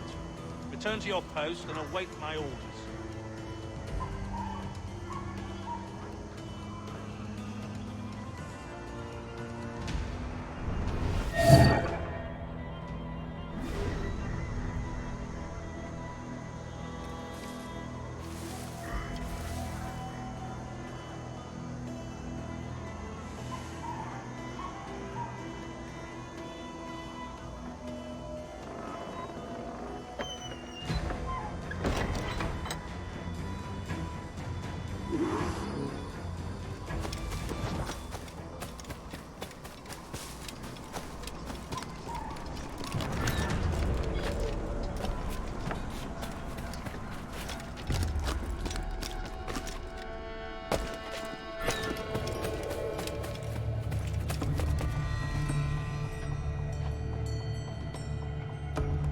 saw some of it, but there was very little action. It's more of a drama piece, but you only saw a couple of episodes of first season though, so it might have gotten better.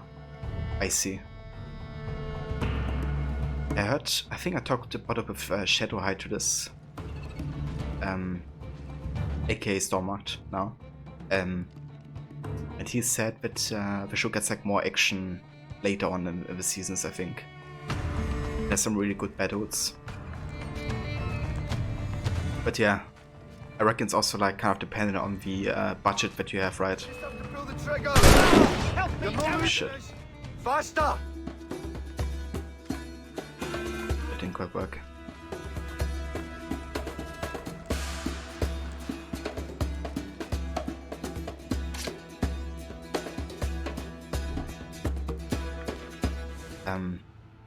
But yeah, it's definitely a show I would be interested in, kind of like seeing the same characters that Black Flag has to a certain degree, and what their interpretation of them is.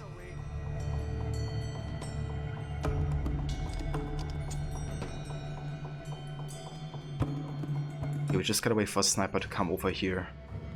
Of course, he would have taken us if we go on this side.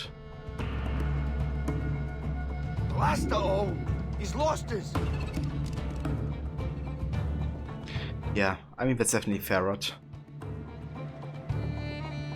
Like, if you can't really keep, you know, being interested, then yeah. It's kind of one of the reasons why I haven't really watched Game of Thrones yet, because I just really couldn't watch past the first 3 episodes. I know, it didn't really pick up on me.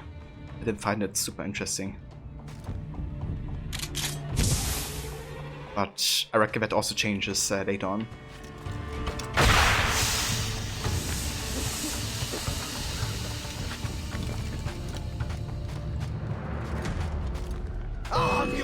Jesus Christ. Hurry up, lad! Just wanna stun him.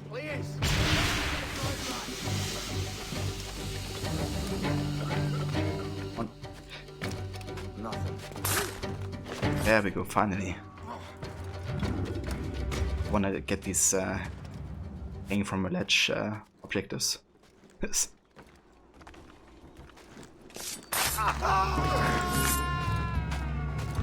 Okay, that's 2. How high do I rate Black Flag? I mean, yeah, I rate it pretty high.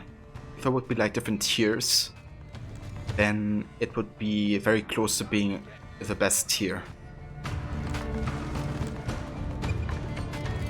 At least for me personally. I consider that an A+ story, so objectively speaking, it's one of the best games in the series.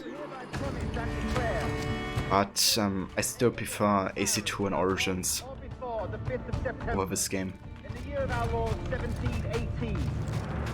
Like from a story perspective, and like for protagonist, and kind of like the motivation of the main character. Or to any governor or deputy governor of any of our plantations beyond the sea, every such pirate and pirate so surrendering him or themselves. But yeah, it's definitely one of the best games in the series, I feel. Our gracious pardon. And for such, these are their piracy or piracies. By him or them, committed before the 5th of January, next ensuing.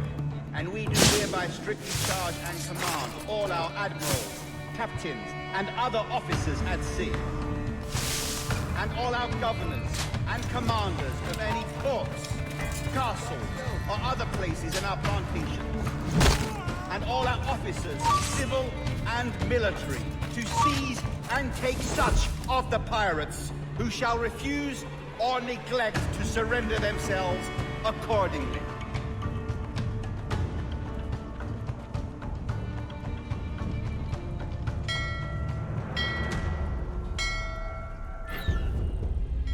Oops. That wasn't allowed. Couldn't ring the bell. Seen Emilia Clarke in Game of Thrones.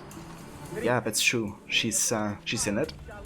Or before the 5th of September, in the year of our Lord 1718, surrender him or themselves to any one of the principal secretaries of state in Great Britain or Ireland, governor or deputy governor of any of our plantations. There's some really good actors in the show, actually.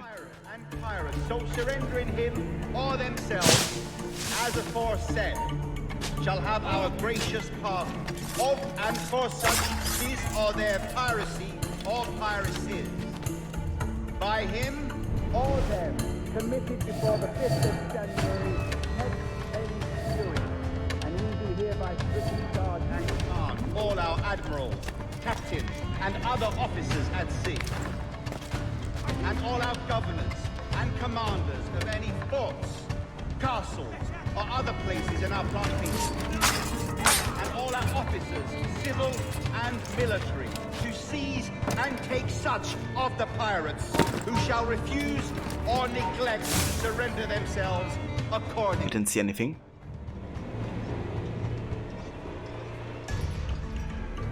Nothing whatsoever.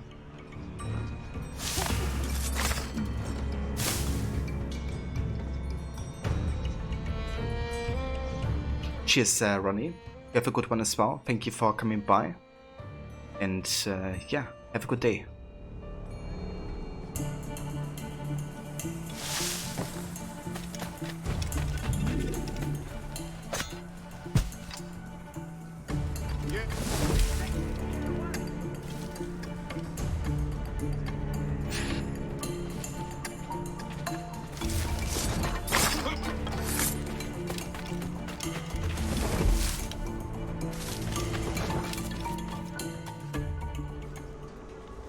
Thanks for the shout out, Rod. Take the prudent course, gentlemen, and accept the king's pardon as soon as your hearts allow. For until such time, all of you will be confined in Nassau. I am sorry for this, but in lieu of a public trial, this pardon is your best bet. The governor puts it far too brightly, maggots. Take this message home. Accept the king's protection forthwith, or we will raise this town to its foundation and stretch your bloody necks. Peace! Commodore Chamberlain, we are messengers, not executioners. Not yet. Oh, thank you, sir. God save you.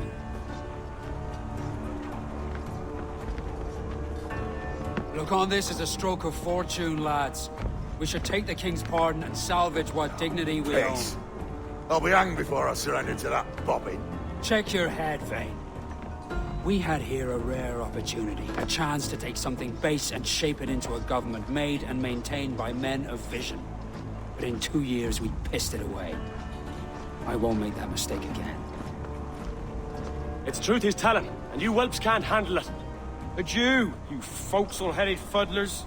See you at the gallows. You'll all be dead men! Bastards! I need a drink.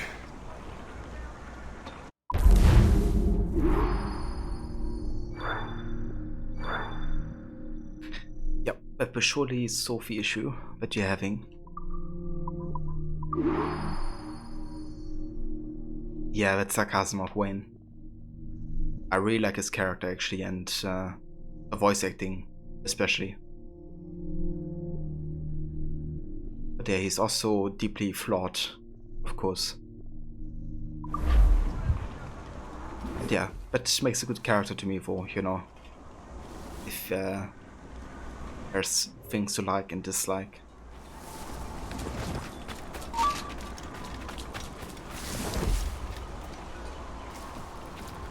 Kind of like make it more of a great character instead of like, you know, the hero or like the evil guy.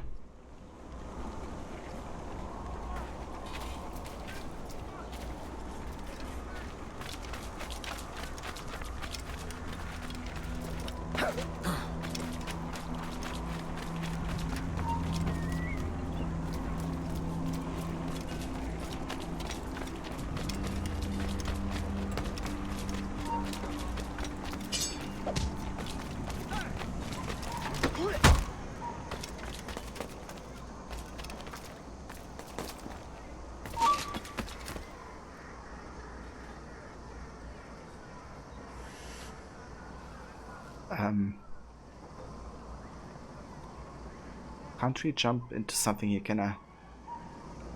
Undermine Versa Haystack. It should be an option.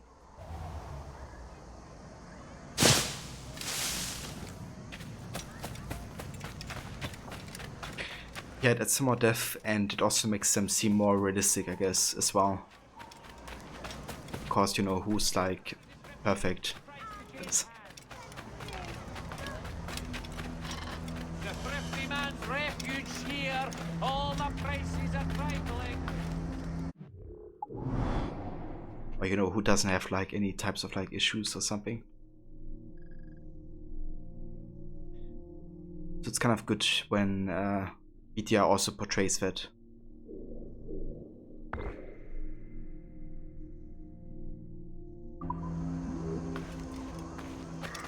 If values what you seek travel no further this day, you found it.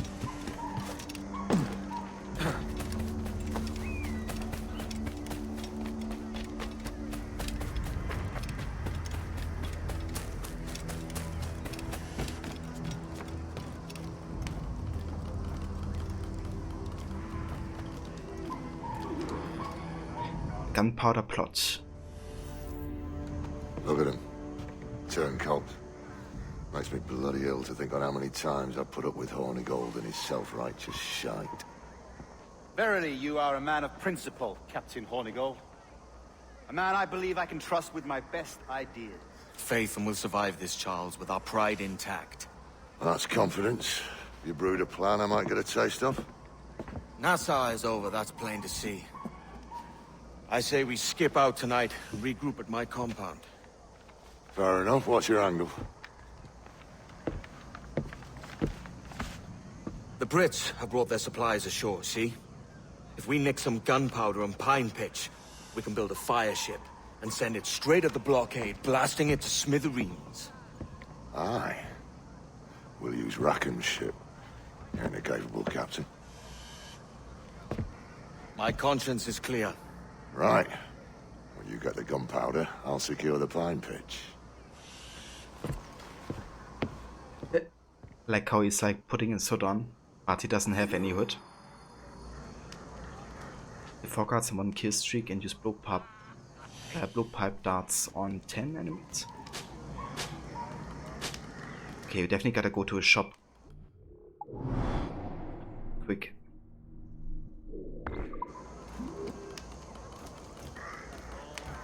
Brought you brewing a plan I might get a taste of. Yeah, gotta love that writing.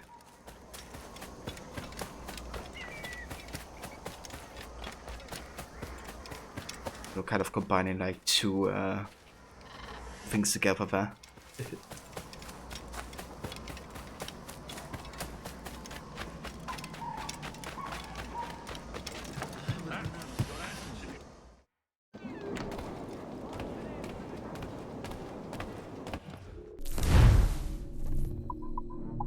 Let's go ahead and refill on the darts.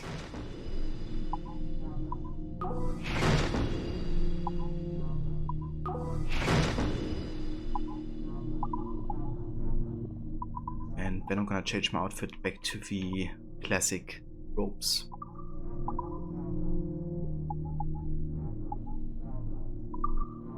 You can also buy the next sword set, the British colonial cutlasses.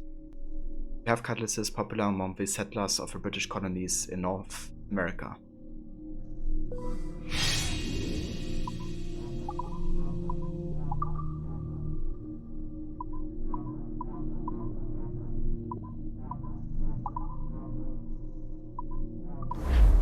A fair good day. Do come in.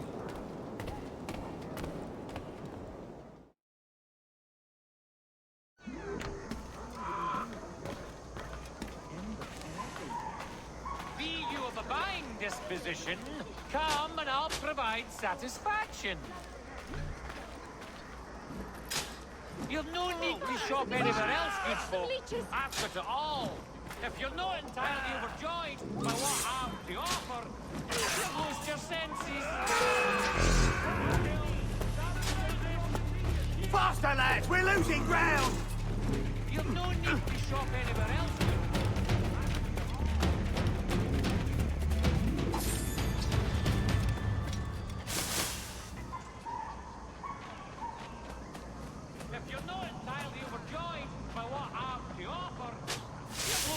senses, get it? Truly shall you hear me?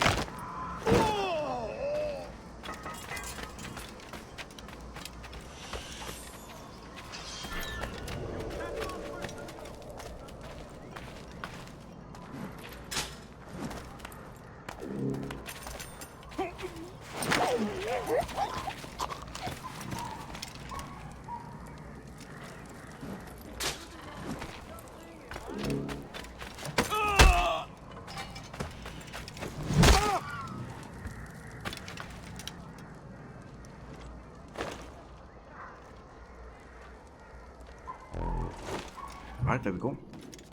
That's one. Time to go to the next one.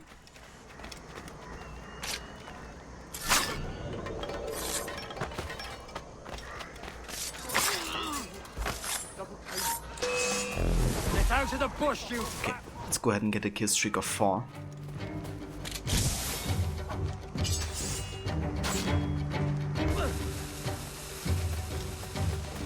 Don't die due to this.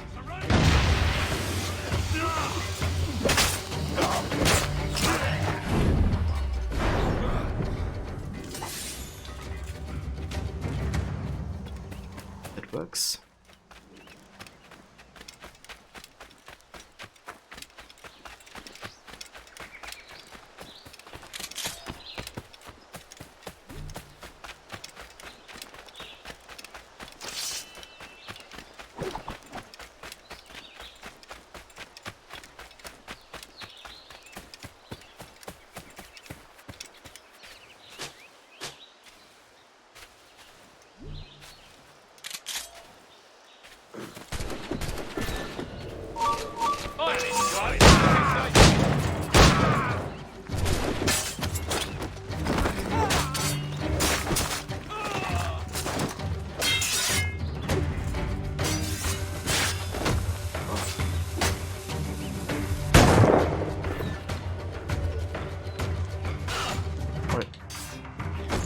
Press counter.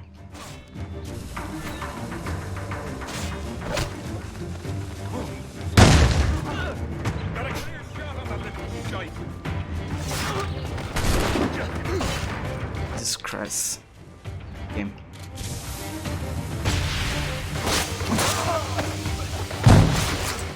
Oh, don't lose him now!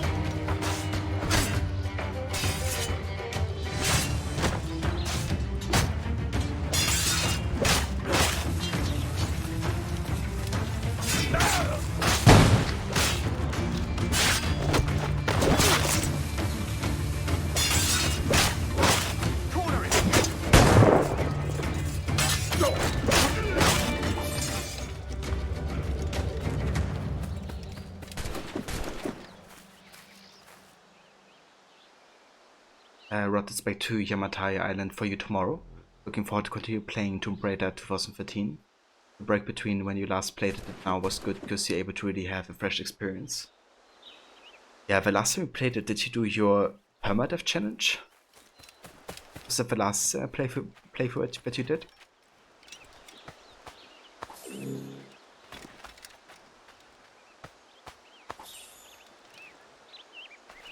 Because that was like intense. I remember actually being there for when you, I think, finally did it. Yeah, just like the amount of times you can, like, you know, dive through like quick time event or anything else really, like easily. You! Stop there! You come back here, you mad maggot!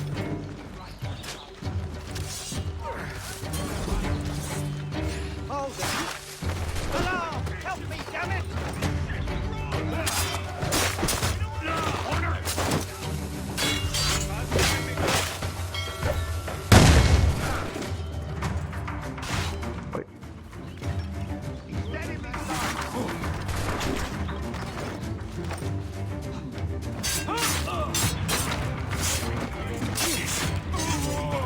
Nice double kill. I swear, sometimes you just can't do shit. I dodge because you're stuck in an animation. It just doesn't react.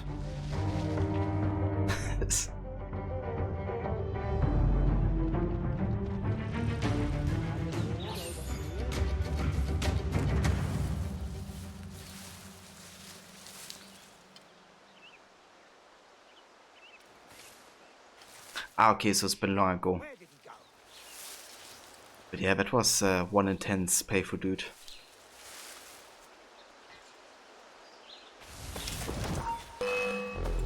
Come back here. I'm gonna die.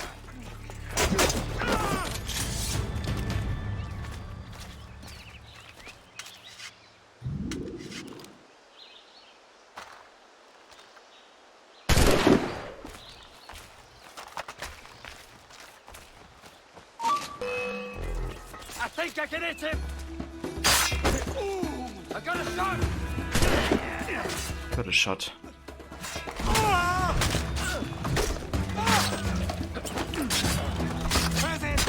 Finish him!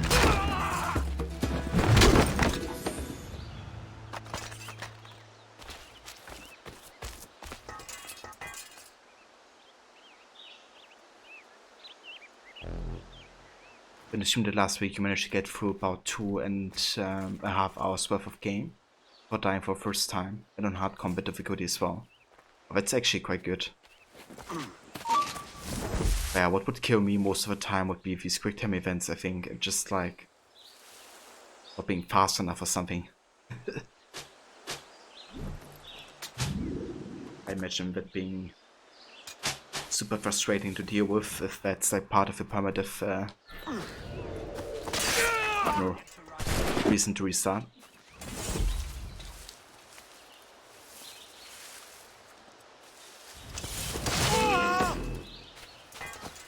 Hey, get out of this!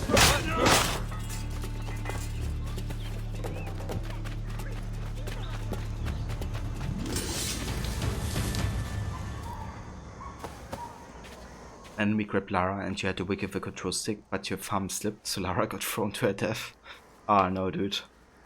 That's like so frustrating if, you know, something like that happens where it literally looks like control of the controller. Like, yeah. It's bad.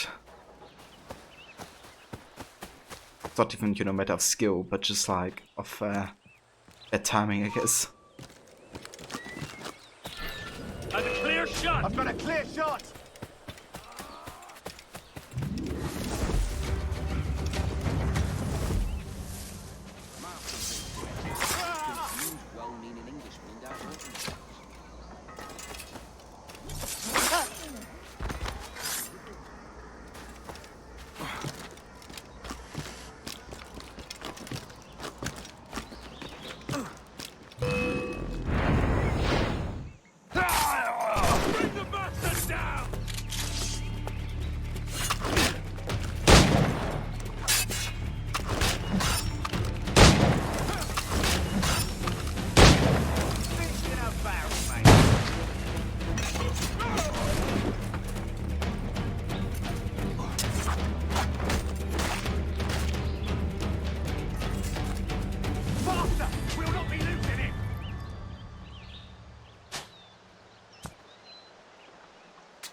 She didn't fall down. He's somehow lying up there and not falling down. He has some good balancing skills during his sleep.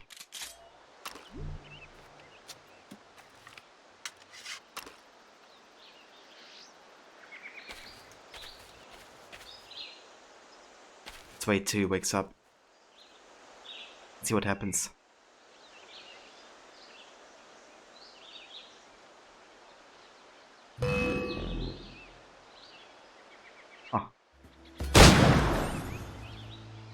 Actually did hold for balance. Impressive. Where's the lamb sauce? Come on, man. I just need it. This is the lamb Where's the lamb That's the lamb sauce? sauce. Right here, chef. I Lamb have sauce is coming up. Lamb sauce is coming up.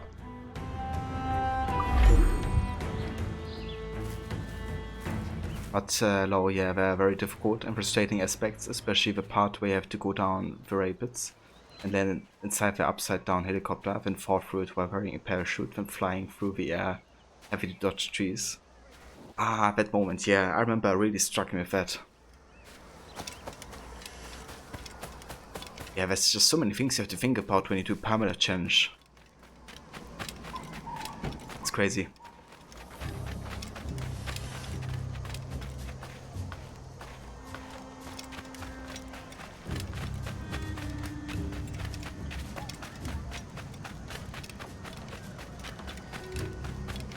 Yeah, that's basically the equivalent of Edward asking for the observatory.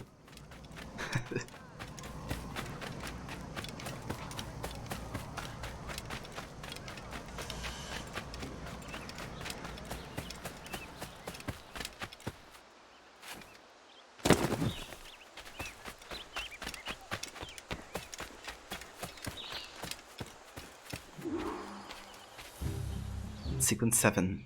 Commodore 86th. Where's the observatory, Lee?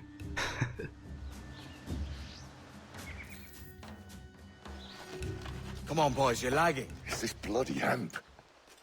Lieutenant! Aye, sir. The Commodore fears a revolt is nigh.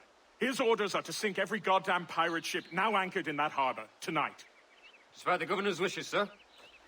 This is a direct order, soldier. You will take position on the grounded galleon and await the Commodore's further orders. Is that clear? Aye, sir. The conniving bastard. Someone ought to slit the Commodore's throat before he gets a chance to bark those orders. You think so? We're dead in the water otherwise. All right, I'll kill him.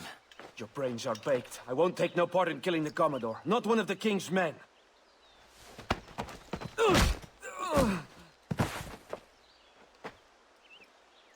We can't risk our good fortune. I'll be waiting for you.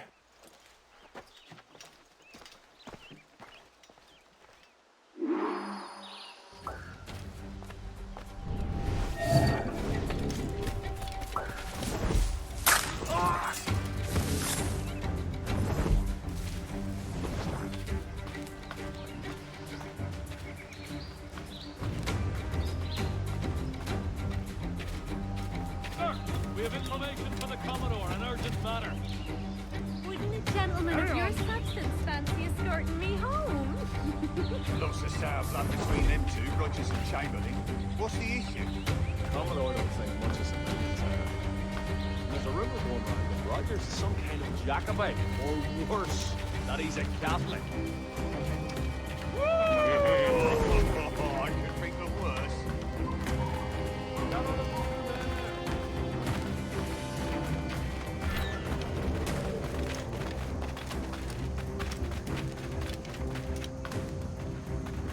You lads, follow and lay aboard. The Commodore has a job for you. Aye, sir.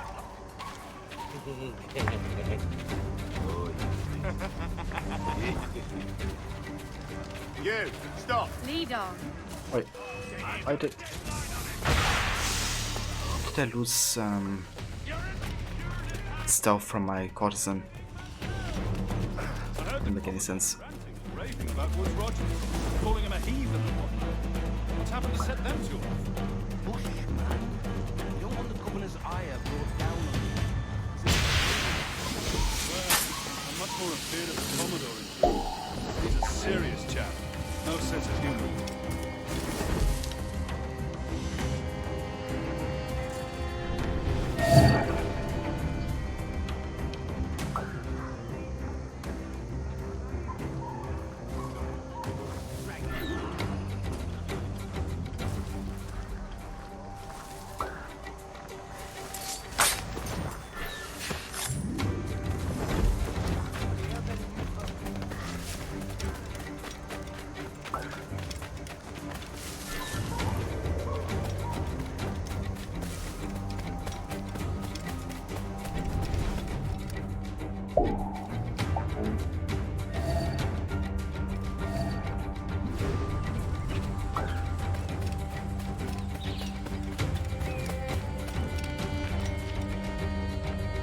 Edward. What the heck are you doing? Jesus Christ. Did you see that? I was like going on the tree and Apple was like, nope. Not today.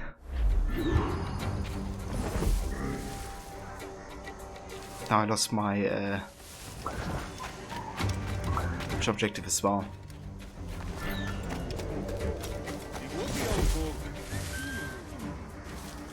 Come over here.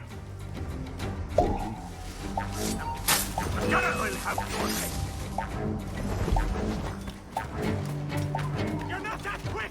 Hey, get out of that bush!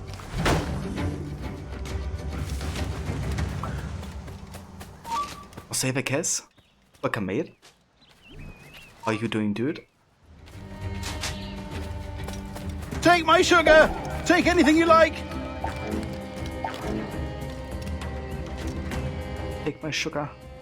Take positions and prepare to respond from the Commander's order. Aye, sir.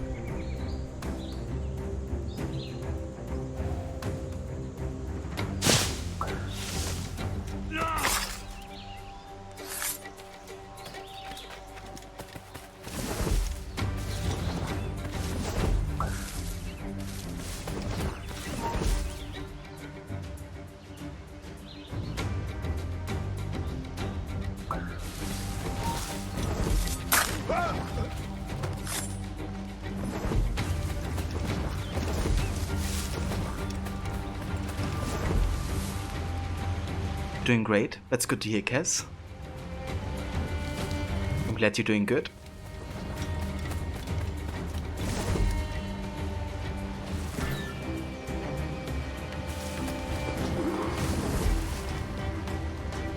Alright, we gotta assassinate Commodore Chamberlain.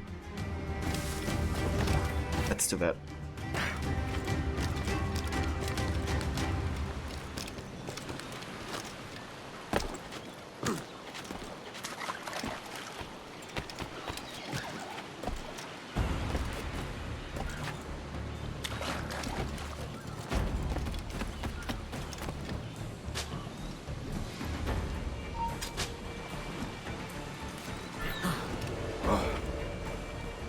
Remember our object, lads. We're here to punch holes in every goddamn pirate ship anchored in the northern harbor. You start the honor. What are you doing? Why can't you just hold up onto there? Just wanna climb up. Here, thank you.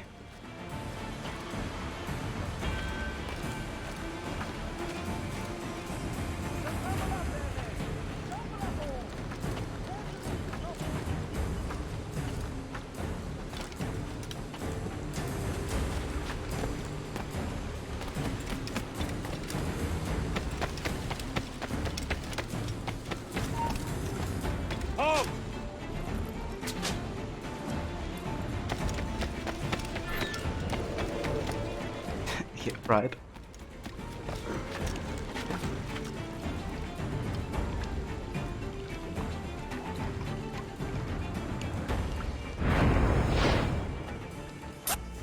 The governor's given us a pardon, Commodore.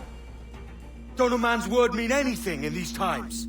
Has syphilis clouded your mind? Why scratch and claw to protect such squalor?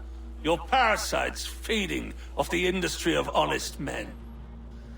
Much like King George in that respect. Know your place, peasant! You may have taken my life, but you have not improved your own by any measure. Does some purpose keep you talking? If not for that heathen, Governor Rogers, I'd have seen you hanged from your own cross trees. Worm. All of you.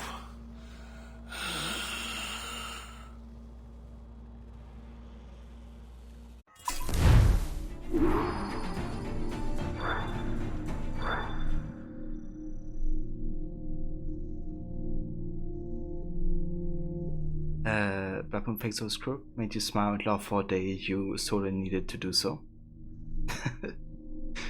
That's good to hear, Blackmoon. I'm glad it made you laugh. And yeah, it was such a funny situation. I was really impressed by the balancing skills of that sniper. Not gonna lie.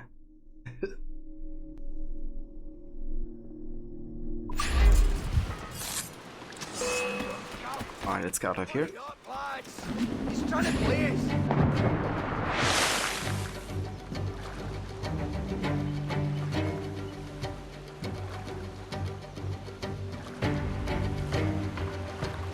Gärna versus Blood Moon. Kör lök.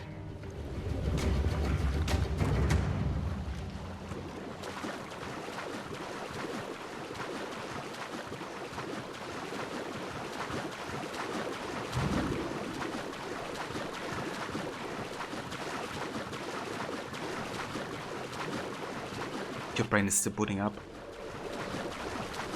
That's understandable. Don't worry about it, Cass.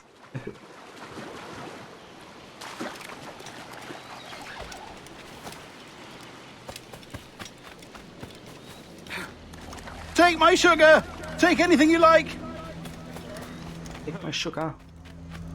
Welcome back, Mr. Goody.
.7% stable of yours.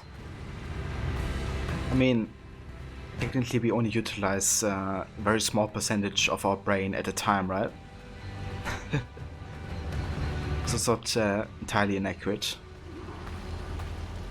I think it almost never happens that everything is being used at the same time, is it?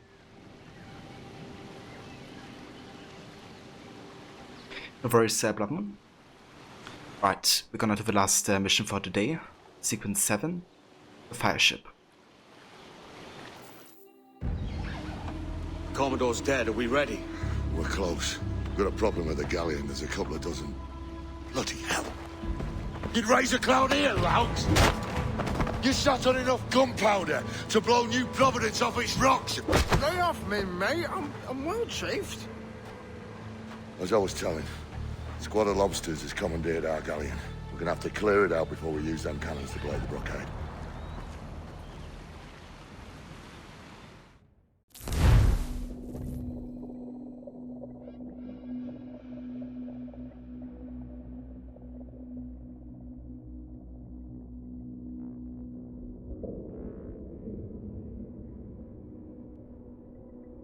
Stay near the fire ship, Captain. Keep it afloat. Close down! Man your seats!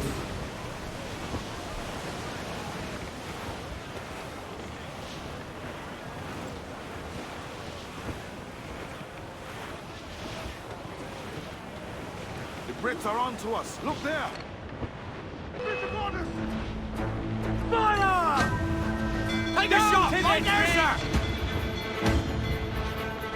Awaiting order! Fire! Weakest right there, Captain! Ready to fire, sir! Trim the yards off the wind! Bring them in! Go up, got him! Fire! Look whole place shut down!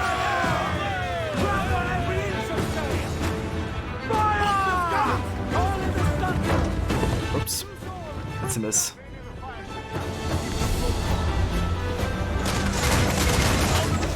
Fire! She's thundering! Almost right! On the ball like head!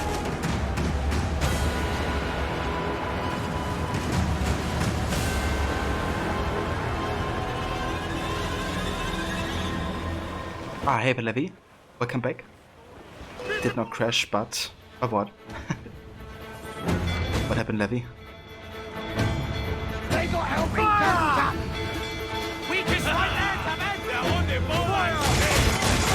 The whole place shut down! Take a shot! Fire! It's thundering! Yeah. Yet you can't pick it up. Are you sure you press the right button? Are you playing on controller or on keyboard?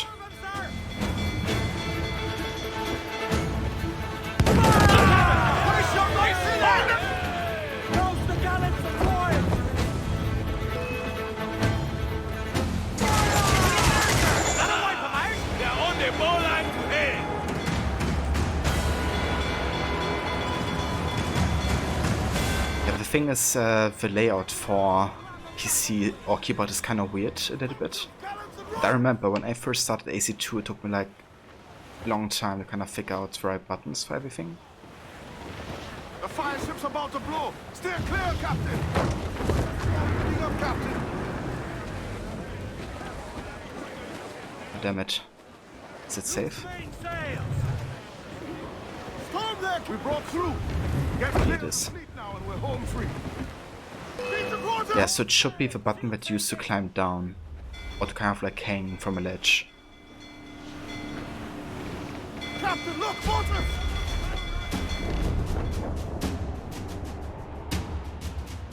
Oh. Okay, I haven't heard of that yet happening. That never happened to me before. Ethiopia comes natural to us. We ain't out of this yet. Sir! Ready to fire! She's thundering! Okay, so if he does the push action, that means you're probably not set up right way, or you stand right way to the crate. Like, that can be a bit finicky actually, with like when you pick up the chest or not. But you have to really position yourself with the camera angle and all that. Then the weapon puppeteer also changes the action, I guess.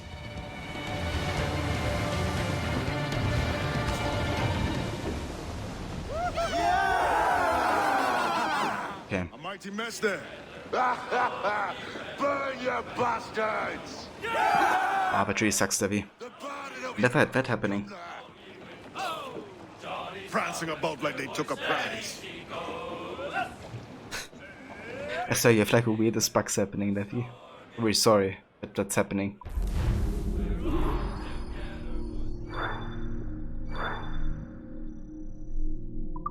I like how everybody singing the shanty.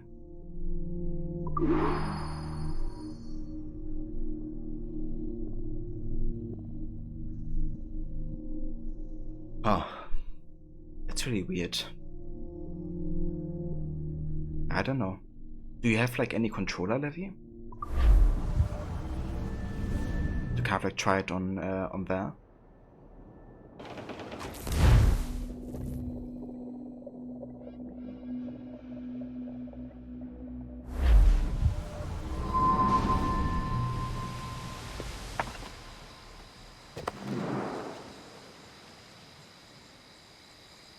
Oh, hi, kid. You missed quite a time. Aye.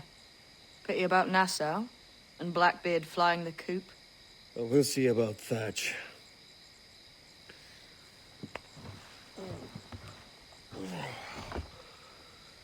Vane's off to see him now, and I'm following soon. This is what's left of your experiment in democracy. Aye. We do as we please here, and we take our time doing it. For Christ's sake, Edward. Don't anything but the stink of riches wrinkle your nose. What's got into you, man? Reality, mate. Reality. See that you ain't pulled into the drink by this drowning rat. Aye. I've lived longer than most men who trod this path. That doesn't really make it very powerful, Edward. Only because you survived longer.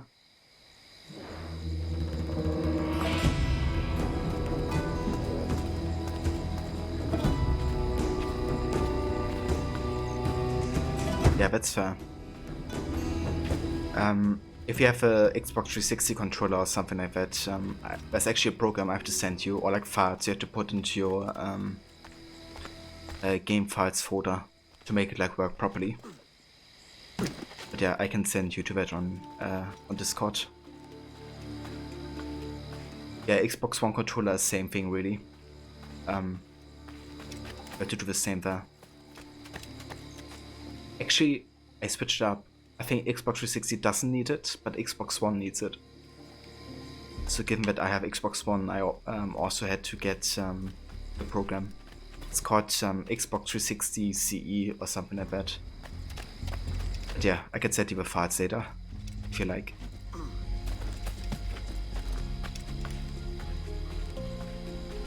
Wisdom of Mary on point. Yeah, it definitely is. It's one of those moments where Adivale sees like two options in front of him, right? One where he follows like Edward further with his endeavors, and one where you know, he could consider joining up with the assassins potentially, with James Kidd or Mary.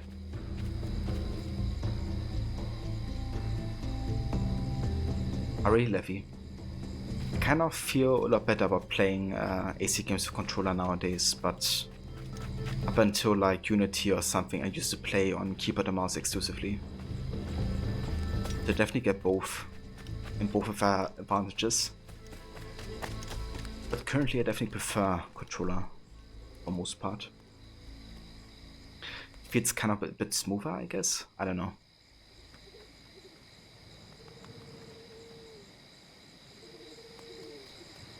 You had to add those files to BlueTech?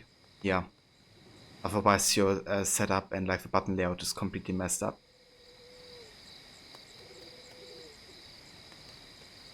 Also the game makes use of motion stick low because it moves a lot faster than AC1 and your brain didn't compute. I see. Yeah, there's definitely quite some action scenes happening where the game moves very fast.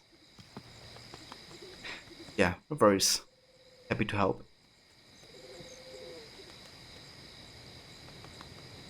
You switch the controller with Valhalla, now you prefer to with AC games. If it's kind of comfortable having like all the buttons you know, in reach without having to move your hands a lot. Whereas on keyboard it can be all over the place sometimes. And of course you have like one like hand of a mouse and one of a keyboard only.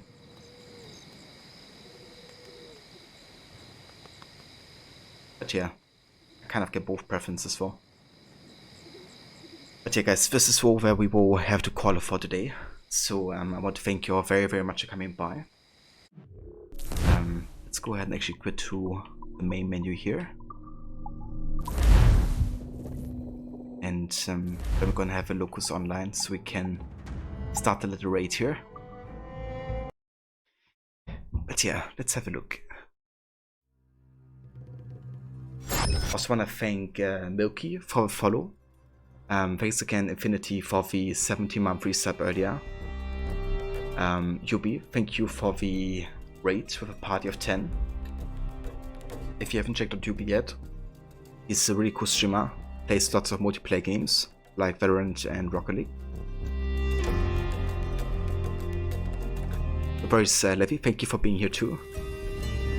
Thanks for joining, and I hope we're not gonna have any more AC2 issues going forward. At least the crash didn't happen. As it's really sad that it's the only assassin to get more than one game. Yeah, would be kinda good to have like more than one. For Bike, for instance, you know, would have been really good to have a sequel. Or for Aya. They both definitely deserve one.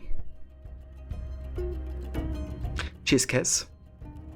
Thank you also for being here, dude. Here's a shout out to you as well.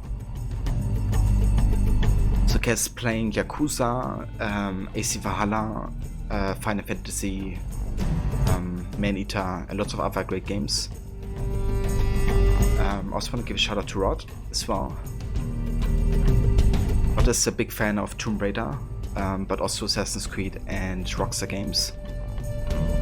And yeah, does like lots of challenge runs too. So on Red Dead 2 he's doing 100% completion, including the gold medals.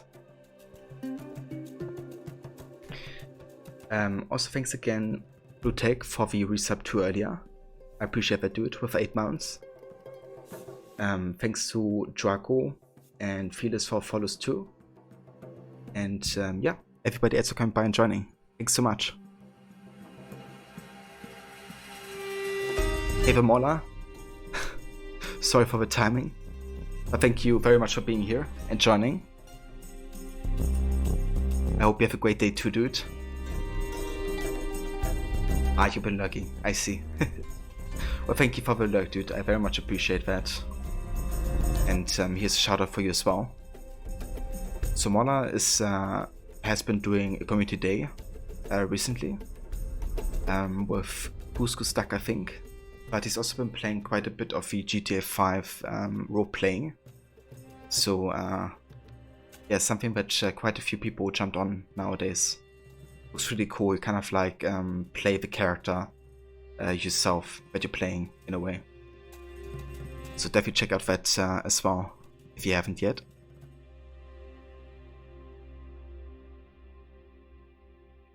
But yeah, I think we're gonna go say hi to Destro. He's playing some Star Wars, The Old Republic. Destro is a friend from Denmark, playing lots of like RPG and action-adventure games. He also played quite a few of the Assassin's Creed games. Like last year he played for the Desmond Saga for the first time, and he really enjoyed it. But yeah, he's also a huge fan of Star Wars, so playing some Old Republic at the moment. Playing the Jedi Knight story. Where's Mola? Always happy to give you a shout out, dude. And that's the voice, Rod. Happy to give you a shout out as well, dude. Always a pleasure to have you guys here. But yeah, I shall catch you over at Destros. Take care. And I see. Yeah. Morrow, dude. Coming in with a last second resub. Thank you so much. And how's it going? I hope you're doing well. And yeah, thank you so much, dude, for that 23 month resub. That's like the highest month ever for anybody to resub. I'm actually redo this right here. I don't wanted to cancel our conversation. Yeah, dude, like 1 more month and it's 2 years. That's insane. Yeah, thank you so much for your support, dude, over the past 2 years. Crazy to think it's been that long. But cheers, dude. I hope you're having a good day. And yeah, I actually wanted to talk to you about the Take anything you like. I want to talk about you with you about the movie night potentially, or the AC movie. So if you like, we could have a chat later on Discord. Okay guys, I'm gonna start right now, so I'm gonna catch you over at Destros. Thanks again everybody for the support, and I shall see you next time. Sounds good, Morrow. I do that. Take care guys.